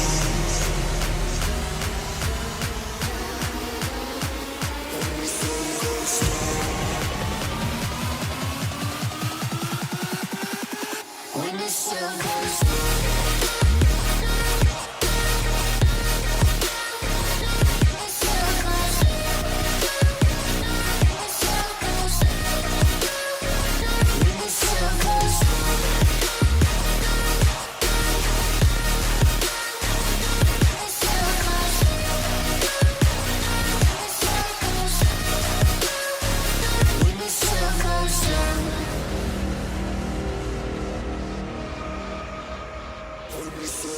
We are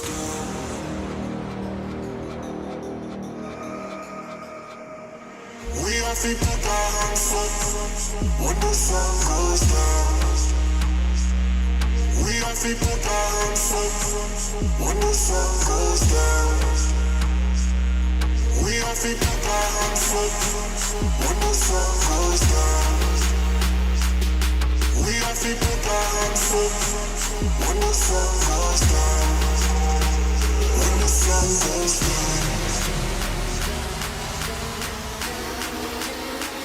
When the sun goes down.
No, I said yes.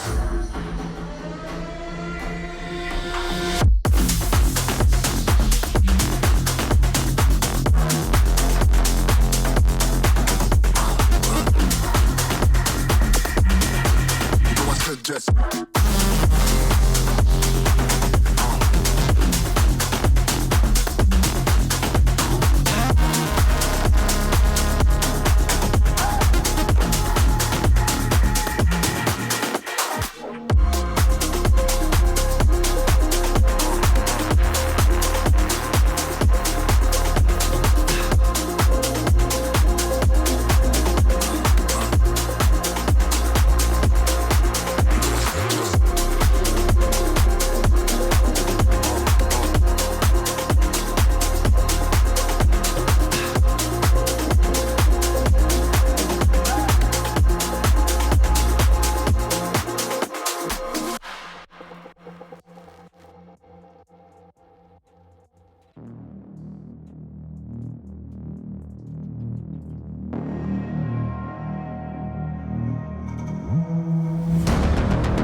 I live inside my own world of make-believe. Kids screaming in the cradles, profanities. I see the world through ice covered in ink and bleach. Cross out the ones who heard my cries and watched me weep. I love everything. Fire spreading all around my room. My world's so bright, it's hard to breathe, but that's alright. Hush.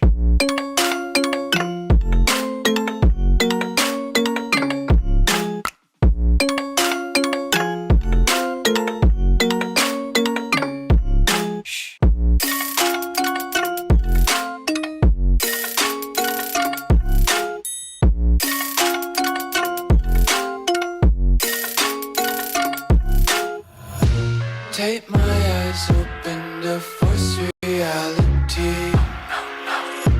Why can't you just let me eat my weight in glee? I live inside my own world of make-believe. Kids screaming in their cradles, profanities. Some days I feel skinnier than all the other days. Sometimes I can't tell if my body belongs to me. I love everything. Fire spreading all around my room. My world's so bright, it's hard to breathe, but that's alright. Hush.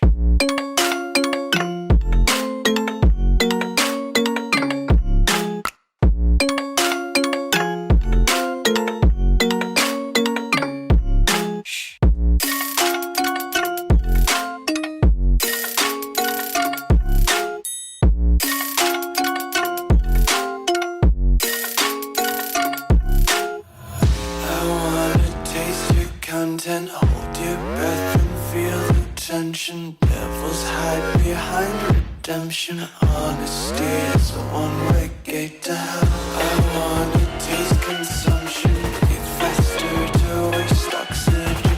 Hear the children sing aloud. It's music till the wick burns out.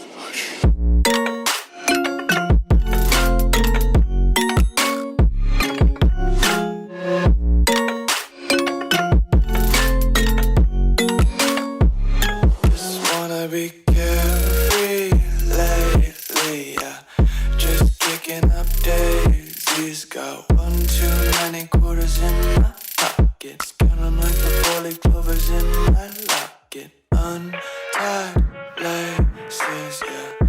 Just tripping on daydreams. Got dirty little lullabies playing on repeat. Might as well just ride around the nursery and count sheep.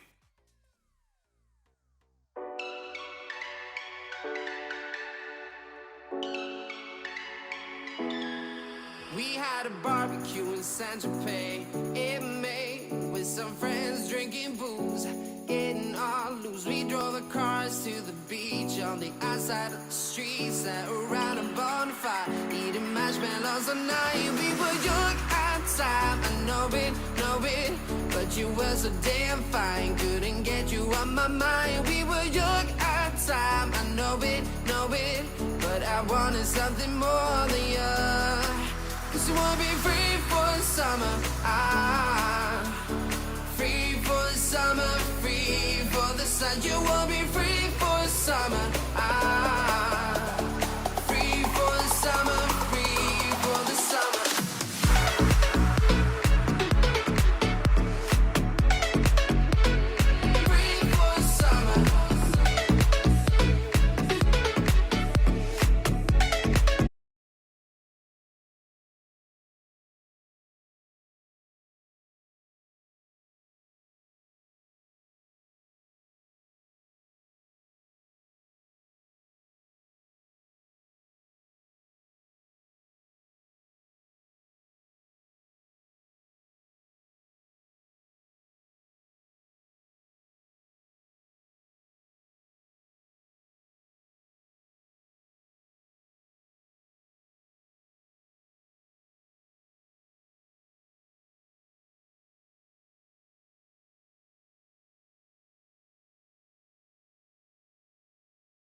Like a Hellcat.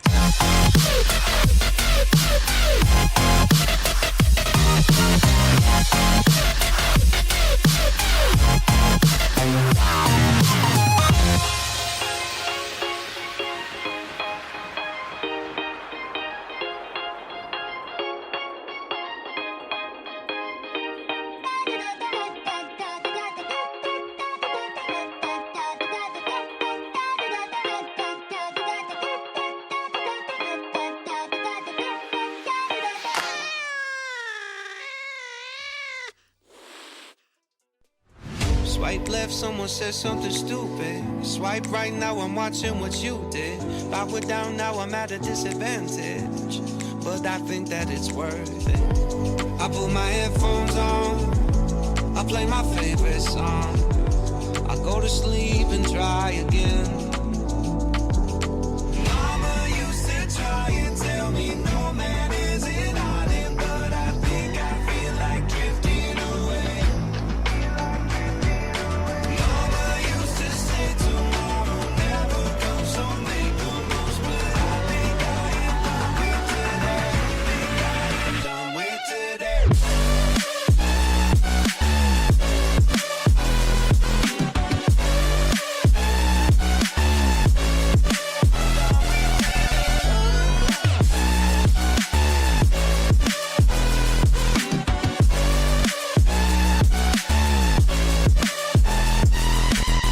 Boss says, man, you gotta make an effort. Feel like all I do on earth is just say yes, sir. And when I tell people how they make me feel, they treat me like a leper. I put my headphones on, I play my favorite song. I go to sleep and try again. Mama used to try and tell me no man is an island, but I think I feel like drifting away. Mama used to say tomorrow never comes, so make the most, but I think I am done with today.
Oh, it's awfully bright snow. You might be wondering what that beacon of light that's coming down. It's the RNG gods blessing me.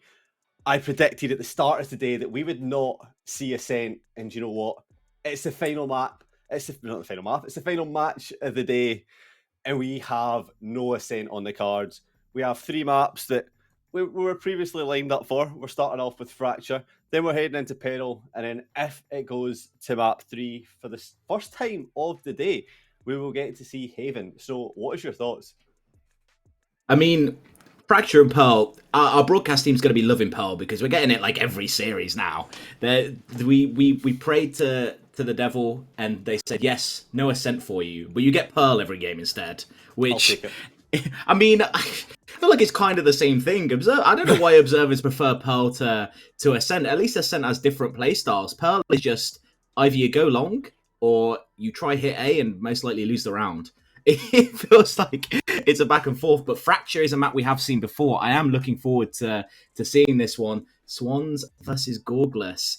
And you know what? I am a little bit worried because you wearing the sunglasses makes me feel like you're part of the Men in Black. I feel like you're going to neuralize me if I say something wrong. I would never do that. Never. We have too good a connection for us to jeopardize anything happening on that, you know? I wouldn't want to put that between us.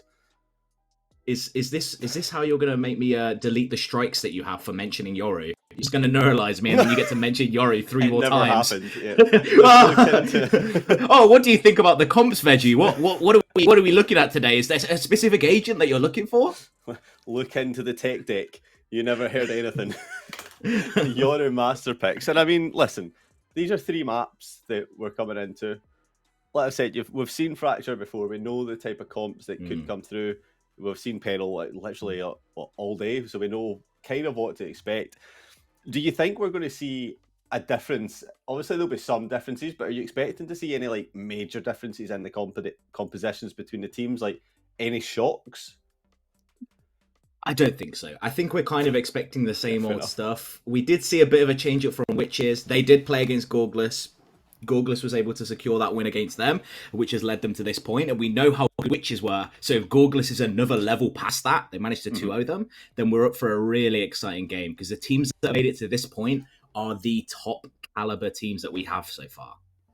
Yeah, and they'll really be looking to cement kind of the path that they're going on. Obviously, this is the winners bracket that we've been following, so they'll be looking to ensure that they can stay in that bracket and they don't have to drop down.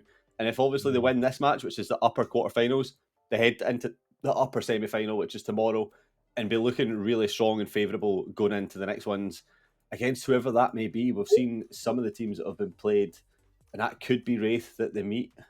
It could be somewhere else, and we'll have to wait and see. I like this Gecko pick on Fracture. So, for those that don't know, in terms of Gecko, the discussion in terms of like pro meta and 5s is that Gecko can be really bad if people stack up and one person shoots it's very similar to Rainer Flashes. His util is very easy to kill, but the one benefit he has that makes him very overpowered is that wingman, because essentially every site take becomes a 5-on-5 because you don't need to plant the bomb. And people were theorizing that the maps that he would be best on are places where you need to plant in the open, so you don't want to risk losing a player there. And Fracture is a map that very much benefits if you can get that bomb out in the open, especially if you hit onto a site and you're not forced to plant in that default position. The bomb becomes so much easier to defend because you can watch it from drop, you can watch it from main, you can lurk around and think and come through CT. It gives you so many more options. Yeah, like you said, Gecko is someone that could be vital here. But even the ability to take a second bite of the apple once you've tried to plant it, if Lil Bro is shot down, you have that second chance to retrieve the spike and plant it without losing anyone from your team. It's a second chance, a second opportunity to continue the momentum that spike plant could give you. And it's something that we'll have to see if that can come through. You know, you've seen a lot of people change it up and add in the Harbour to go along with them, which we don't have this time. They have obviously the Brimstone, so maybe just planting inside the smokes, but you also go in with that Killjoy who could utility burst with it. You send Lil Bro into the back of like one of the spots, and then you can just molly it from safety, and then you're fine, right? You've got the Raise Nade, you've got the Killjoy Nano Swarms, and you've got the Brimstone molly if needed. Combo that with the Breach Aftershock. This is after plant for days.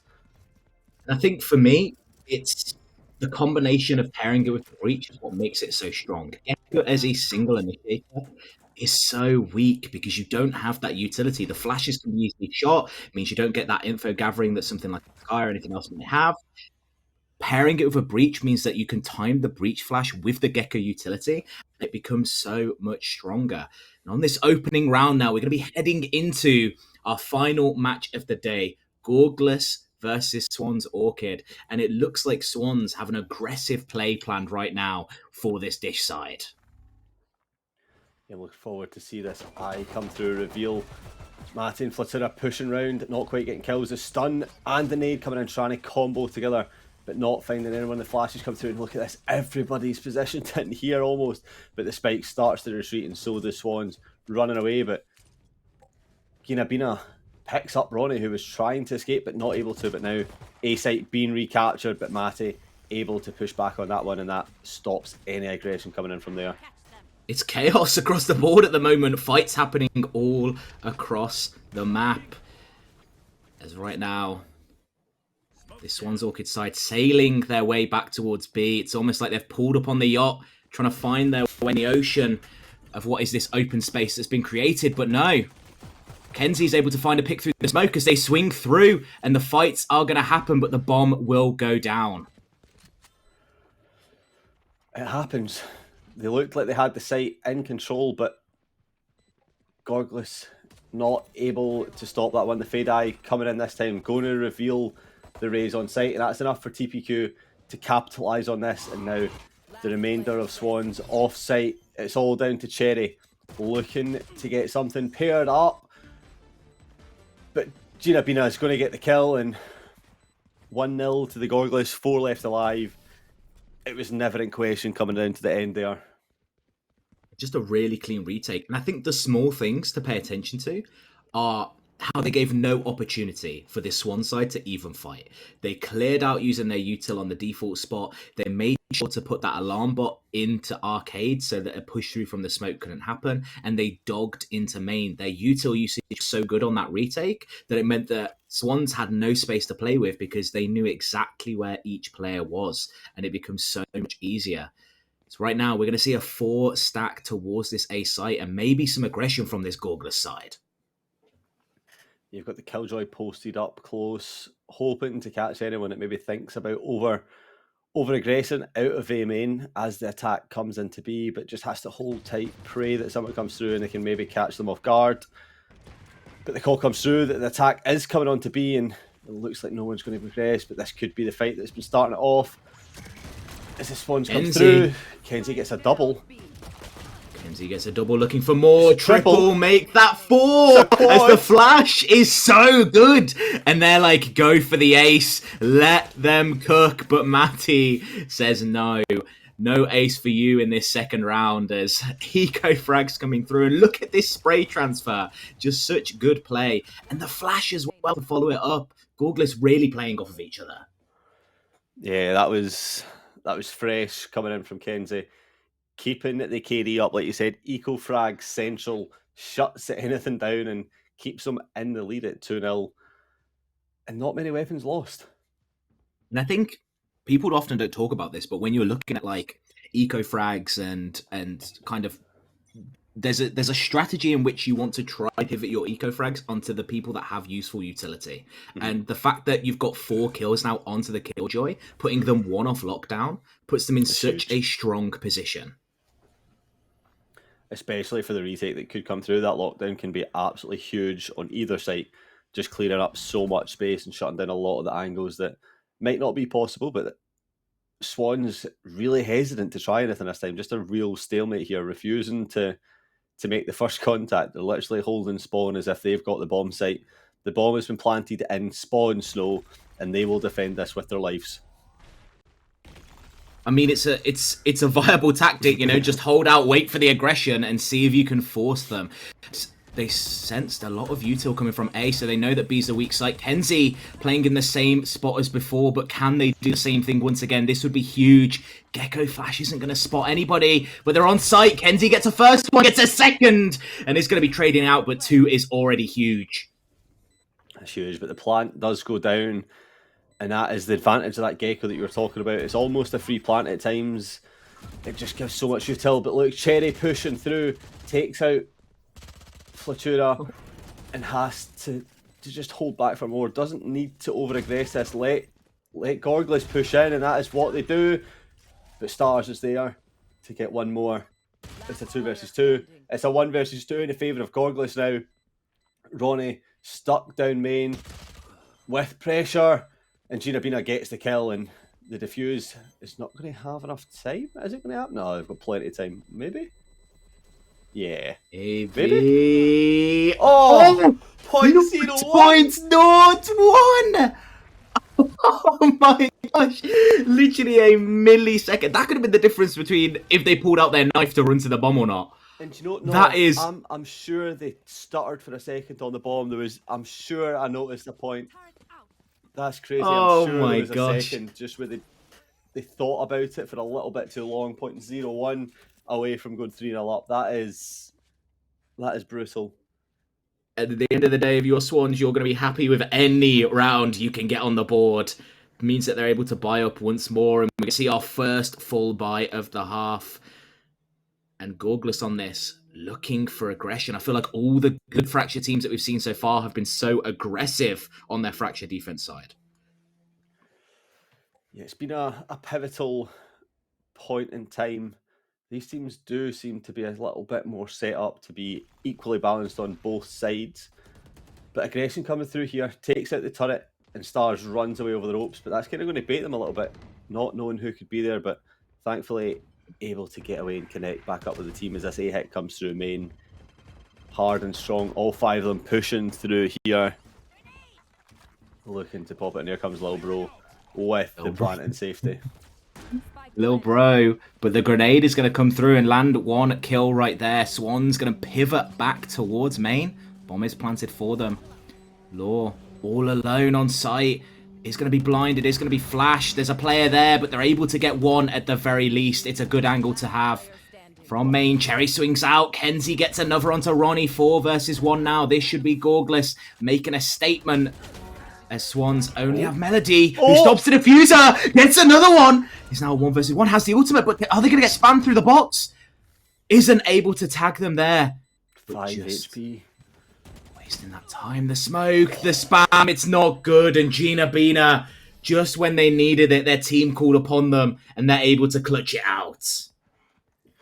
Yeah, that was the Uno reverse from Gina Bina talking about the spray through the smoke. They said, look, you took 3 of my teammates out this way. I'm going to use this Uno reverse and get one back on you. Takes out Melody and puts them to rest to put Gorglis onto 3. Right now, Gorglis are just dominating this half. They did lose a round, but it was by 0.01 seconds. A single millisecond was the difference between them getting that round and not. And they have been showing a dominant first half so far, but it is only 4 rounds in. And Swans Orchid wants to make a statement here, pushing through into main, and they're sending all 5 people. I love this breach util. Just stops everything as it comes through. They start to progress somewhere and a flash comes in, but it doesn't matter as Melody finds the headshot with the Sheriff. Oh no. And it's down to Flatura, all alone on site. The spam starts to come through, potentially knowing the position, but has the showstopper, pops the showstopper, hits 2! Oh my days, takes out 2. Ryan GD could never. But Ronnie finds 1. It's a 3 versus 1. The classic is all they have. And Matty Classics themselves to get the kill. 4-1 for the Gorglis team. And it's just such dominance. I mean, the grenade as well created so much space. They were able to hold off that push from Sands. That chip damage was so vital. As right now, I think the Swans Orchid side are wishing they were having a drink, chillaxing on the beach like this bear is, because they are struggling. And it's so difficult for them because they've tried that aggression, it hasn't worked. So now they need to try pivot into something else because nothing has been working for them so far. You just feel like the Gorglis team have been able to hit a little bit more shots, but this swing could be perfect. But Gina Bina swings and gets 2.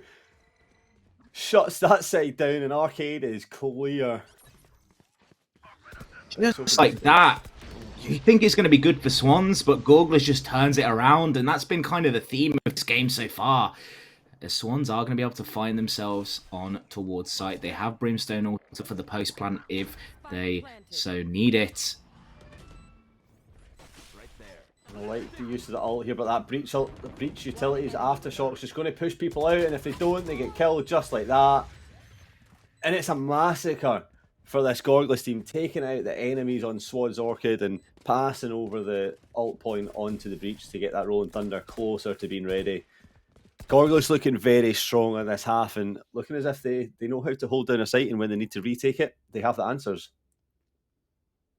Swans right now, they seem to be getting onto site, but it feels like the Gorgler side is letting them get onto site and holding their utility for the retake. It's really interesting. Rather than stalling, they already know the Swans are going to get onto that site because of the positioning they have. So they're letting them have the site, letting Swans burn the util to get forwards, positioning, and then they're just retaking with all this breach util, with this fade. They're able to get so many angles and make it so much safer for them. 2 players were playing in default there, and a single breach aftershock clears both of those players out, puts Gorgless into a good position, and Swans have to take a timeout.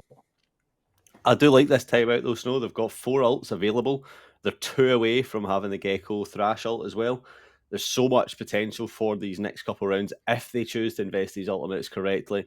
I mean, everyone knows that you can ult under B site and that clears the whole site for you, and it gives you so much space. You've got the Brimstone ult if you want to hold post plant or just to make space as well. Breach Rolling Thunder, clear site, or hold for after plant. And obviously the Showstopper is brilliant at making space and taking people out, as we've already seen Flatura do. It's huge potential here, and they need to start capitalising on these ultimates that are available if they want to start building up this round. Default towards A on the side of Swans, a little bit of a split attack.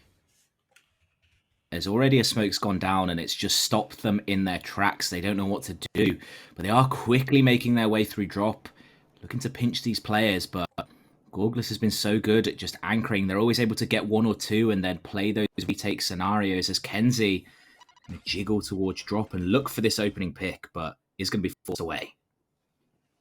Yeah, playing this one just a little bit slower. Lore trying to get rid of the Killjoy utility where it could possibly be, where it often is placed. But like, B-main starting to be swung. The flash is perfect and it opens up a double kill, but Ronnie answers back with 2 kills, has the ult available and shuts down the space where we're saying that it could be used to take space, and that's exactly what it does. Opens up, it gets a bit of room, but they're all alone. Ronnie has it all to do a 3 versus 1, 26 HP. This is a tough situation. They have the spike, so they could choose to rotate if needed, as all 3 members are here on A. The Snow, they have to be full of hope if they want to try this, but it's not looking good. It's just such good, succinct, really just professional level play from Gorgless right here.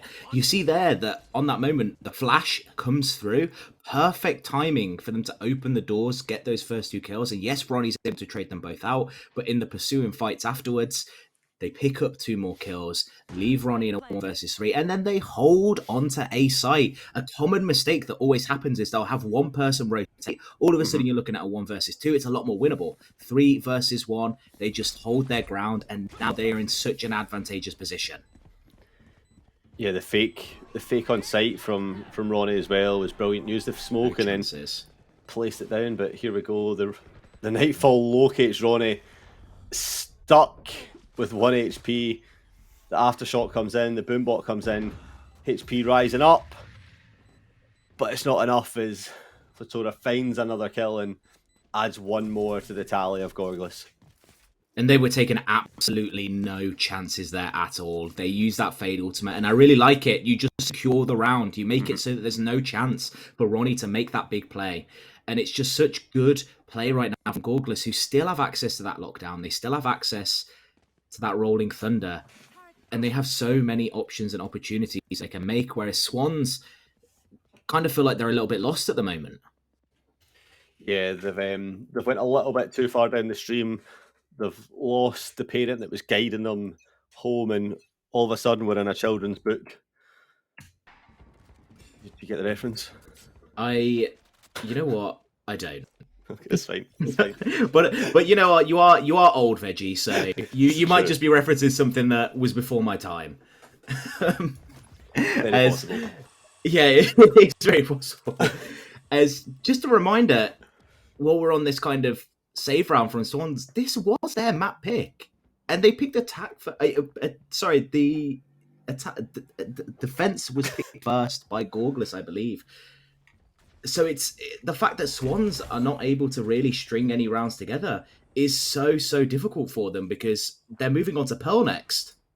Yeah, we've seen this exact situation last time as well with Wraith being the team that didn't choose Fracture but came out so dominant.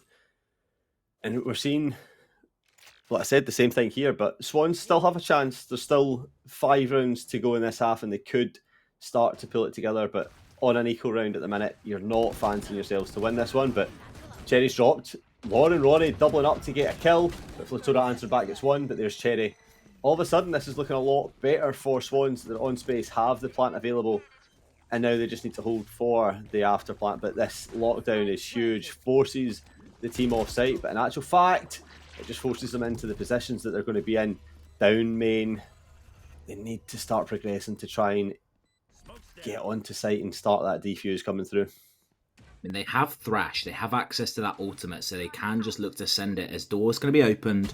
Ronnie looking to take this fight, nice angle there. As Swans wanting to get themselves that second round, Molly on the bomb, Thrash is available, they have so much util, they are playing it safe. And the smoke dissipates and Ronnie is there to clean that one up. 2 on the board, like you said, for the Swans, starting to mount a comeback. It's only a round, but it's one more than they previously had, doubling their tally now, looking to catch up a little bit before these halves switch across. And a little bit more like that, the action that we've seen could make this one possible. Yeah, I think at the very least you're hoping for that 6-6 half, definitely. That's kind of the level that we're at the moment. I feel like anything less is a bit of a difficulty when you're playing on this attacking side. You want to string together as many rounds as you can. Gorgless, once again, some aggression coming through towards Beers. They have that operator. Ooh. That's a haircut for Killjoy. Maybe the beanie hat would have been flipped off there, but runs away with their life and starts to challenge onto here. The showstopper activated, double satchel over into the smoke, finds one. Unfortunately not to get the second, but Ronnie is there to get that one. And all of a sudden it's a 3 versus 5 and Swans once again in a dominant position with Lowbro coming down. The Nano Swarms both activated onto position. And this is a very winnable position for them. Yeah, peek out can happen here. Melody's holding the cross. And maybe they just opt to save that operator. They do have plenty of money on the side of Gorgless. They can go for this retake and damage the economy of Swans just a little, but 5 versus 3. The ultimate's going to be used! And it only gets 1. Gets traded, however, but stunned up onto Melody. Does get 1. Cherry's there to equalise that out, and Stars gets the final kill. 3 left alive. And once again, like we said, Swans really starting to find their way back into this game. It's starting to build the rhythm. The answers are coming to them. And they're starting to look like the team that deserve to be here in the quarterfinals and show why they've made it this far in the competition. It turns out I was wrong. The money was not good for Gorgless at all. They're just like me with their finances. They've splunged a little bit too much, went out for a few too many chippies, some takeaways, and now all of a sudden they're having to save, get some sheriffs in there, a ghost even online. And Swans could be walking away with another round here if they play this one right. I feel like that was a little bit personal for you, talking about spending too much money on chippies. Is this a hint into the life of Snow, what he does outside of work? Eats chippies and wastes all his money. But Lord, I mean, sometimes you've got to. It's not just chippies. I do like a few strawberries. You know, they're kind of my favourite fruit to go to. That or grapes, but TPQ. Talking about strawberries, that's the colour of the blood that's popping from Ronnie's head right now. As Flator is on a nice flank, but he is watched by Law. oh, taking 1. Adding that to the name, but do they know there's one more? No. Matty's there to get 1, but has to go big, has to get more. The stun online, trying to shut down anyone that's there, but only gets the turret. The Gecko's pushing perfectly. And Stars able to swing and take out Matty as well. 6-4. Swans really feeling themselves in this map up now. The matchup is looking like it's going to be a lot closer than once before.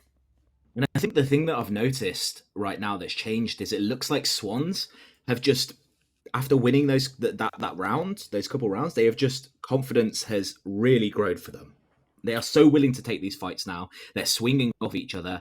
They're using these flashes to get aggressive space and kind of just beating Gorgless on the timings, whereas before they were playing so patient, playing so passive, and it meant that Gorgless was able to set up these retakes and just succinctly clear out the site bit by bit. Yeah, and I feel like that is all stemmed from the timeout, right? Swans used that timeout, and then ever since they've been able to fight their way back into the game. I would love to know what was said in that situation to take advantage of getting their team back into it, maybe fixing their mental, adjusting the strategy slightly. But whatever it was minty fresh because it has worked. It has made this clean. And I think it's almost, Gorgless got used to the pace of they give up sight, they play retake, but Swans now are playing off angles, they're looking to play aggressive, when they get the sight and put the bomb down, they're then pushing for more space, whereas before they were holding passively, and that kind of change has just really thrown Gorgless off, and we've seen this before, but let's see the timeout from Gorgless, let's see if they can adjust. This is it now. Have they took the time effectively to adjust? Swans not wanting to put too much pressure on once again, playing into this slow pace, wait and see if any early aggression comes out. And once again, Gorgless really haven't been applying this fast aggression throughout the game. They've played into this, have just hold down sight for a little bit. But Swans don't want to overstep too much. They want to wait it out and see if they can get that early pick and take the advantage into themselves with that one lurking behind. Here we go. All of the util from Killjoy set up towards main. They haven't prepped for this attack through arcade. Looks like it's going to be a 5-person push. Possibly the lockdown is going to come down, clear out B site. No matter what, it will have to be a retake from this Gorgle side. We've seen them be effective. What are Swans going to do here? Yeah, the Swans still have 2 more useful ults online. They have the Brimstone and Breach ults available. Should they get this plant down, they should be able to hold it very effectively. But Kenzie gets a nice spray through the smoke, and that's going to shut it down a little bit. The Spike still not committed down onto site yet to get into plant placation. But here it comes, goes down, but now it's off. Answer shut down. Cherry using the Rolling Thunder just to push Kerry back a little bit more. Sorry, Kenzie back just to help get that plant down. Moving forward, Ronnie going to peek Cherry, gets the first kill of the trades. Flatora moving forwards now. TPQ has that flash. They've been so good with that utility, and they've flashed off arcade, but the one not able to get more from Law, and that could have been their moment right there, but Gorgless shuts it down, and out of the timeout, they're able to stop that momentum. And that's huge with all those ults used as well. They've burned through the ults. Means in this last round, Swans don't have that to come into it. 3 ults used in a round lost is not what you want to see when you're in this position, when you're losing in your half. You need to capitalise further on them. And it puts Gorgless in a position where they're 1 off of a Rolling Thunder. They're 1 off of Brimstone ult, 2 away from Killjoy. There's so many ults that are just about to be activated. And obviously Swans miles off that you shouldn't see one of them pop an ult in this next round unless they pop off themselves. Law, maybe if they can get a couple kills, can look to transition that into an ultimate. But like you said, Gorgless have access to so much, and speaking of having so much, they've got a lot of space right here towards a main, but that means they've given up Dish. Flatora is going to peek out, and Cherry lands a little bit of chip damage. Little bit of chip damage, that'll be getting you hungry. Oh my gosh. I like that. That's that one got to me. That one made me chuckle, but mission accomplished. You see a pivot back towards B. And I feel like they're okay giving up this B site. They have access to that Rolling Thunder. It's so useful at clearing out the entirety of site and tower that you're fine just giving up that space, as Kenzie has utility, is going to be able to stall them through main if they so choose to, and maybe a cheeky lineup coming through here. Yeah, that alarm bot just trying to catch anyone that might push through this smoke, but Kenzie chancing their luck again, trying to find a kill. Rolling Thunder activated. Tries to stop the plant, which it does. Swans able to find a nice kill. Oh. But like spikes in there. It was the wingman. Gina Bina gets a third.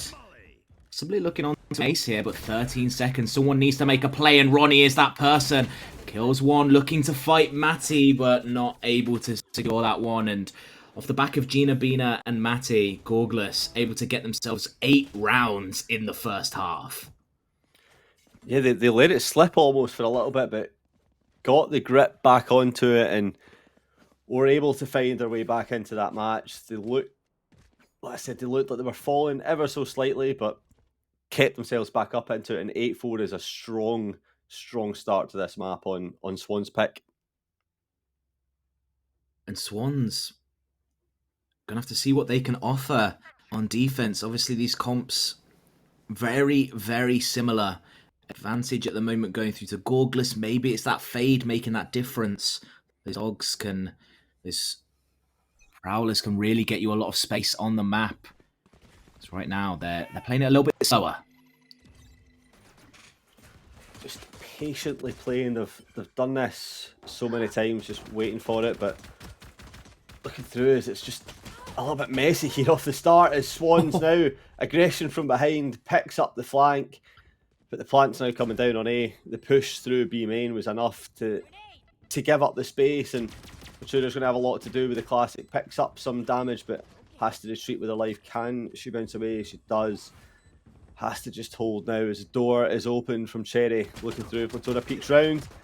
It doesn't find the kill, Cherry, but Gambina gets the trade back, and the defuse starts to get pressed on, but not committed into, as it's a 2 versus 2. Both the Swans, so little health. Likes the grenade. This could be what they needed. Bomb's already half. They have to peek it. Oh my gosh, the shot! That could single-handedly have won them the round right there. Gina Bina clutching this one out for the team. Has to stick. Not enough time. In a make-or-break situation when Gorgless needed them the most. They land an absolutely insane shot onto the bomb planter. That's the type of round that I'd be dabbing afterwards. That is pure brilliance. Saves the team and gets them closer to double digits. I mean, the confidence must be absolutely flying there for Gina Bina. That was clean. Did you just say you would dab after that round? I would dab after that round if that was me. I have no shame. You're forgetting I'm old. So I have no shame in these sort of things. You know what I mean? I dress up as a hot dog in my spare time. Come on, you don't think I'd dab? Why are you not dressed up as a hot dog today? I'm disappointed. There's still time. There is still time. Have you got the outfit? Is it on you at all times? Well, anyway, moving quickly on before anything capitalises on that. Swans lose a player down. Gorgless looking to try and hold on to this plant that they've got. Free sight on B again. And Swans just need to try and find a kill.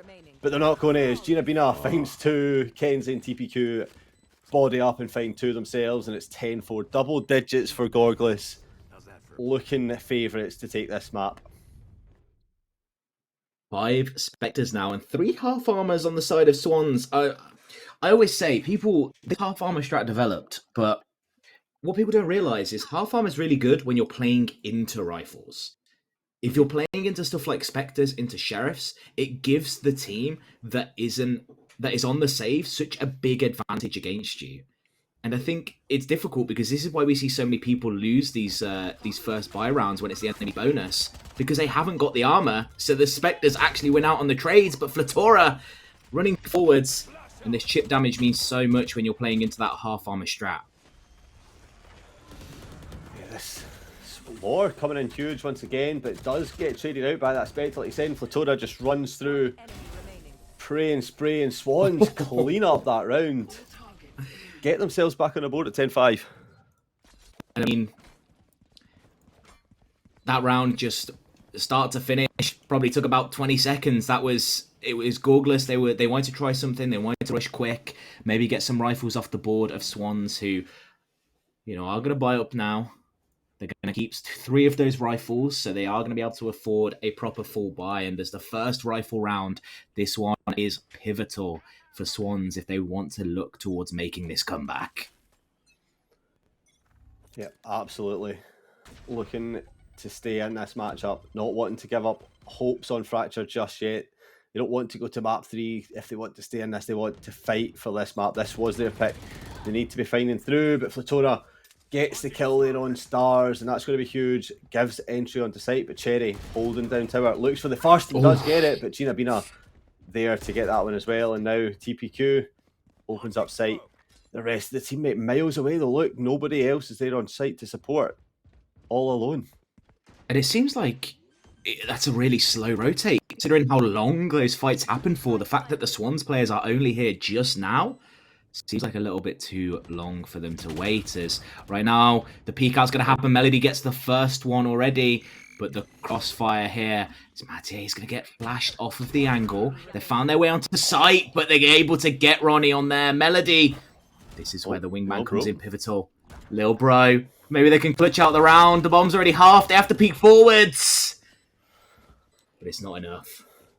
It's not. You feel like the pressure is automatically up the second little bro gets there, but 2 left alive for the side of Gorglis are able to pinch that fight and take down both Geckos as they're playing into that. And 11 now, 2 away for Gorglis, forcing Swans into a really shoddy buy here. Sheriffs all round, but as you said earlier, Sheriffs is one of these guns where you could take this into any gunfight and come on top as long as you hit your shots. If you hit the head, that's all that matters. And then it's a rifle down, right? Still lots to play for. It is. And knowing that Swans are trying to play aggressive, but already 2 kills over to the side of Gorglis. Make that 3, make it 4, and it looks like this round is all but done for. This was over so fast.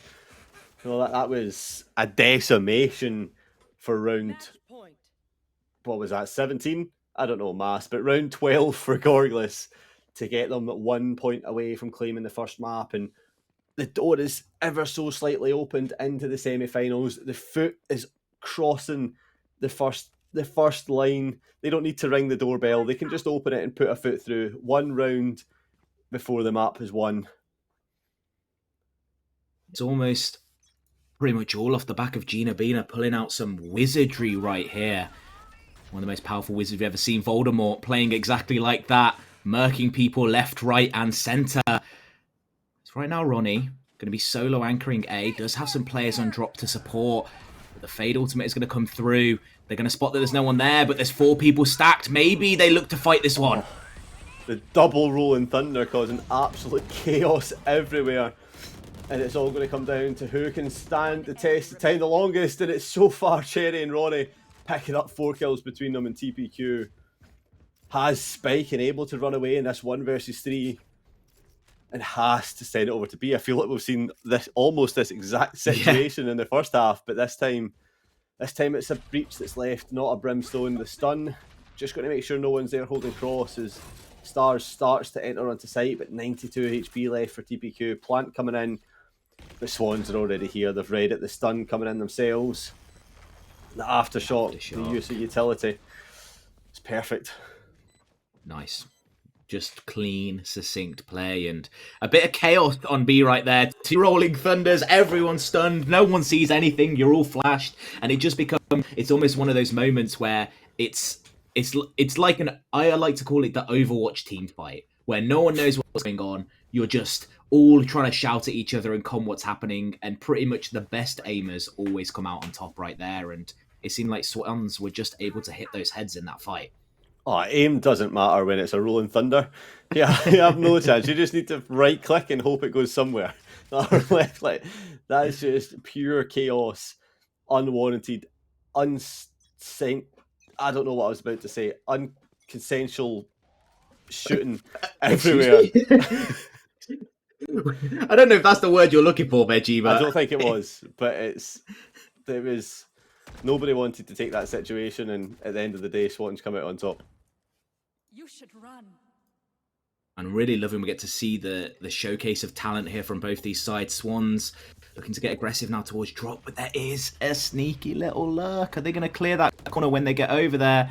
As now fights across the board. Flatura is able to pick up one. Matty got another 3 versus 5 retake right here. As Stars able to take out that raise. It's a 3 versus 2.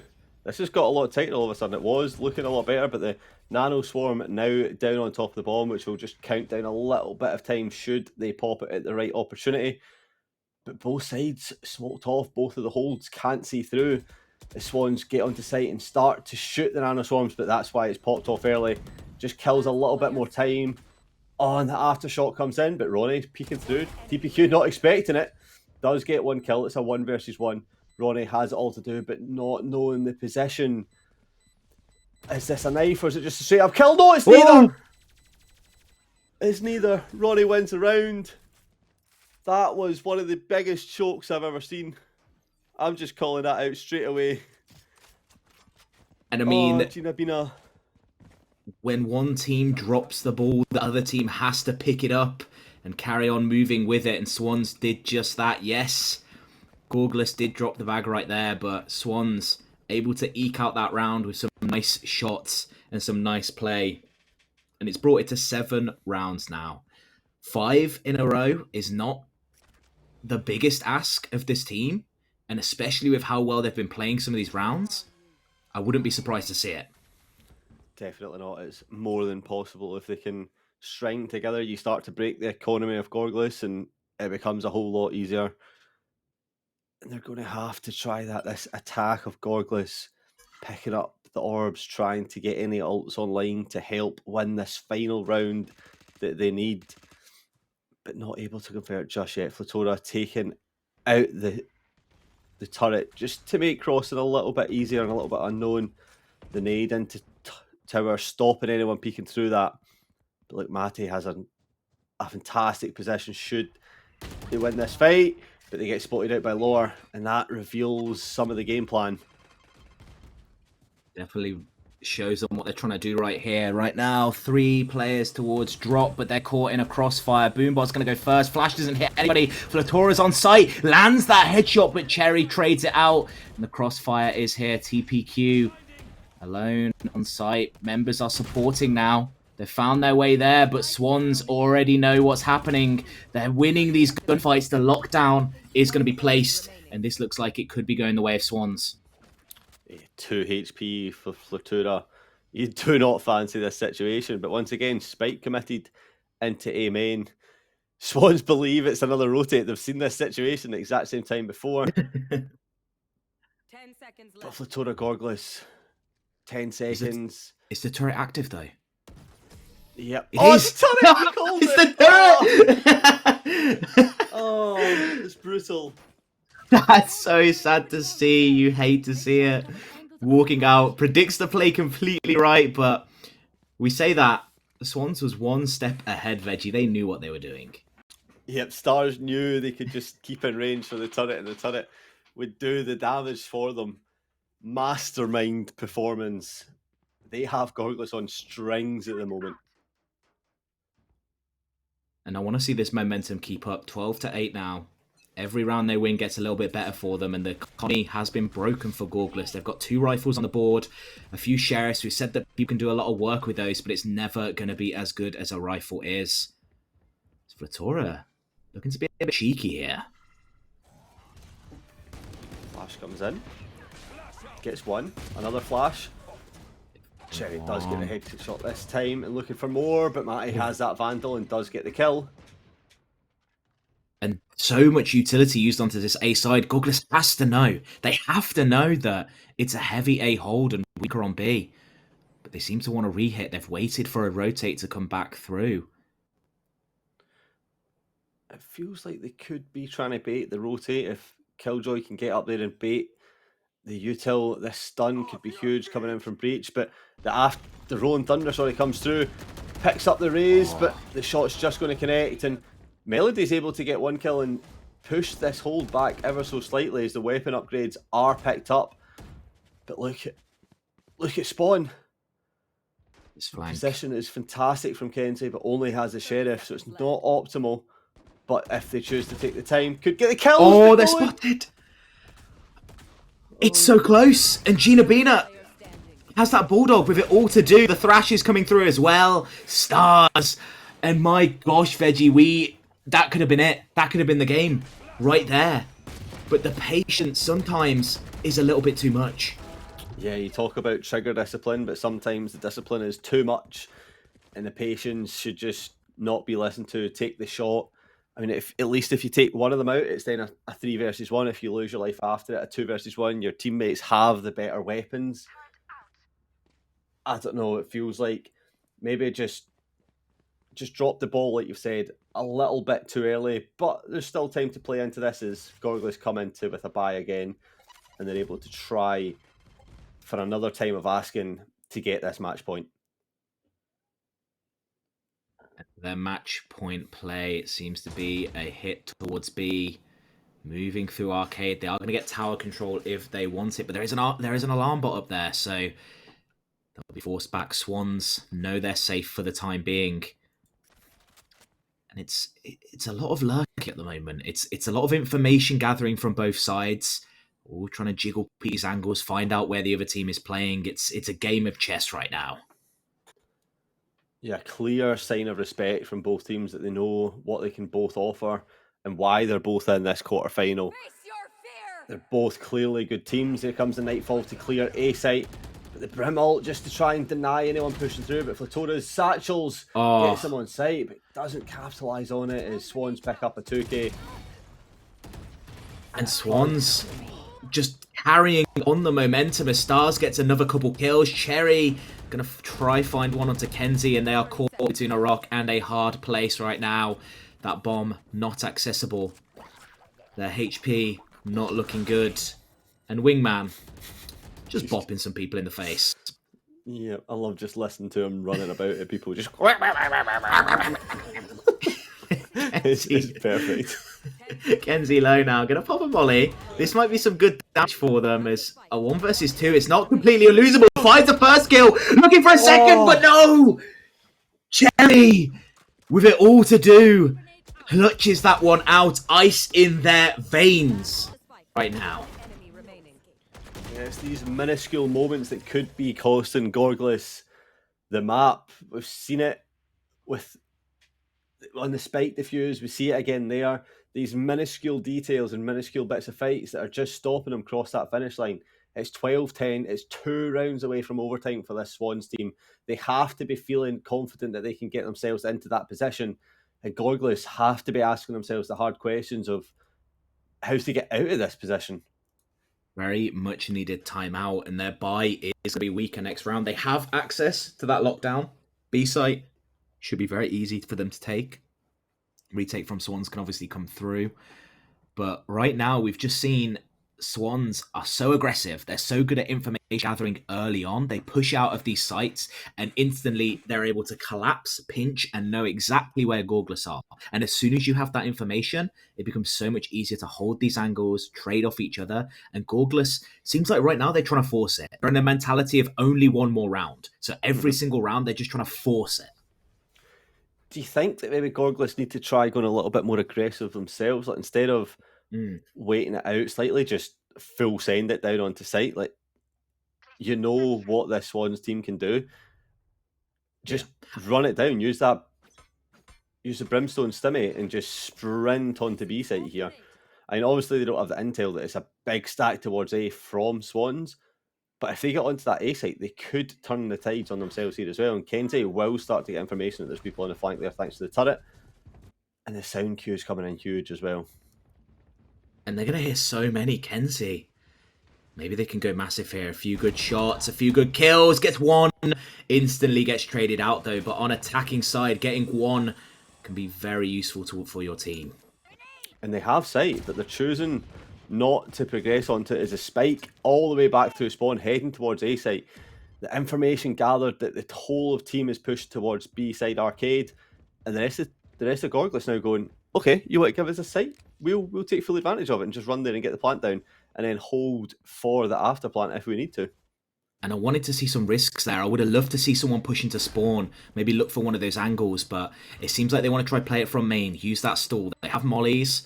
Don't think they have access to the grenade yet anymore, but Rolling Thunder is online for Swans. Maybe they want to try save it for next round. Clears the site with the stun. The flash coming through stops anyone capitalising on that Rolling Thunder.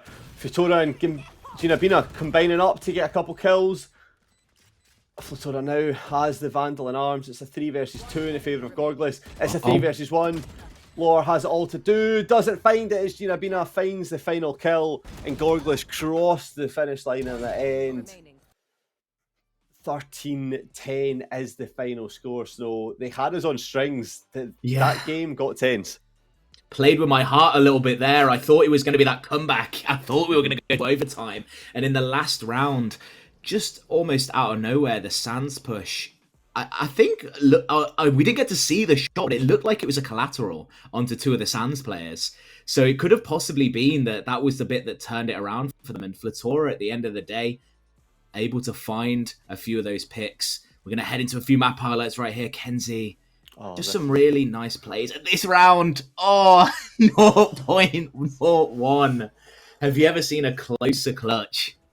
Yeah, I mean, the bar was literally full. You could not write it. Like it was I said it was a moment, a match of milliseconds, minuscule moments, things that just couldn't quite go right for Gorglis. But in the end, they get the victory and they head on to their map, 1-0 in advantage, and be feeling like they can get into that semi-final tomorrow.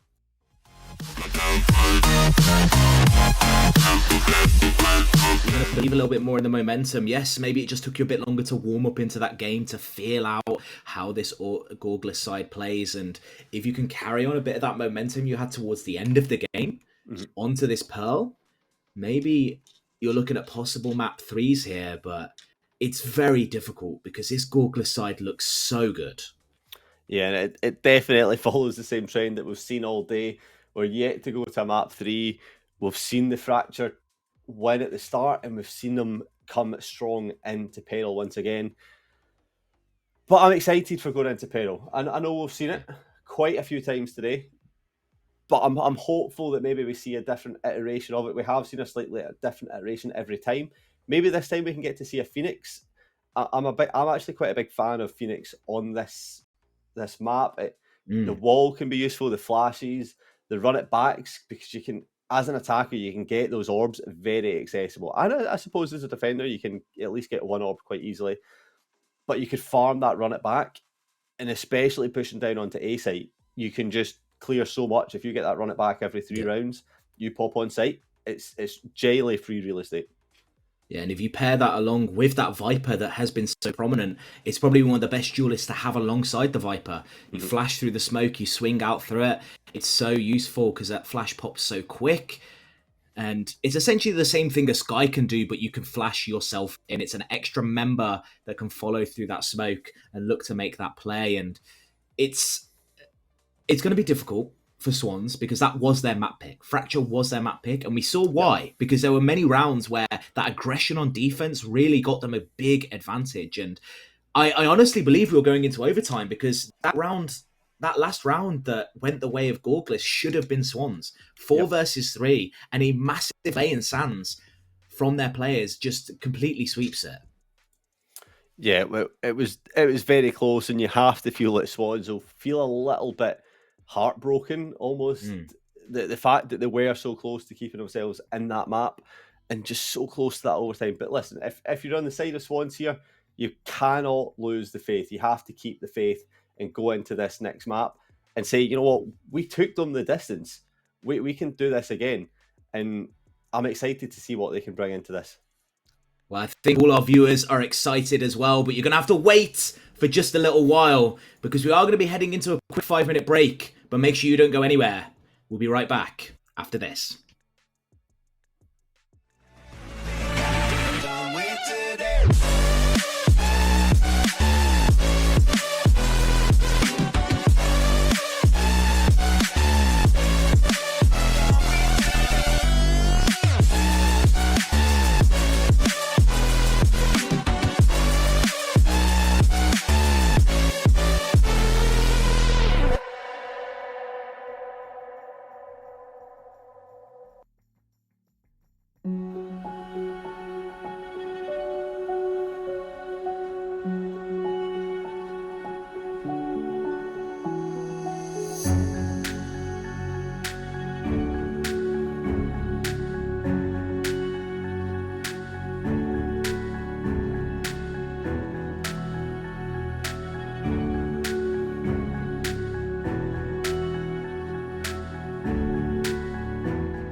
We are back for what could be the final map of the day.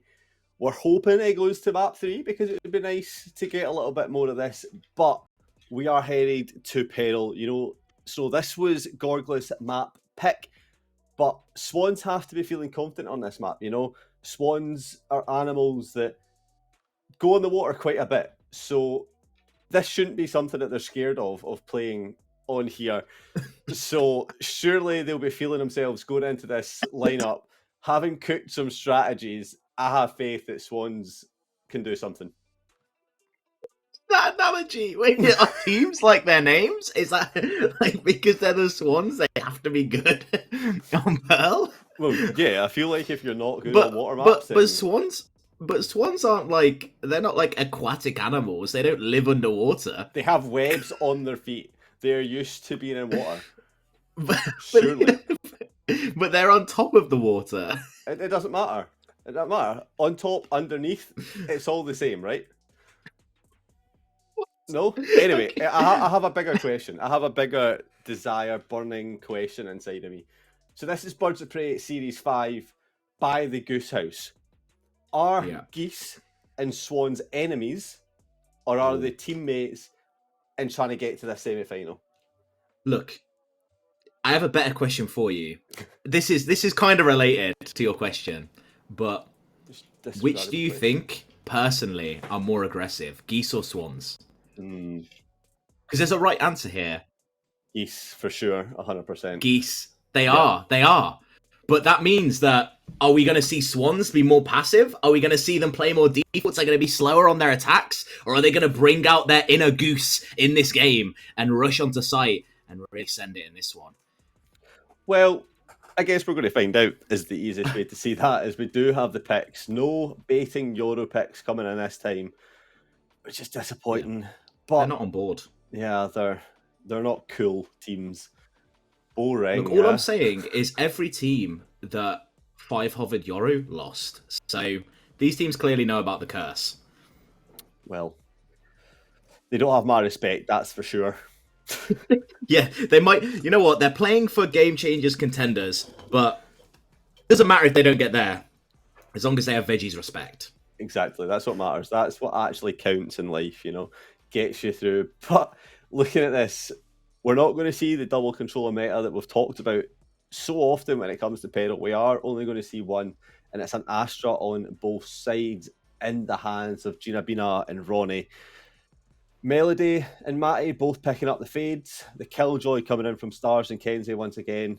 And Lore and Flatora up the Jet. It's basically a match for match, besides Cherry going for Sky and TPQ picking up that KO. And honestly, I kind of like the KO pick. You're able to shut down anything that Killjoy could be cooking up if that knife is put in the right place. Yeah, we saw the difference that KO can make in our last match, where that KO was constantly shutting down Killjoy or Astra, finding out where they're playing. It gave them so many free sites, and it gives you access to that A site. I feel like everyone always hovers towards B. Everyone's like, you plant for B long, it's an absolute free win. But KO offers you the chance to go into A, because yes, it is hard to attack because you've got one main choke point, and Art is so easy to hold if you have something like an Astra Killjoy combo together. But KO negates all of that util.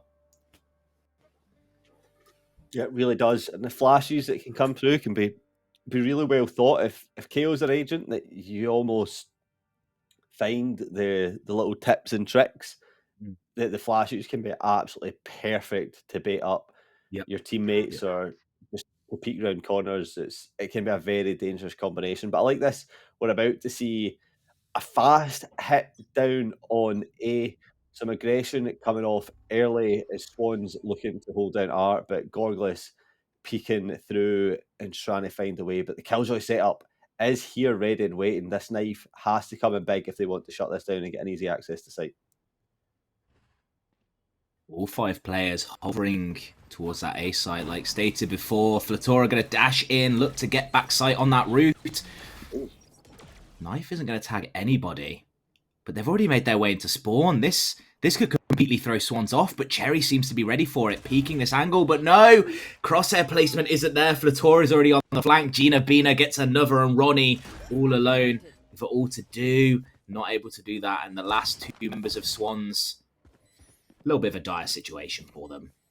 Yeah, they have to get their feet wet and go straight into this one if they want to come out of this on top. But the flash is good, but the peak from Flatora is not as Melody gets a kill, but Kenzie quickly pounces and gets one, gets another, but Matty cleans up, and round one goes to the attacker's way, and they start this off as they mean to go on 1-0 Gorgless. And Swans a little bit eager there to fight on site.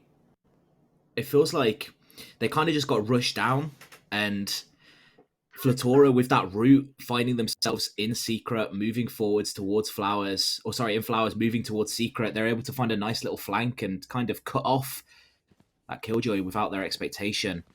And they're 5-stacking once again. This seems to be the pace that they want to set for this game. They know they have the weapon advantage here, so there's no need to go about looking for kills. If they just push in together, they can stop Swans picking up any weapons that might be dropped. But it doesn't matter, because Gina Bina's not going to drop that weapon to Cherry as she gets taken out, and Melody stuck here in the middle, but Flatora also taking out Ronnie. This is looking like a massacre so far for Gorgless, and it should be on this round. Let's not forget that. It is a round where they have the weapons much to the advantage, but Kenzie getting a big kill, and Stars has it all to do and not able to find anything as Gorgless go 2-0 up and hold all their weapons going into this next round as well. Yeah, and 2 Vandals on board as well. Quite a strong buy, considering that this is going to be their bonus. It gives them a lot of options to play through. They can look for those picks. They can look to maybe trade each other out and get a few more of those rifles on board. As now, once again, hovering towards A. Is this going to be one of those games where you just go A, B, A, B, A, B and see what happens? Yep, the ABBA game. This is where you start to get into sing-songs. You know? No? I do know. Do you know any ABBA songs? I do know. Waterloo. We are on a water map. This is true. Mamma Mia. Mm-hmm. Gimme a match on payroll. I would like to see some good shots. You're about to see them right here, though. It's Flatora gets 2. And Ronnie, though, on the flip side. The spray gets 2, but isn't able to get the third. Stars cleans that one up. It's a 2 versus 2 retake, which is not what you want on your first buy round. But maybe they can secure this one out. Better weaponry, more health, and they have the advantage. Oh, that's a good trade. TPQ, you've got your knife out. Oh, no. Just going for a daily jog. That was unfortunate. Thought they could chop down a tree, but there was no tree to be seen. There was just themselves to fall down. And Swans get themselves on the board. And that could have been more devastating. Really nice flick to actually clean up Ronnie. Ronnie was on 4K right there if there wasn't a shot that came through and finished them off. I think it was from Matty. Almost was able to save that round for Gorgless. But what they have done is absolutely devastated the economy of Swans, who are going to be stuck on what is a very meager buy. Yeah, a couple of Bulldogs are guarding, though. We can see some that bird go? shots. I was just looking at the minimap. It just flew off into the buildings as Flatora now is going to fly into backside. The shorty is here from Cherry, but the flash was pixel perfect. Oh! Nice little shot through the smoke, picks the headshot and does take down that jet.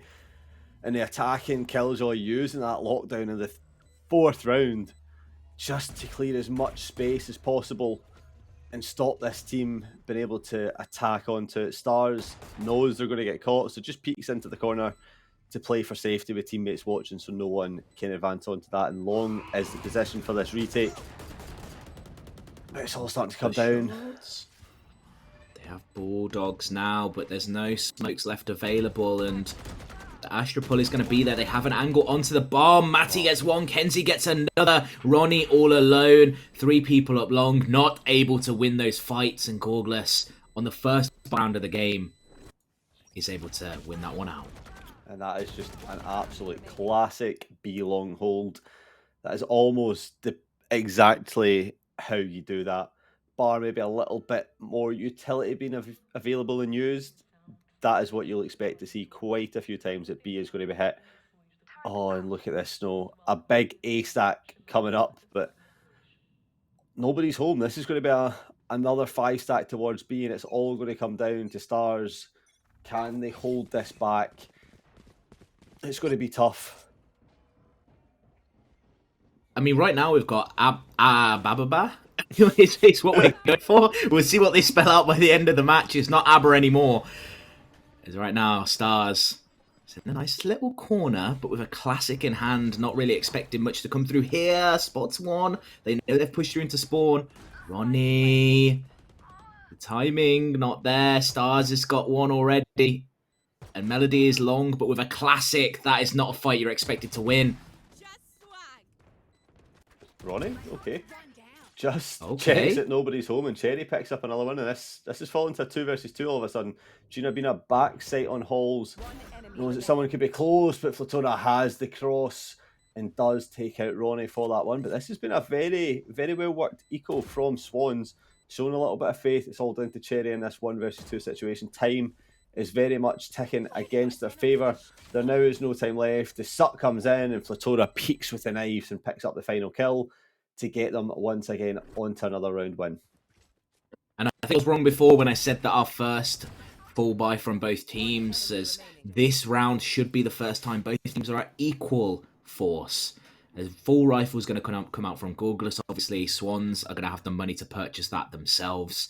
And they are going to take a timeout because this is an ever important round. They don't want to give Gorgless that momentum. Coming back from a big deficit is so hard. They already know that. They had to deal with it on Fracture. We know they have the individual skill to match Gorgless. It's whether they can make the right calls.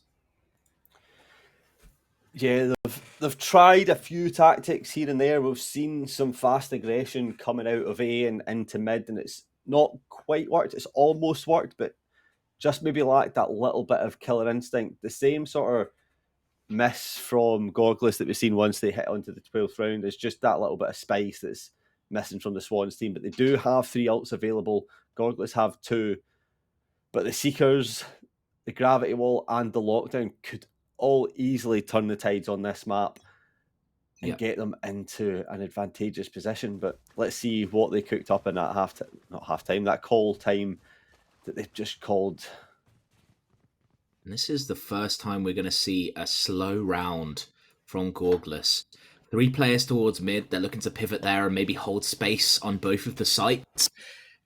And just do a little bit of information gathering, a little bit of scouting, see where this one's team is holding and make their decision from there. Yep, a nice default. If they regiment it properly, this could be brutal for the side of Swans. It just all comes down to timing and the right calls being made. That Seeker's going to pull Sky just slightly out of position, which opens up slightly, but Melody catches the timing coming around. But look, Flatora's now pushed up into a good position to catch Cherry should they peek round, but the flash comes through and Flatora finds one, looks around trying to find Cherry in this spot now, but the flash is available, which will just push back Gorgless just a little bit further to hold on with their lives. And they back up and they give that space. It's such clean play from Gorgless. They don't get too over-aggressive. They don't put themselves in a bad situation. They stay calm and they look to get these picks. And once again, now the site execute's going to come through. Ronnie is on site alone. Maybe they can make something happen, but no, Gina Bina is there. Stars quick on the retake, but it's a 2 versus 4 now. They have access to that lockdown, but maybe they don't want to use it just yet. Save it for when they can get themselves into better position, maybe place it down deep on site to clear as much space, but the nano swarms are on the bomb, the Astra Stars are positioned, and the post plant is set up well to deny anything. And I think Swans might just play into the save here. You can see it coming already. You've got Jet trying to find a new home on a different map, saving this operator, and Stars just retreating and praying they don't get caught out here. It's just too hard. It's too much to ask for the 2 players. All players are main. There was one lurking in art. Stars on the bomb, Molly's on the bomb. There's just too much to deal with, and they didn't have the utility to manage it. And what I'd love to see is a little bit more mid-aggression from Swans. You have this operator online now. It means that B long held. You've got that. Law should be able to lock that one down, at least get an opening pick before dashing out using that operator. What you are losing to at the moment is this mid push. They've come through A lot of the time, but they've always had a lurker that's been able to make their way into art, and as soon as they're in art, it's so difficult to retake the site. Yeah, but they're once again onto a kind of poor buy here. A couple sheriffs and a stinger, and obviously the vandal and the op that was saved before. So you're not expecting to see much coming through here. If Lore can get a nice opening kill, it could be advantageous. But the Killjoy bot is just going to... The turret just says, I'm going to peek you and give away the information that you're holding here. We knew you were there anyway, but that just gives up even more utility. But that Prowler, maybe faking it a little bit, but Stars just has to push away, can't take that fight. And Kenzie now getting taken out by Lore, maybe thinking that Op had re-aggressed and re-pushed, but this is dangerous. The Star's going to have to come down, open up a bit of space, but instead it's a stun, stops them coming through, and Lore just holding this down. But look, they're coming up B main now, the space has been given there. The angle stopped being watching. Base down long, they've claimed it by Pillar. Melody's got one. Oh, misses the shot. Could have been an important one. Maybe this one could be the decider for the round as Flatora crossing over to Link, and the pivot is towards A now. Yep, not fully committing into this, just waiting it out, playing a little bit of shots, just trying to bait out anything. But you're right, the call coming through A-Link. Ronnie having to hold this, but only has the Sheriff and Melody pushing up, has Nightfall available and the Stinger. The Gravity Wall coming down. Vandal picked up for Ronnie now. And they'll start to push through, but 10 seconds means the spike goes down and time starts to tick away on this. Melody pushing up with the angle, but going to get caught out by Flatora, and Gina Bina switches it up and gets Melody now as well, and Swan's forced down to 2 players, but there comes the lockdown to get onto site. Timing is so difficult. Pushing forward now out towards the edge of the lockdown. Wants to fight for Stars. Gets taken out, and it's Law alone. 1 versus 3. Isn't able to find that kill to maybe open up the site, and 6-1. I feel like we've seen this scoreline before, Veggie, and it didn't work out for Wild Swans in that game. No, it did not, but they done well to get back into it, and you know, you have to think that there's a possibility for it again. You're just seeing a few times where shots aren't connecting, they're not playing up to what we know they can do. I mean, I really don't like calling out individuals unless it's Ryan. However, Lore 1 and 6 could have got 2 extra kills with the ult there, but unfortunately just not connecting. You need Lore to start picking up and bringing some impact into this game.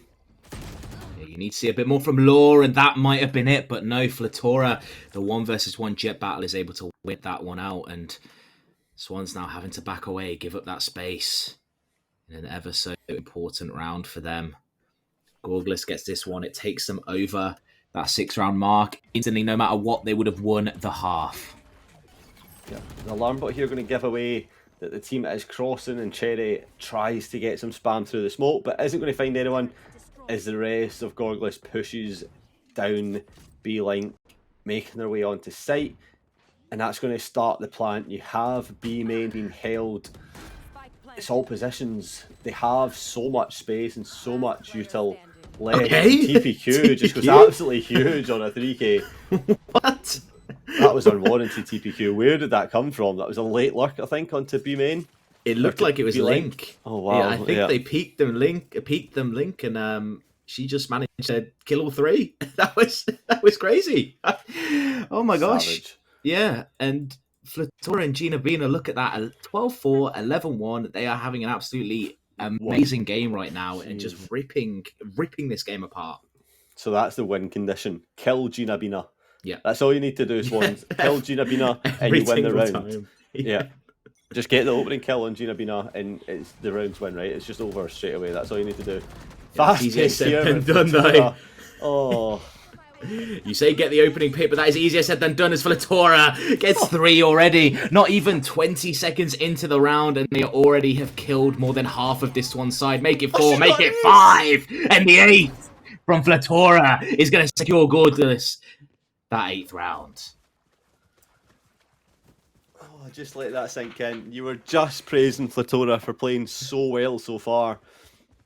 And a further step up to be reached. The ace coming in, saying, I'm not done yet. This is my game. This is my map. We might be gorgless, but we're certainly not winless. I like that. Thanks. I appreciate that. That was good. How long did that take you to brew? Honestly, it just kind of came up. Oh, Like, it was that's more off impressive. the fly. Yeah. I thought it was, in the notepad, and you were writing down ideas for. Usually, but not this time. Not this time. Sometimes it was a stroke of edge of genius.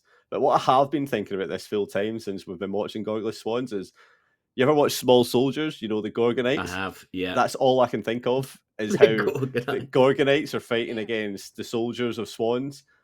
And the Gorgonites are coming up. They're underdogs, but I don't think they are underdogs in this situation. But they're coming out on top, and they're about to start the big war. This is the final potential map between them. If they win this, they have freedom and an access into the semi-final, and it looks like they are getting their way. 8-1, looking good for a 9th and a 5 versus 4 advantage here.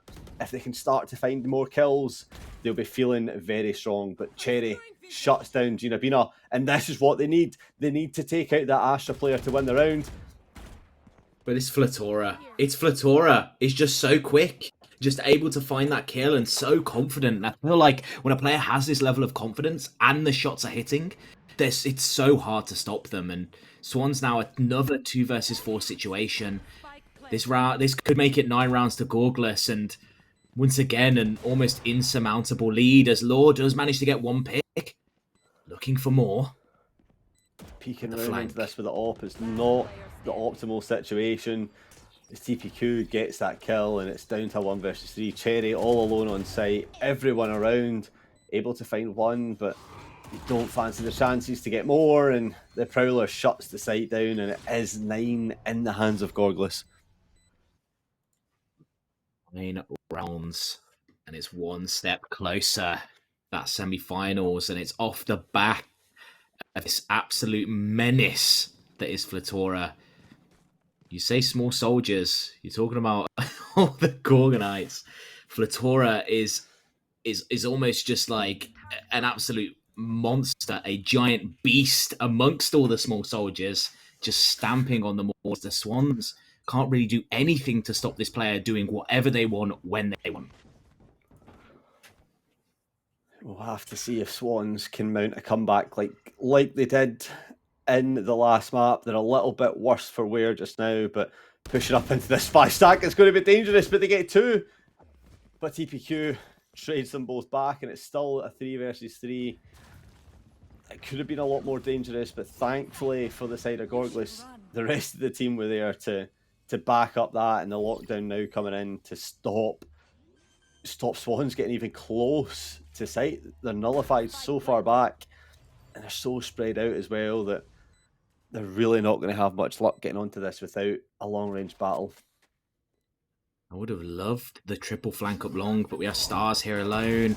The alarm bot pops off. Kenzie lands the headshot as TPQ going to start peeking out now, and this situation is so difficult to navigate. Flatora, so many flashes are coming through there. TPQ's going to have another one. It's brilliant. It's just brilliant. It's pure, dead brilliant. So that's the only thing I can say to describe it. And I honestly, at this point, I'm just running out of ideas for what you can do to even attempt to stop this bleeding that is this Gorgless side absolutely demolishing Swans on their map, on Gorgless's map pick. Remember, Fracture was Swan's map pick, so we expected that the one to be closer. And the fact that we've now gone over to Gorgless's map pick, 10 rounds now to 1, looking to make it 11. Swans have to pull something out of the bag. They need to find the plaster to stop the injury. And this could be at some nice aggression, calling up for where some of the players are. The flash coming through, connects with 1, the spam gets another, and this is much better. 2 players down. The advantage now in the hands of Swans. But sight has been taken in all amidst that, and no one's really there to stop it. But they have Spike. I did not notice that, Snow. They have Spike. in the hands of Swans. And that's a good place to be. 5 versus 3, but look who's still alive. Flatora. Anything could happen right here. They're trying to scout out. All 3 members are coming from the same angle. It's actually going to be a 3 versus 3, so it's a winnable situation for this side. Flatora's going to be the first to peek. Lands one headshot. It was actually TPQ, but they trade it out. It's now 2 versus 2, but they are pinched. Maybe if they can swing this one together, the molly is going to stop it. Ronnie's here, gets 1, gets 2. And just like that, Swans is able to pick up a second round. I liked how that turned from a pinch at the start into another pinch mid-round, and then it finished with another pinch in the same spot. Now it was just flank after flank after flank coming in, and Swans get the answer to the questions that they needed, and it's a 10-2 half. Now they need to find the answers on this attacking half. Listen, we've seen it, we've said it before. If the opposition can do it, you need to believe that you can do it as well. It's 10 rounds in a row, but you have to believe. I think, to talk about finding, I think they need to find Flatora and run to the other side. I think this is one of those games. Flatora's feeling too hot. You just can't duel into this person. Look at this. The aggression out mid, they want the fights so quickly, but Law says, no, I will be the better jet this round. Finds that opening pick, and it's a good start for Swans. Yeah, is this Flatora or Derka? You tell me. I mean, it could be both. Depends how much hair does Flatora have. You seen the bald buff? Possible. Yeah, it's possible. But what I'm saying is if Swans takes the time out, all of them shave their heads, they come back in this game. Yep. Not wrong. And if we can get video footage of that happening, even better. But they start to play into it now. Gorgless 1 down thanks to that early bit of play at the start, but 50 seconds left to go here and no real space has been gathered. Yes, one of the defenders has fallen, but nothing has really been gained apart from a little bit of mid control, but that mid control is not going to be taken full advantage of. As B main starts to get the hit, the smoke's coming through, a crossfire set up here, and it gets 1. It looks for a second, but not able to find it, but there it is. But it's carnage, 1 down. Gina Bina all the way in. Attacker side spawn has it all to do in a 1 versus 3, but look at the HP of 2 of the players. 1 shot will kill off 2 of them. His Law has to be that first contact. Stars and Ronnie, they're on a knife's edge. Gibino is a player that has stepped up, has hit these shots. Maybe we can see them hit it again. They're looking to maybe go for a triple swing. The jump peaks are there. Mollies they don't have access to. Astra Star is going to stall the bomb out. They're jamming through the box, gets 1. Looking for more, taps the bomb again. But it's so difficult here. I don't think they have the time to play this one out. Swings out, gets Stars, looking for another. And Law finalises that round and gets a 3rd on the board for Swans. Yep, Law starting to put together the pieces of the puzzle to find what they were missing in the game and picking up a 3k on that round, making them a little bit more confident going into this attacking half, and that's exactly what you need is that entry, Julius. You need the confidence so that you know when you're hitting sight, you can hit the shots and make the space for your teammates. And let's see if Swans can keep this one going, but Gorgless know they only need 3 rounds to convert in this defensive side. They know they don't need that much to win and take themselves to this semi-final tomorrow and try and get closer to getting that place. A slow play. They're expecting an aggressive push from Gorgless. Need some classics on board, so... And I would say this is a round you expect Swans to win, but we saw what happened in the last half. The Classics only was able to win that round out, so anything is possible right now. And so with that in mind, they want to take it a bit slower and take their time finding out where these players are. They do not need to commit into anything. The side of Swans need to come to them. And that's exactly what's going to happen. 4 here stacked on B. This could get messy within seconds should it choose to come down. Here's the flash available. Flash off site, but doesn't connect. As Stars pushes round, Lore gets another. TBQ able to get one. And looks for a second, but does big damage. Last player standing. And there's one person left, Kenzie. Taken out there. Bomb's going to go down as well. That little bit of extra money means so much when you're trying to mount this comeback. But it is going to be rifles now for Gorgless. Now, the benefit is Swans, they do have 2 rounds to give, but that is all that they have. They need near perfection here, and we've seen that they can pull it out the bag. But I want something funky. They've got 3 Bulldogs, a Sheriff, and maybe Melody might buy another. Yeah, there we go. And their weaponry is weaker, so they need to do something in terms of their strats to give themselves that advantage. I think there's a little bit of aggression to try and get on to this orb and bring that Nightfall closer to it. They identify Cherries close by, and the Prowler's going to attach onto this path and just force Sky back slightly and stop any aggression. It could come through a main, but in fact it's not. It's heading towards mid-site, and there's not really anybody there to try and stop it. The turret will give information that players are there, and the rest of the team of Gorgless start to rotate across to B now to try and help out Kenzie, who's alone currently on site and has the rest of this Swans team pushing on towards them. And Kenzie, unfortunately, not able to pick up that first kill as Lore is truly online, and the plan is popped down for Swans here. A really good start right there, but Gina Bina trades one out, gets a second one in lane, and this player has been so pivotal to the success of Gorgless. They want to do more. Flatura is on site now, looking for a kill onto Stars. Sheriff only peeking out, but Flatura so consistent, so good at hitting those shots. Oh. Finds another one just like that. Gorgless is going to give themselves that 11th round. That is how you win the round and get themselves, like you said, on to 11. 2 away from series point.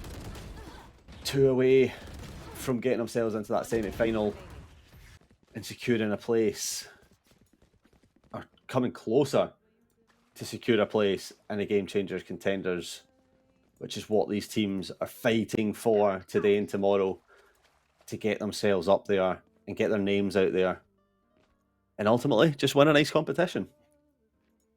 Yeah, I mean, tomorrow's game to be even more important than this, but I feel like getting that momentum, being able to go to sleep happy that you're able to stomp these games out is where Gorgless wants to be. They don't want to be close to a comeback like they were on that Fracture map. This Swans has access now. They have that wall from Astra. Could help them take this A site. But Gina Bina is the player here anchoring. They have those stars, and they've been hitting those shots. Comes a wall, you called it down. The smoke just trying to deny stuff, but TPQ finds the first kill on Lower. Gina Bina falls, but Flatora finding 2 once again. This player is just a menace to the side of Swans right now and gets 3 for it. It's 2 players left for Gorgless and only Cherry left alive. They need to come in big. They have a possible rotate if they choose to use that, or they can commit to A site and try and take the fights. But you have to fancy your chances of moving away. But do they know that Gorgless are here ready to pounce and take their prey? Matty has the shot and does get the kill. And it's 12 rounds for Gorgless. Looking really strong. Match point again, and off the back of Flatora. Just pushes through that wall. Just does not care about the Astral. Pushes through. Looks for that aggressive play and really makes Swans pay for not having a quick, succinct take together. It was almost like they peeked individually through those smokes. They're not sure what they want to do at the moment. They're all falling behind each other, and we need to see them rally together. Is that Teddy Bear? It's giving them hope. It's kind of creepy, actually, the way that it's staring at me. I don't like it. Confirmed, Snow gets scared by teddy bears. I mean, I have 2 behind me. They're stalking me right now as the lockdown is going to push these players off of sight. TPQ uses that molly. Knife going to come through as well.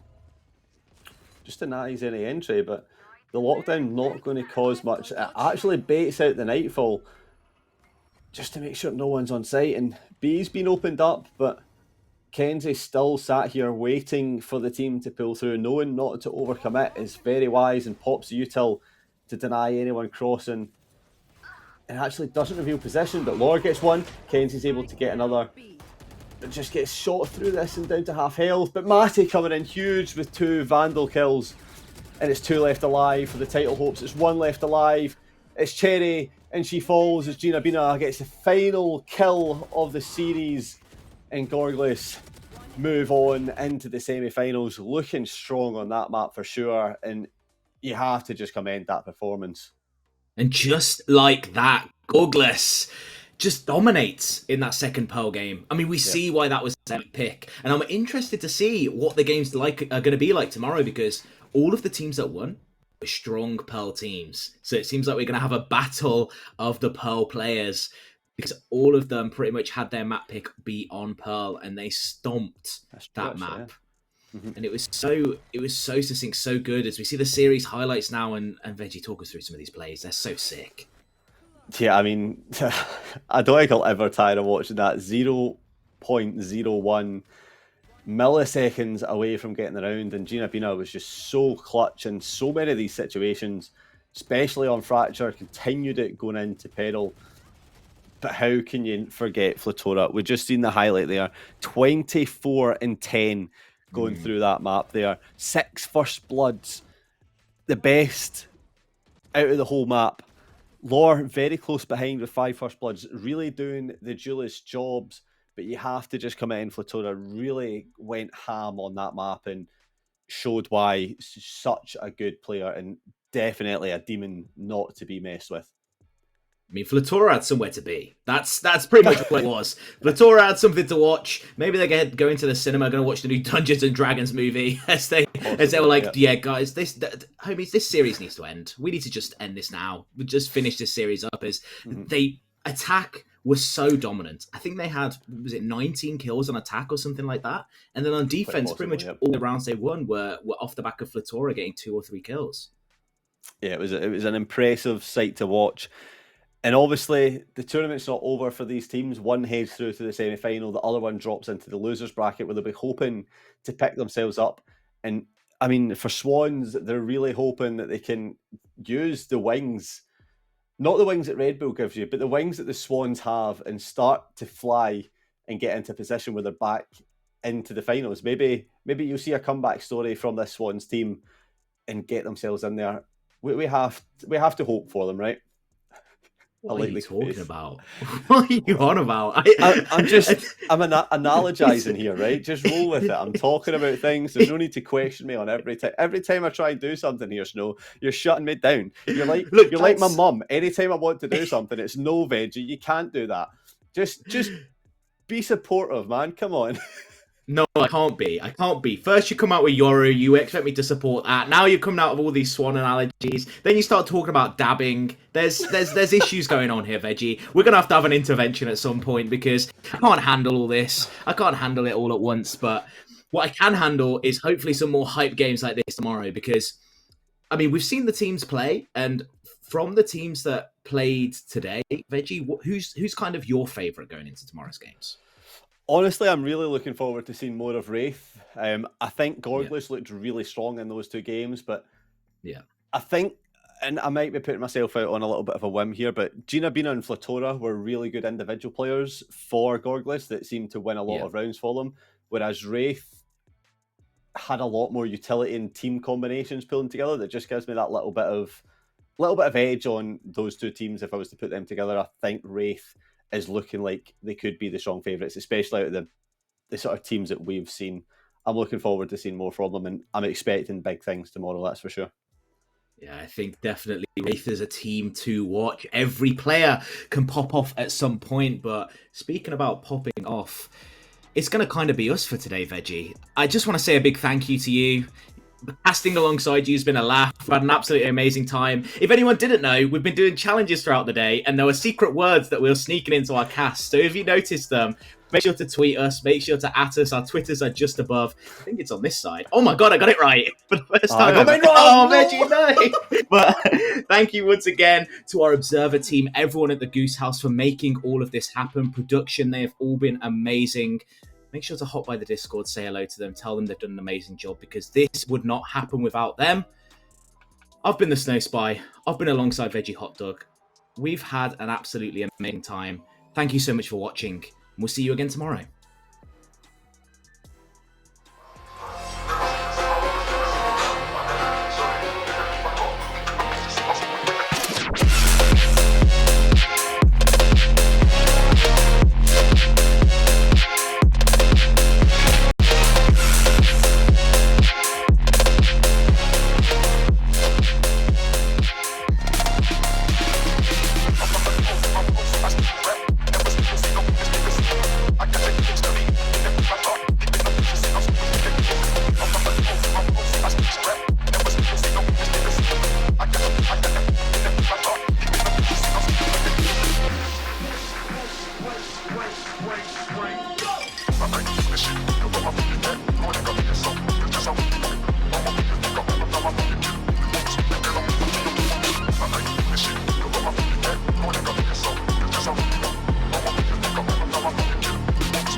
You know I said just.